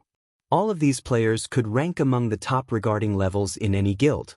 As for their combat standards, the weakest among them had reached the middle stage of the Trial Tower's 6th floor, and the most powerful had reached the 7th floor. None of these players dared to utter a word as they watched the cloaked man before them, reverence and admiration filling their gazes. This cloaked man was none other than Black Flame, Zero Wing's guild leader and an expert of his own legends. Since everyone's here, let's get straight to business, Feng said as he glanced at the players in the room. Once he verified that there were enough players, he continued, "From now on, I have an extremely important task for you, but before carrying it out, you'll have to sign a confidentiality contract. If you don't wish to sign, you may leave, and I'll find a replacement. If you have any questions, ask now." A confidentiality contract. Guild leader, can you tell us what kind of task we'll be doing? Everyone stirred for a moment when they heard Feng mention a confidentiality contract. They were all profoundly curious about what Feng had in store for them, and not a single player among the crowd showed any signs of abstaining from the challenge. I'm sure you are all aware that Heaven's Burial has caused our guild quite a bit of trouble lately. The task I have for you is very simple. You'll annihilate Heaven's Burial. Chapter 1599. Count your deaths on me. Chapter 1599. Count your deaths on me. When Feng finished speaking, silence descended on the meeting room. Heaven's Burial shone like the midday sun in several kingdoms and empires neighboring the Orc Empire. Not only had it annexed many workshops and adventurer teams, but it had also captured ancient Rock City. Now, the guild had nearly as much overall strength as a super first-rate guild. Although Zero Wing was also powerful and had great growth potential, it wasn't as powerful as Heaven's Burial, which had both its own strength and the support of major corporations. In fact, as members of Zero Wing, they had prepared themselves for a long, arduous battle against their rival guild. Yet, Feng wanted them to exterminate Heaven's Burial. He had also made the declaration as if it were a matter of course. For a moment, they wondered if Feng had gone mad. However, they couldn't help but burn with fighting spirit, knowing that Feng had chosen them for this task. Those bastards from Heaven's Burial have always been an eyesore. Guild leader, just tell us what we need to do. We finally get to start a real fight with Heaven's Burial? I've been waiting to duke it out with Heaven's Burial for a long time. Those cowards only know how to hit and run. If given the chance, I'll beat them until not even their mothers recognize them. Everyone's blood boiled with excitement as they looked at Feng. Their hatred for Heaven's Burial was nothing new. In fact, that hatred had only increased due to the guild's shameless tactics. Alright, since none of you have any issues, sign these confidentiality contracts. Feng nodded in satisfaction before handing out a contract. When players signed confidentiality contracts, they wouldn't be able to discuss the relevant information while logged into God's domain. Although the main God system could not regulate information in the real world, if one found evidence of someone violating their contract in the real world, they could hand the evidence over to the main God system. If the evidence were valid, the player would receive their deserved punishment, the severity of which would depend on the terms of the contract. Feng wanted to keep the Conqueror's armor's battle array a secret. Although God's domain's various powers and players were bound to discover battle arrays eventually, he wanted to reserve the armor as one of the guild's trump cards. The later the various major powers discovered battle arrays, the better the penalty. Feng had set for breaking the confidentiality contract wasn't unusual. Any player who violated it would have their account permanently suspended. In general, guilds chose a consequence that would bar players from God's domain permanently if they violated a confidentiality contract regarding extremely important secrets. It would not even matter if players deleted their accounts, they'd never be able to log back in. Hence, guilds' core secrets hadn't often leaked in the past. The consequences of doing so would be devastating to players who had grown comfortable with God's domain's lifestyle. Permanently losing access to the game was more of a punishment than death itself. This was especially true for players who earned access to their guild's core secrets. Of course, there were bound to be players who would take the risk when offered an astronomical price. Once the 100 plate armor players from the Dark God's Legion signed the contracts, Feng pulled one Conqueror's armor after another from his bag. While Aqua Rose had gathered the necessary players, Feng had successfully forged another 4 pieces of the Conqueror's armor. Among these 4 pieces, one was even an improved Conqueror's armor. This increased the count to 5 improved pieces, just enough for a 5-man party to activate the basic strength battle array. What? There's so much level 50 fine gold equipment here. Wait, look at the attributes. They're insane. This basic strength battle array is amazing. It's basically a mini berserk skill. Moreover, it doesn't have a cooldown and only costs 1 magic crystal per 5 minutes. It can last until players run out of stamina. Everyone was flabbergasted over the 100 chest pieces Feng had revealed. They frequently grinded in level 50 plus maps, so they knew just how difficult it was to obtain level 50 equipment. Even mysterious iron equipment was incredibly rare, let alone secret silver rank. Level 50 mysterious iron equipment's basic attributes could easily rival those of level 45 fine gold equipment, and level 50 equipment provided higher defense than lower level equipment. However, the superior defense wasn't displayed in numerical value. Rather, it came in the form of impact mitigation. When players were attacked in God's domain, the impact oftentimes disrupted their stance, revealing flaws in their defense. Aside from damage reduction, a player's defense could also mitigate some, if not all, of the impact from an attack. Thus, when deciding between level 45 fine gold equipment and level 50 mysterious iron equipment, players usually chose the latter, even if the former had stronger skills. Needless to say, not even level 45, top-tier, dark gold equipment could compare to level 50 fine gold equipment. Unfortunately, such equipment was extremely challenging to obtain. Even when raiding level 50, 100-man Hell Mode team dungeons, the armor only had a chance of dropping. It wasn't guaranteed yet. Feng had just set 100 pieces of such equipment before them. Moreover, the Conqueror's armor had a superb skill for large-scale combat. Every one of these players from the Dark God's Legion felt as if they were dreaming. Only a few of them had level 50 dark gold equipment, while most of them still used level 45 dark gold equipment or a combination of level 50 mysterious iron and secret silver equipment. Even in a first-rate guild, their equipment would only be second to those who wore epic equipment. In response to these players' elation, Feng simply chuckled and shook his head. All of these players only had eyes for the Conqueror's armor's basic attributes. They had no idea that the fine gold-ranked Conqueror's armor was even more valuable than level 60 dark gold equipment. I want each of you to select one of the chest pieces. Then, I'll split you into 20 parties of 5. Each party will take a healer and head to the 4 high-resource maps where we've sent our guild members to grind. I need all of you to continue the search for Heaven's Burial and Blackwater's members. If you find a group of 100 or fewer, kill them all.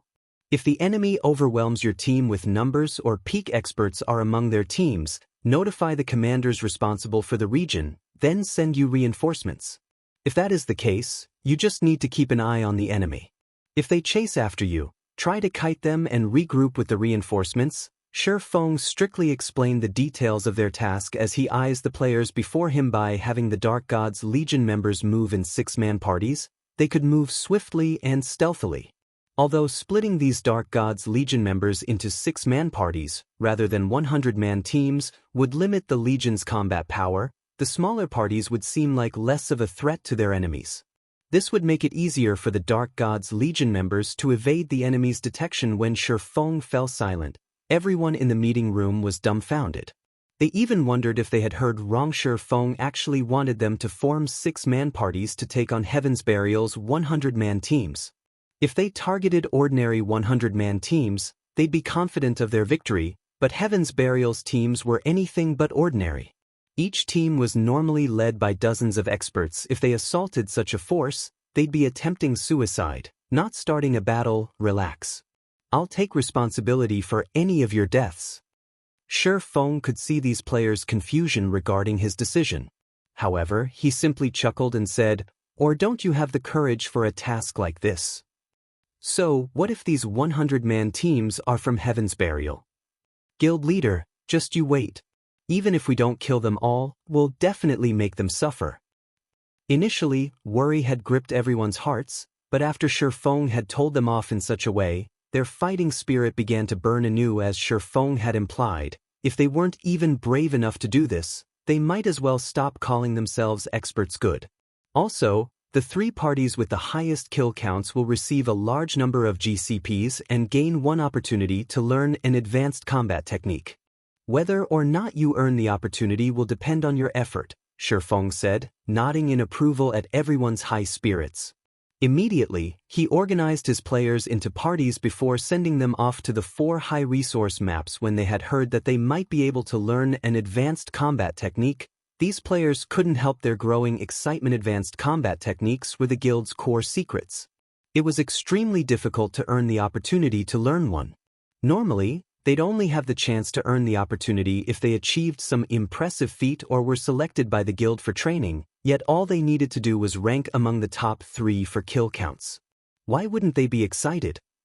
After Feng finished with the Conqueror's armor and the 20 teams, he made his way towards Ciliora's smithy in White River City to repair the Disintegration armor. Chapter 1600, Legendary Armor's Power. Chapter 1600, Legendary Armor's Power. The Disintegration armor's existence was giving Feng a huge headache right now. As he was no longer at the World Summit, the Disintegration armor's disintegration power was not being suppressed anymore. Meanwhile, with the dispelling of a portion of the evil power, the disintegration power leaking from the Disintegration armor had intensified. As a result, the Disintegration power, which initially suppressed his basic attributes by only 50%, now suppressed them by 60%. He didn't dare to recklessly remove the evil power suppressing the Disintegration armor any further. After all, if he removed the evil power entirely, the suppression on him might become even stronger. If that happened, he would definitely be doomed. Hence, as a precaution, he decided to meet with Ciliora first before doing anything else to the Disintegration armor. Upon arriving at Ciliora's smithy, things were just as usual. There were no guests before the cozy wooden house. Only the clangor of hammering came from it. There was nothing unusual about this place whatsoever. However, when Feng stepped into the smithy, it was as if he had entered an entirely different world. The mana density inside the smithy was far superior to even that of Zero Wing City. Meanwhile, at this moment, Ciliora stood before a furnace smelting materials. Upon seeing Ciliora's actions, Feng had to admit that a Grandmaster Forger was indeed different from a Master Forger. Master forgers would normally use only flames when smelting and refining materials. However, Celiora was actually controlling a threefold magic array to imbue an oceanic amount of mana into her materials first before refining them using flames, which boosted the quality of her materials. Meanwhile, upon sensing Feng's entry into the smithy, Celiora sent him a glance. Although Celiora herself was not a combat-specialized NPC, Feng still felt as if Celiora saw through his soul when she looked at him. It seems you managed to find some god's power to remove that evil power while you were gone. It's a pity that the god's power you acquired was too little to completely remove that evil power, Celiora said, shaking her head as she looked at Feng. She then demanded, "Well, out with it. What are you here for? If you're looking for a method to suppress that disintegration power of yours, I don't have any solutions. Right now, the only thing you can do is gather enough God's power and remove that evil power as soon as possible. Otherwise, the disintegration armor will only lure even more orcs to you. Soon, it won't even matter if you're hiding inside a city, as those orcs would do anything to satisfy their greed for the disintegration power. If things drag on for too long, even NPC cities won't be able to stop the orcs?" Feng could not help but be shocked when he heard Celiora's words. He had never thought that removing a portion of the evil power suppressing the disintegration armor would have such frightening effects. If what Celiora said was true, then he really wouldn't have any place he could hide in the future. "Lady Celiora, do you mean that if I manage to gather sufficient God's power, I'll be able to break free of my current predicament?" Feng asked curiously. Previously, the reason why he chose to deal with the problem regarding the disintegration armor quickly was the armor serving as a beacon that lured mutated orcs to him. This situation prevented him from taking action out in the fields freely. If he could not deal with this problem, he wouldn't be able to do anything at all in the future. That should be the case. After all, the only reason the disintegration armor is leaking disintegration power is the loss of its channeling abilities. If the materials making up the disintegration armor recover, they should be able to control this disintegration power, Celiora said, a hint of uncertainty in her tone. Upon hearing Celiora's explanation, Feng breathed out a sigh of relief. He then took out the disintegration armor and had it absorb the god crystals inside his bag. The advanced god crystal and the basic god crystal there shattered and transformed into streams of golden mist that flowed into the disintegration armor. When the golden mist suffused the disintegration armor, streams of pitch-black energy started flowing out of the armor. When Celiora saw this pitch-black energy corroding its surroundings, she could not help but be surprised and hurriedly activated the magic array set up inside her house. The magic array immediately started suppressing the pitch-black energy, nullifying its corrosive capabilities. Although the pitch-black energy's corrosive capabilities were suppressed, the energy itself showed no signs of disappearing.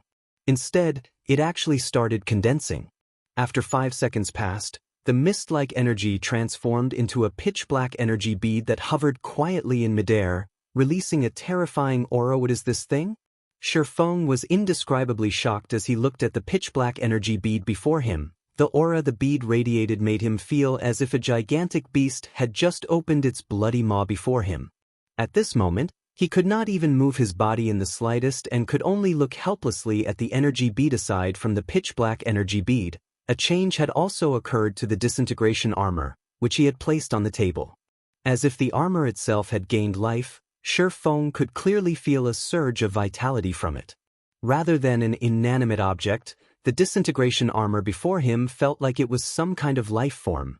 Instead, as the evil power no longer tainted the disintegration armor, the magic circuits covering the surface of the armor released a dazzling glow. Aside from the house becoming brightly lit, the mana inside the house had also frozen. Feng could not sense the slightest flow of mana whatsoever right now. However, this situation persisted for only a few short seconds, after which the entire house returned to its normal state. As for the disintegration armor, it was as if the armor had just received a complete makeover.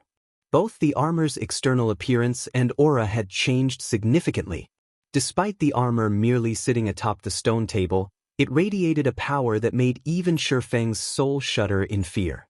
In fact, the stone table the disintegration armor sat on had even started disintegrating, unable to withstand the armor's power. So, this is the disintegration armor's original power?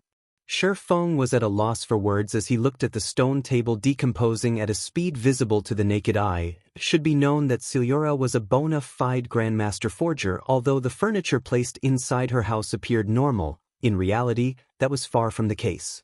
In fact, even the stone table before him had an extraordinary origin. From what Feng could tell, the table should be made of fire essence stone.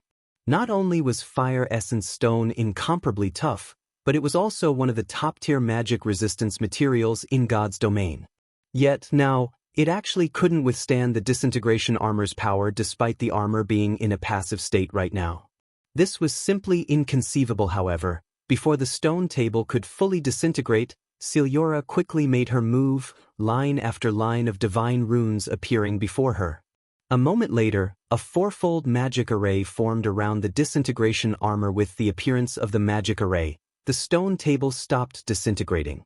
However, the magic array continuously produced crackling sounds, a sign that it couldn't withstand the disintegration armor's power. Either amazing. Truly amazing. Even a fourfold void magic array isn't able to contain this thing. As expected of a mythical artifact created by the great Orc Emperor.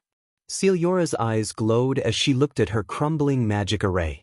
At this moment, it was as if her eyes had just been opened to a whole new world. Meanwhile, Feng was quite shocked as he looked at the disintegrating fourfold magic array. A fourfold magic array.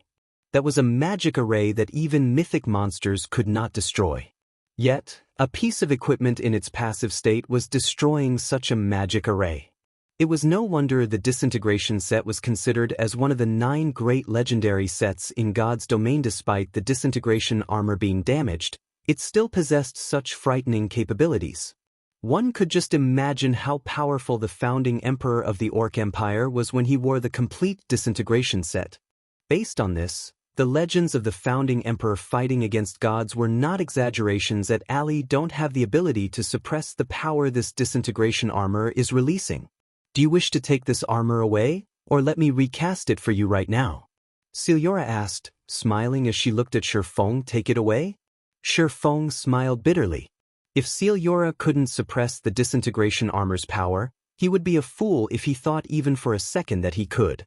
He immediately replied, I'll have to trouble Lady Celiora, then. Chapter 1601, Recasting the Disintegration Armor. Chapter 1601, Recasting the Disintegration Armor. With Feng's permission, Celiora looked at the disintegration armor before her and smiled.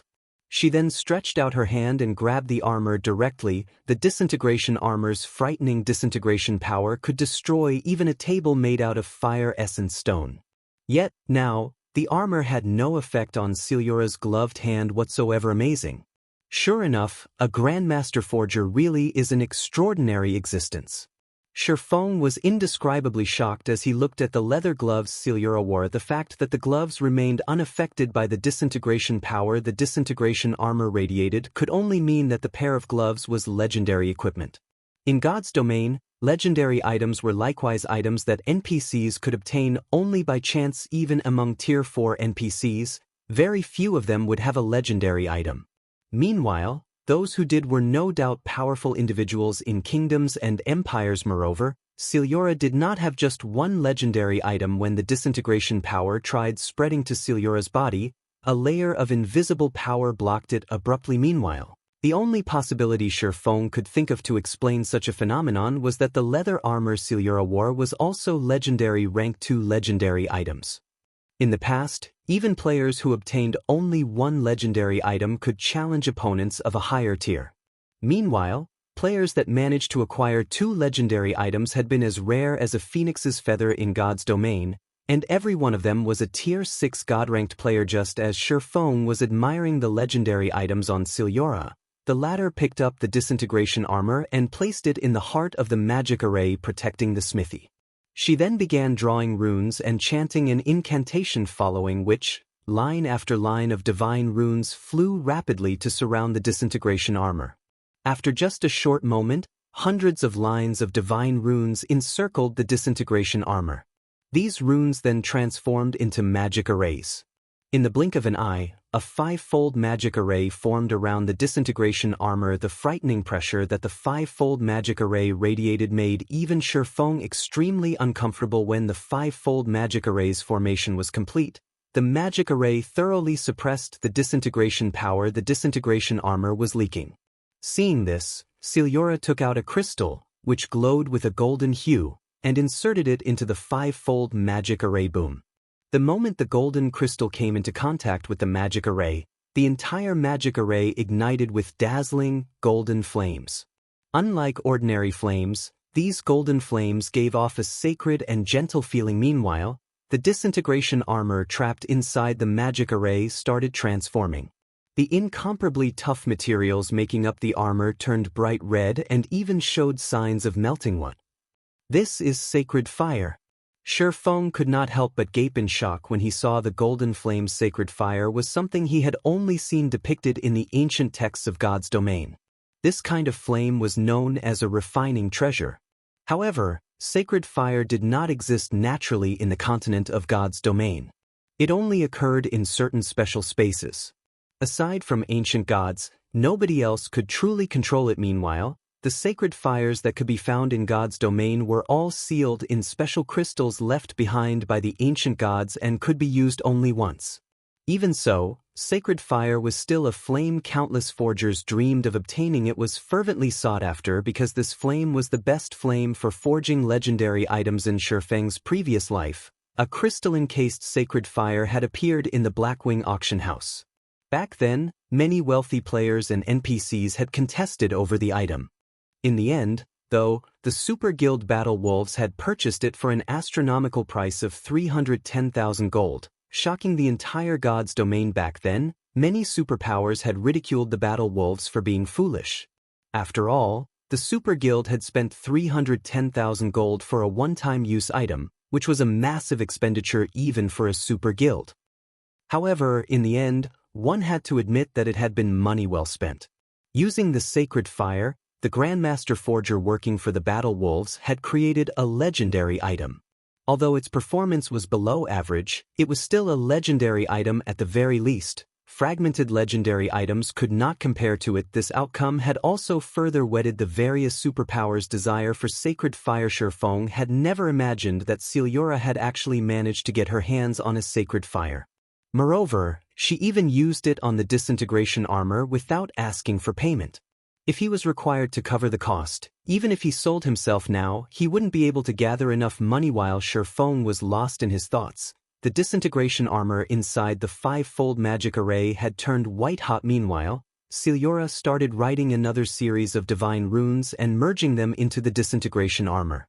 Despite Feng having a certain level of understanding of divine runes, his mind was a complete blank when he looked at the divine runes Celiora wrote. 5 minutes later, the white-hot disintegration armor was covered entirely in golden runes. At this moment, Celiora stopped writing divine runes and breathed out a sigh of relief. Although her face was visibly tired, her eyes glowed with excitement. Good. Now is the time. Use your blood to establish a contract. Celiora suddenly shouted to Feng. As soon as Celiora said these words, a system notification entered his ears. System, do you wish to establish a blood contract and permanently contribute 200 points of every basic attribute to the disintegration armor? 200 points of every basic attribute? Feng could not help being shocked as he looked at the system notification. Permanently losing 200 points in every basic attribute was equivalent to losing 1,000 attribute points. Losing so many attribute points was no laughing matter. If an ordinary expert were placed in such a situation, their accounts would be crippled instantly. Even Feng would have great difficulty making up for such a loss. Feng had never expected the price of the disintegration armor to be so huge. System, you have 5 seconds remaining to make a decision. If you refuse, you will not have another chance in the future. Alright, I agree. Feng declared while clicking agree. Just like the system had stated, this was an opportunity for him. If he rejected it, who knew when he would gain another chance to obtain a legendary item in the future? Moreover, The Disintegration armor was top-notch even among legendary items in comparison. 1,000 attribute points was indeed an insignificant price to pay only. Some of the advantages he had accumulated thus far would disappear as a result of this decision after Feng clicked agree. A blood-red magic array appeared before him. He then placed both his hands on the magic array. Without hesitation, he felt power leaving his body right away. At the same time, blood-red magic circuits appeared on the surface of the Disintegration armor. Once these magic circuits covered the entire Disintegration armor, the armor released a pulse. As if it had just gained life, this pulse of power instantly shattered the five-fold magic array. In the next moment, Feng felt an even more frightening aura coming from the Disintegration armor. However, unlike before, the aura the Disintegration armor exuded this time did not affect Feng whatsoever. On the contrary, he felt a sense of intimacy in this aura, as if the Disintegration armor was an extension of himself. Meanwhile, as the Disintegration armor's aura calmed down, another system notification entered Feng's ears. System, congratulations. You have completed the Recast the Disintegration armor quest. Rewarding 20 legacy skill points, 100,000 free skill proficiency points, 100 free mastery points, 50 humanity reputation points, 2 level increases, and the Disintegration user title. Chapter 1602, Legendary Reward. Chapter 1602, Legendary Reward. When the system notification ended, Feng's experience bar started increasing rapidly. In the blink of an eye, he went from level 61 to level 63. Meanwhile, his legacy skill point count, which had stagnated for a long time now, also increased by 20 points. What a bountiful reward. Feng could not help getting a little excited as he looked at the quest reward. Normally, aside from completing special quests, players would receive only 1 legacy skill point for every 3 level-ups. To put it simply, legacy skill points were extremely rare. Yet, now he had obtained 20 points from a single quest, enough for him to exchange for 1 or 2 Tier 2 legacy skills in God's domain. Skill books for the Tier 2 standard and higher were extremely rare. Normally, players could obtain skills and spells at Tier 2 and above only by using legacy skill points. Hence, even after reaching Tier 2, players would not have a lot of Tier 2 skills. They would mostly use Tier 1 skills for combat and keep Tier 2 skills as trump cards. In other words, gaining an additional Tier 2 skill was equivalent to gaining another trump card. Moreover, aside from legacy skill points, the quest had also awarded him with 100,000 free skill proficiency points, which would allow him to fast-track leveling up his skills. Needless to say, as a skill's level increased, its overall performance would improve as well. This, in turn, would enhance his combat power, following which, Feng spent all of his legacy skill points to learn Purgatory Pentaslash, a Tier 2 legacy skill with maximum explosive power. Purgatory Pentaslash, Action Type. Requires Sword. Tier 2, Level 1. Proficiency 0/30,000. Instantly execute 5 slashes, with each slash being stronger than the former. Each subsequent slash gains an additional 20% strength and 10% attack speed cooldown, 20 seconds. After learning the skill, Feng immediately invested 30,000 proficiency points to upgrade Purgatory Pentaslash to Tier 2, Level 2. Now, each subsequent attack gained an additional 21% strength and 11% attack speed. Although the improvement was small, to a Tier 2 player, an addition of 1% strength could mean an increase of 10 strength. Not to mention, this addition would be repeated 4 times in total. As for the remaining 70,000 proficiency points, Feng used them to upgrade the Tier 1 Chop. Chop was a skill that swordsman players could learn at Tier 0. The skill could be upgraded only to the Tier 1 standard at maximum. However, it was a skill that players would frequently use in battle, as it had a very short cooldown. At the same time, the skill also dealt a relatively significant amount of damage. Hence, as long as swordsman players upgraded their Chop skill, their overall DPS would improve as well. After Feng invested his remaining 70,000 proficiency points, his Chop skill leveled up twice, instantly going from Tier 1, Level 3 to Tier 1, Level 5. Chop, Action Type. Requires Sword. Tier 1, Level 5, Proficiency 12, 612/30,000. Additional 1,600 base damage. Deals up to 3 consecutive hits in 1 second. If attacks land in the same location, damage is increased by 60%. Attack range, 7 yards. Cooldown, 3 seconds. Compared to when the skill was at Tier 1, Level 1, after it reached Tier 1, Level 5, not only did the additional base damage it dealt increase by 1,000 points, but the bonus damage multiplier provided, if all 3 attacks landed on the same spot, had also risen from 50% to 60%. There was a significant improvement in damage. Most importantly, the attack range had also extended from 6 yards to 7 yards, which made it even more difficult for enemies to dodge the Skillshare. Feng felt very satisfied with this outcome. In the past, level 60+ swordsmen normally managed to level up their chop only to Tier 1, Level 2 or Level 3. Very few had been able to level up the skill to Tier 1, Level 4, much less Level 5. After distributing his free skill proficiency points, Feng set his eyes on the Disintegration User title. Disintegration User Advanced Title. The proof of ownership for the Disintegration Power. Endow Disintegration Power to a maximum of 30 players within a 200-yard radius, increasing their basic attributes by 10% and damage by 20%. The magic damage and physical damage they receive will also be decreased by 30% and 15%, respectively. Reading the introduction for the Disintegration User title stunned Feng. Titles were different from domain skills. In the case of domain skills, the simultaneous use of multiple domain skills would weaken their effects slightly. There might even be a counterreaction. However, it was a different story for titles. The effects of titles could be stacked with the effects of domain skills without them interfering with one another. Although he could only endow Disintegration Power to a maximum of 30 players, it was still plenty amazing.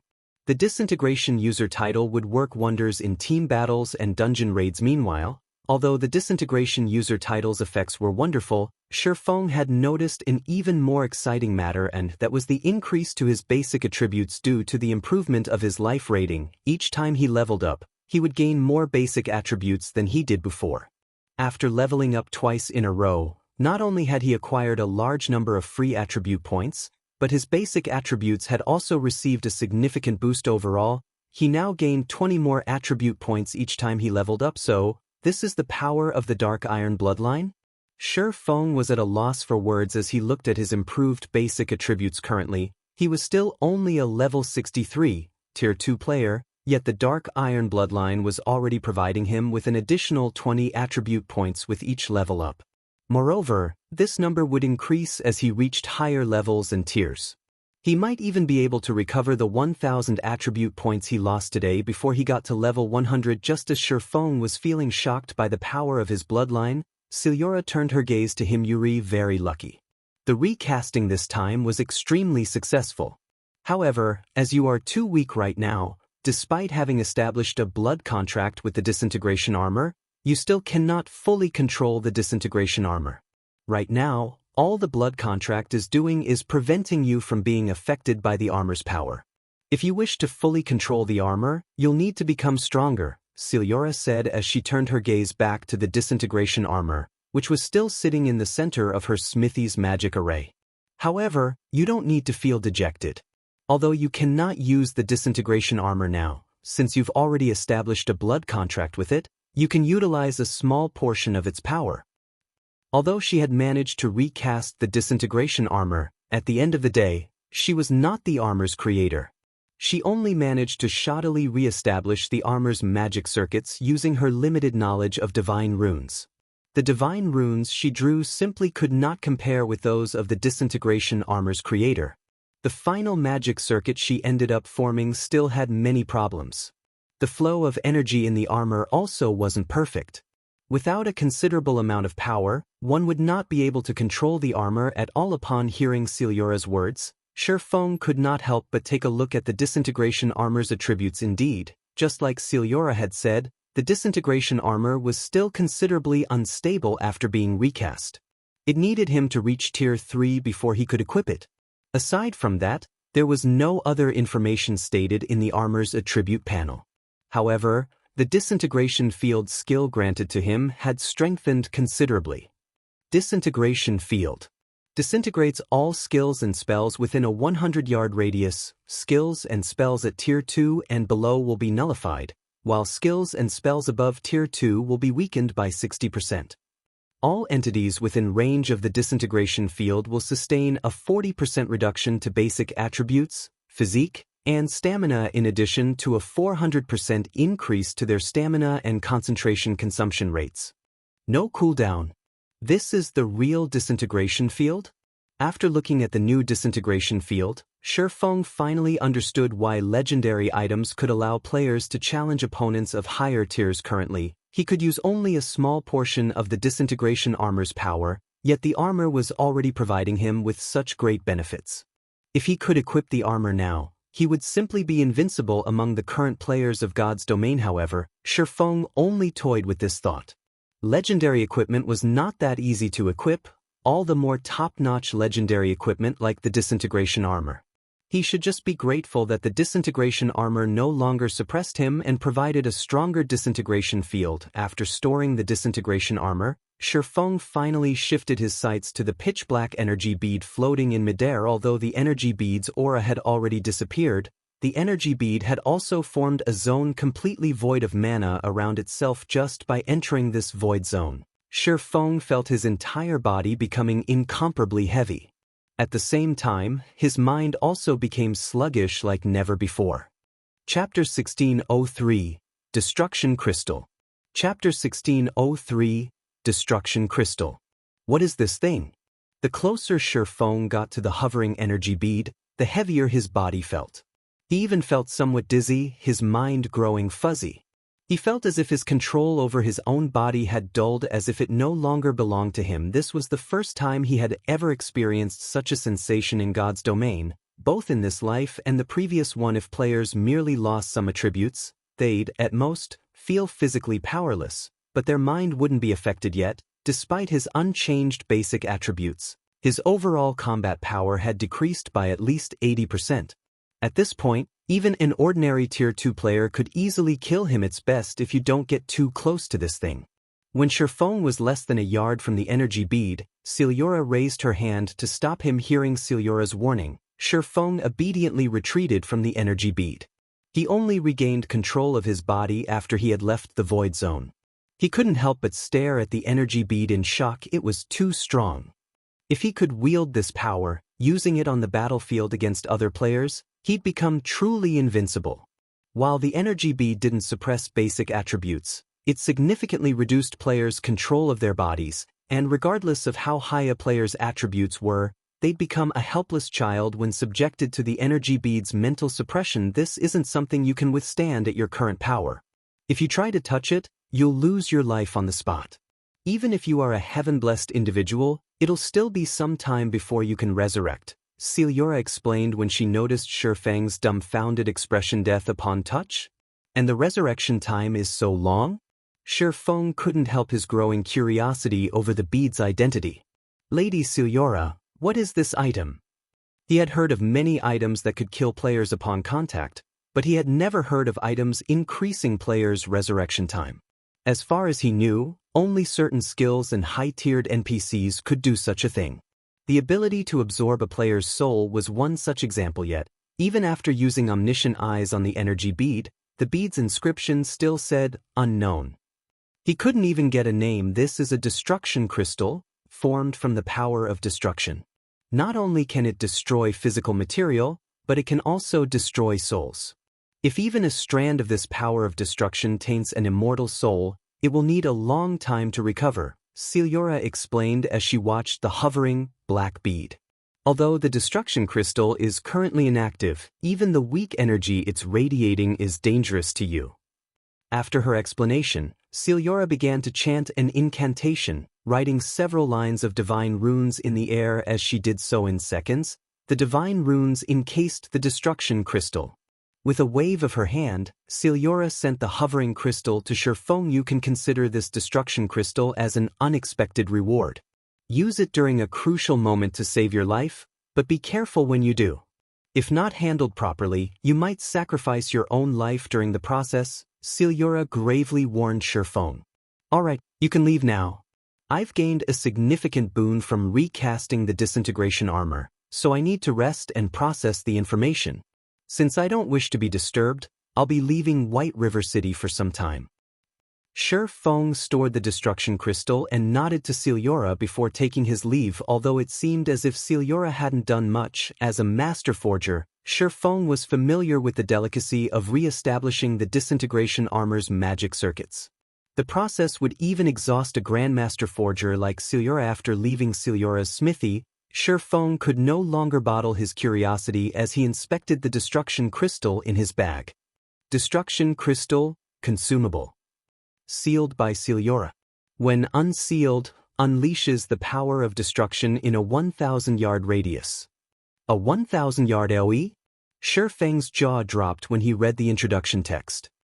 The destruction crystal's AoE was even stronger than Tier 4 large-scale destruction spells, but unlike these spells, which could be cast from a distance, the disintegration crystal would explode the moment the seal was lifted. Even if a player threw the thing when they activated it, they'd be lucky to get it 100 yards away and would still get caught in the AoE. Meanwhile, the power of destruction would damage both the physical body and the soul. If this power killed a player, the consequences would be even more severe than if their immortal soul were absorbed. It was no wonder why Celiura warned him to take care when using the destruction crystal. I mustn't use this unless it's absolutely necessary. When Feng recalled the feeling of standing too close to the power of destruction, his heart skipped a beat. However, now that he had dealt with the disintegration armor, his basic attributes were free of its suppression. Moreover, he no longer had to worry about mutated orcs targeting him out in the fields. He could now execute his plans without worry. As Feng prepared to visit Zero Wing City to check on its situation, his system communicator rang Phoenix Rain. Feng could not help his curiosity when he saw the caller ID. Phoenix Rain had been very busy lately. After gaining control of a portion of Thunder Island, she had quickly taken advantage of the opportunity to grow her faction's strength. In addition, she still had to keep an eye on Nine Dragons Emperor. She should be busy as hell, without a minute to spare, yet she was contacting him naturally. Feng picked up the call. Yi Feng, I've just received some important information. You should be very careful of Heaven's Burial, Phoenix Rain said somberly.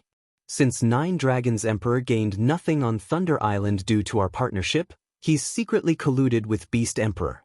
From what my subordinates discovered, Nine Dragons Emperor has only made one demand of Beast Emperor, Zero Wing's destruction. Furthermore, Beast Emperor has deep ties with Heaven's Burial.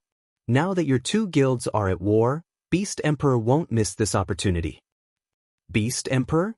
Feng frowned. Previously, due to his focus on the war with Heaven's Burial, he had temporarily set aside the issue of Beast Emperor and the Black Dragon Empire's Evil God's Temple. If Beast Emperor really got involved in this guild war, Zero Wing would be at a disadvantage, yet Feng didn't know the Evil God's Temple's exact whereabouts in the Black Dragon Empire and Star Moon Kingdom. Beast Emperor also moved like a ghost, and right now, Feng had no way of dealing with the man. You should also be careful of Heaven's Burial's Lei Jingyang. Although Lei Jingyang only leads a workshop, the Thunder Legion under his command has quite a few refinement realm experts. Moreover, the Thunder Legion's members are extremely adept in field combat. When Crimson Emperor tried to contest Lei Jingyang's group over an ancient ruin, the guild actually lost. Even Cuttlefish, the commander of Crimson Emperor's trump card legion, died.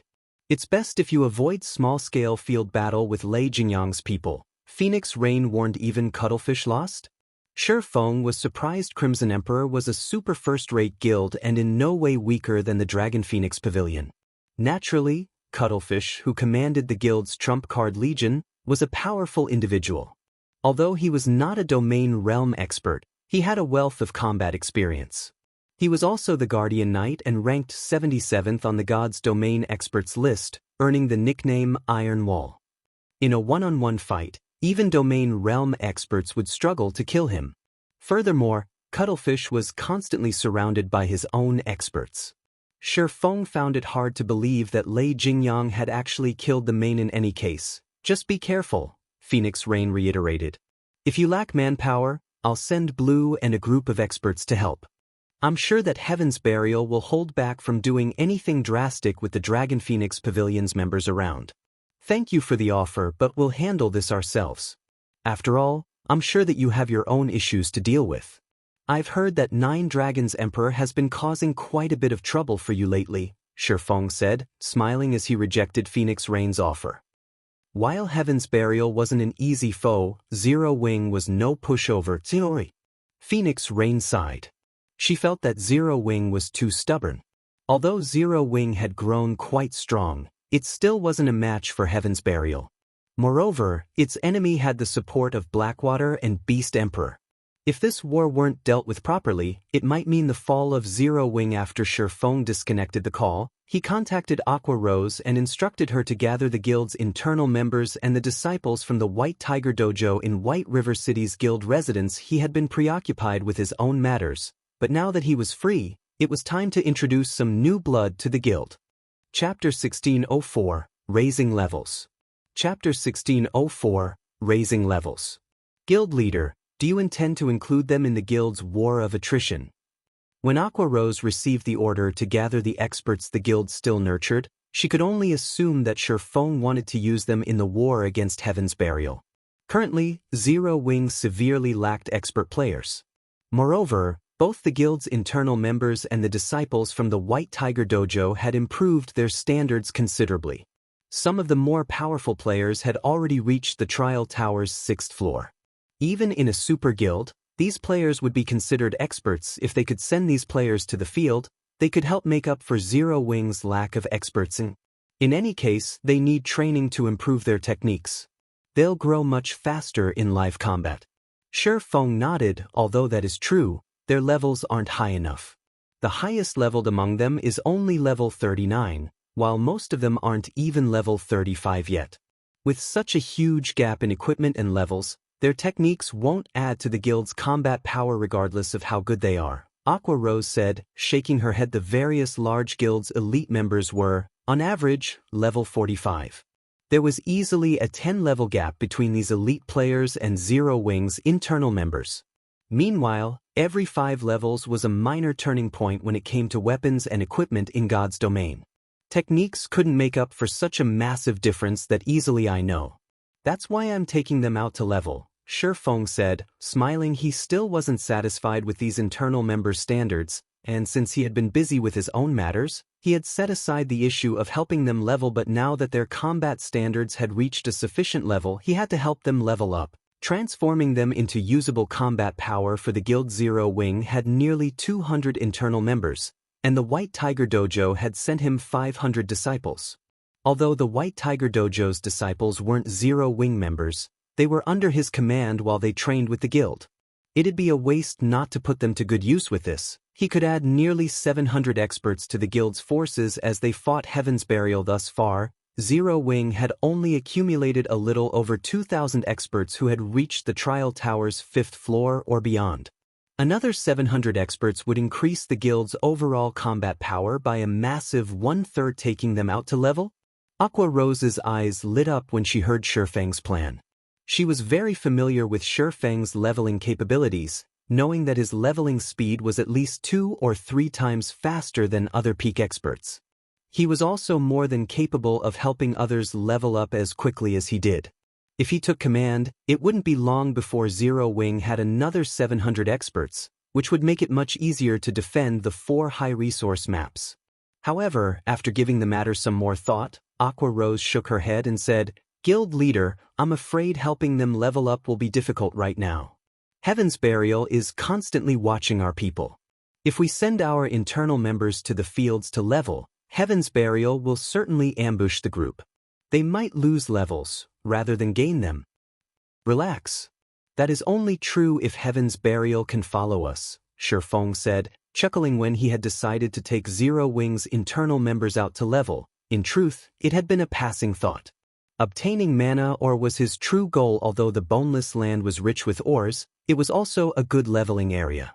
Plenty of low HP and defense demonic creatures roamed the map, and their respawn rate was fairly fast. These demonic creatures' high magic resistance and combat standards were the only issues, making them difficult to deal with for magical class players. To Feng, however, these monsters were not a problem after all. He had the Bible of Darkness, and in that map, he'd be in his element, following which, Aqua Rose notified Zero Wing's internal members and the White Tiger Dojo's disciples to gather in White River City's guild residence. While he waited, Feng made a trip to the candlelight trading firm to grab pickaxes before heading to the residence himself. When Feng arrived, the gathered crowd stirred. They had never expected their guild leader to take them out to level, and for a moment, they were all immensely excited. Every player who had played God's Domain for some time knew of the title, Sword King. Feng's battle records were also listed on the God's Domain experts list, and many swordsman players had long since analyzed these records, using them as reference. Feng didn't bother to waste time with words.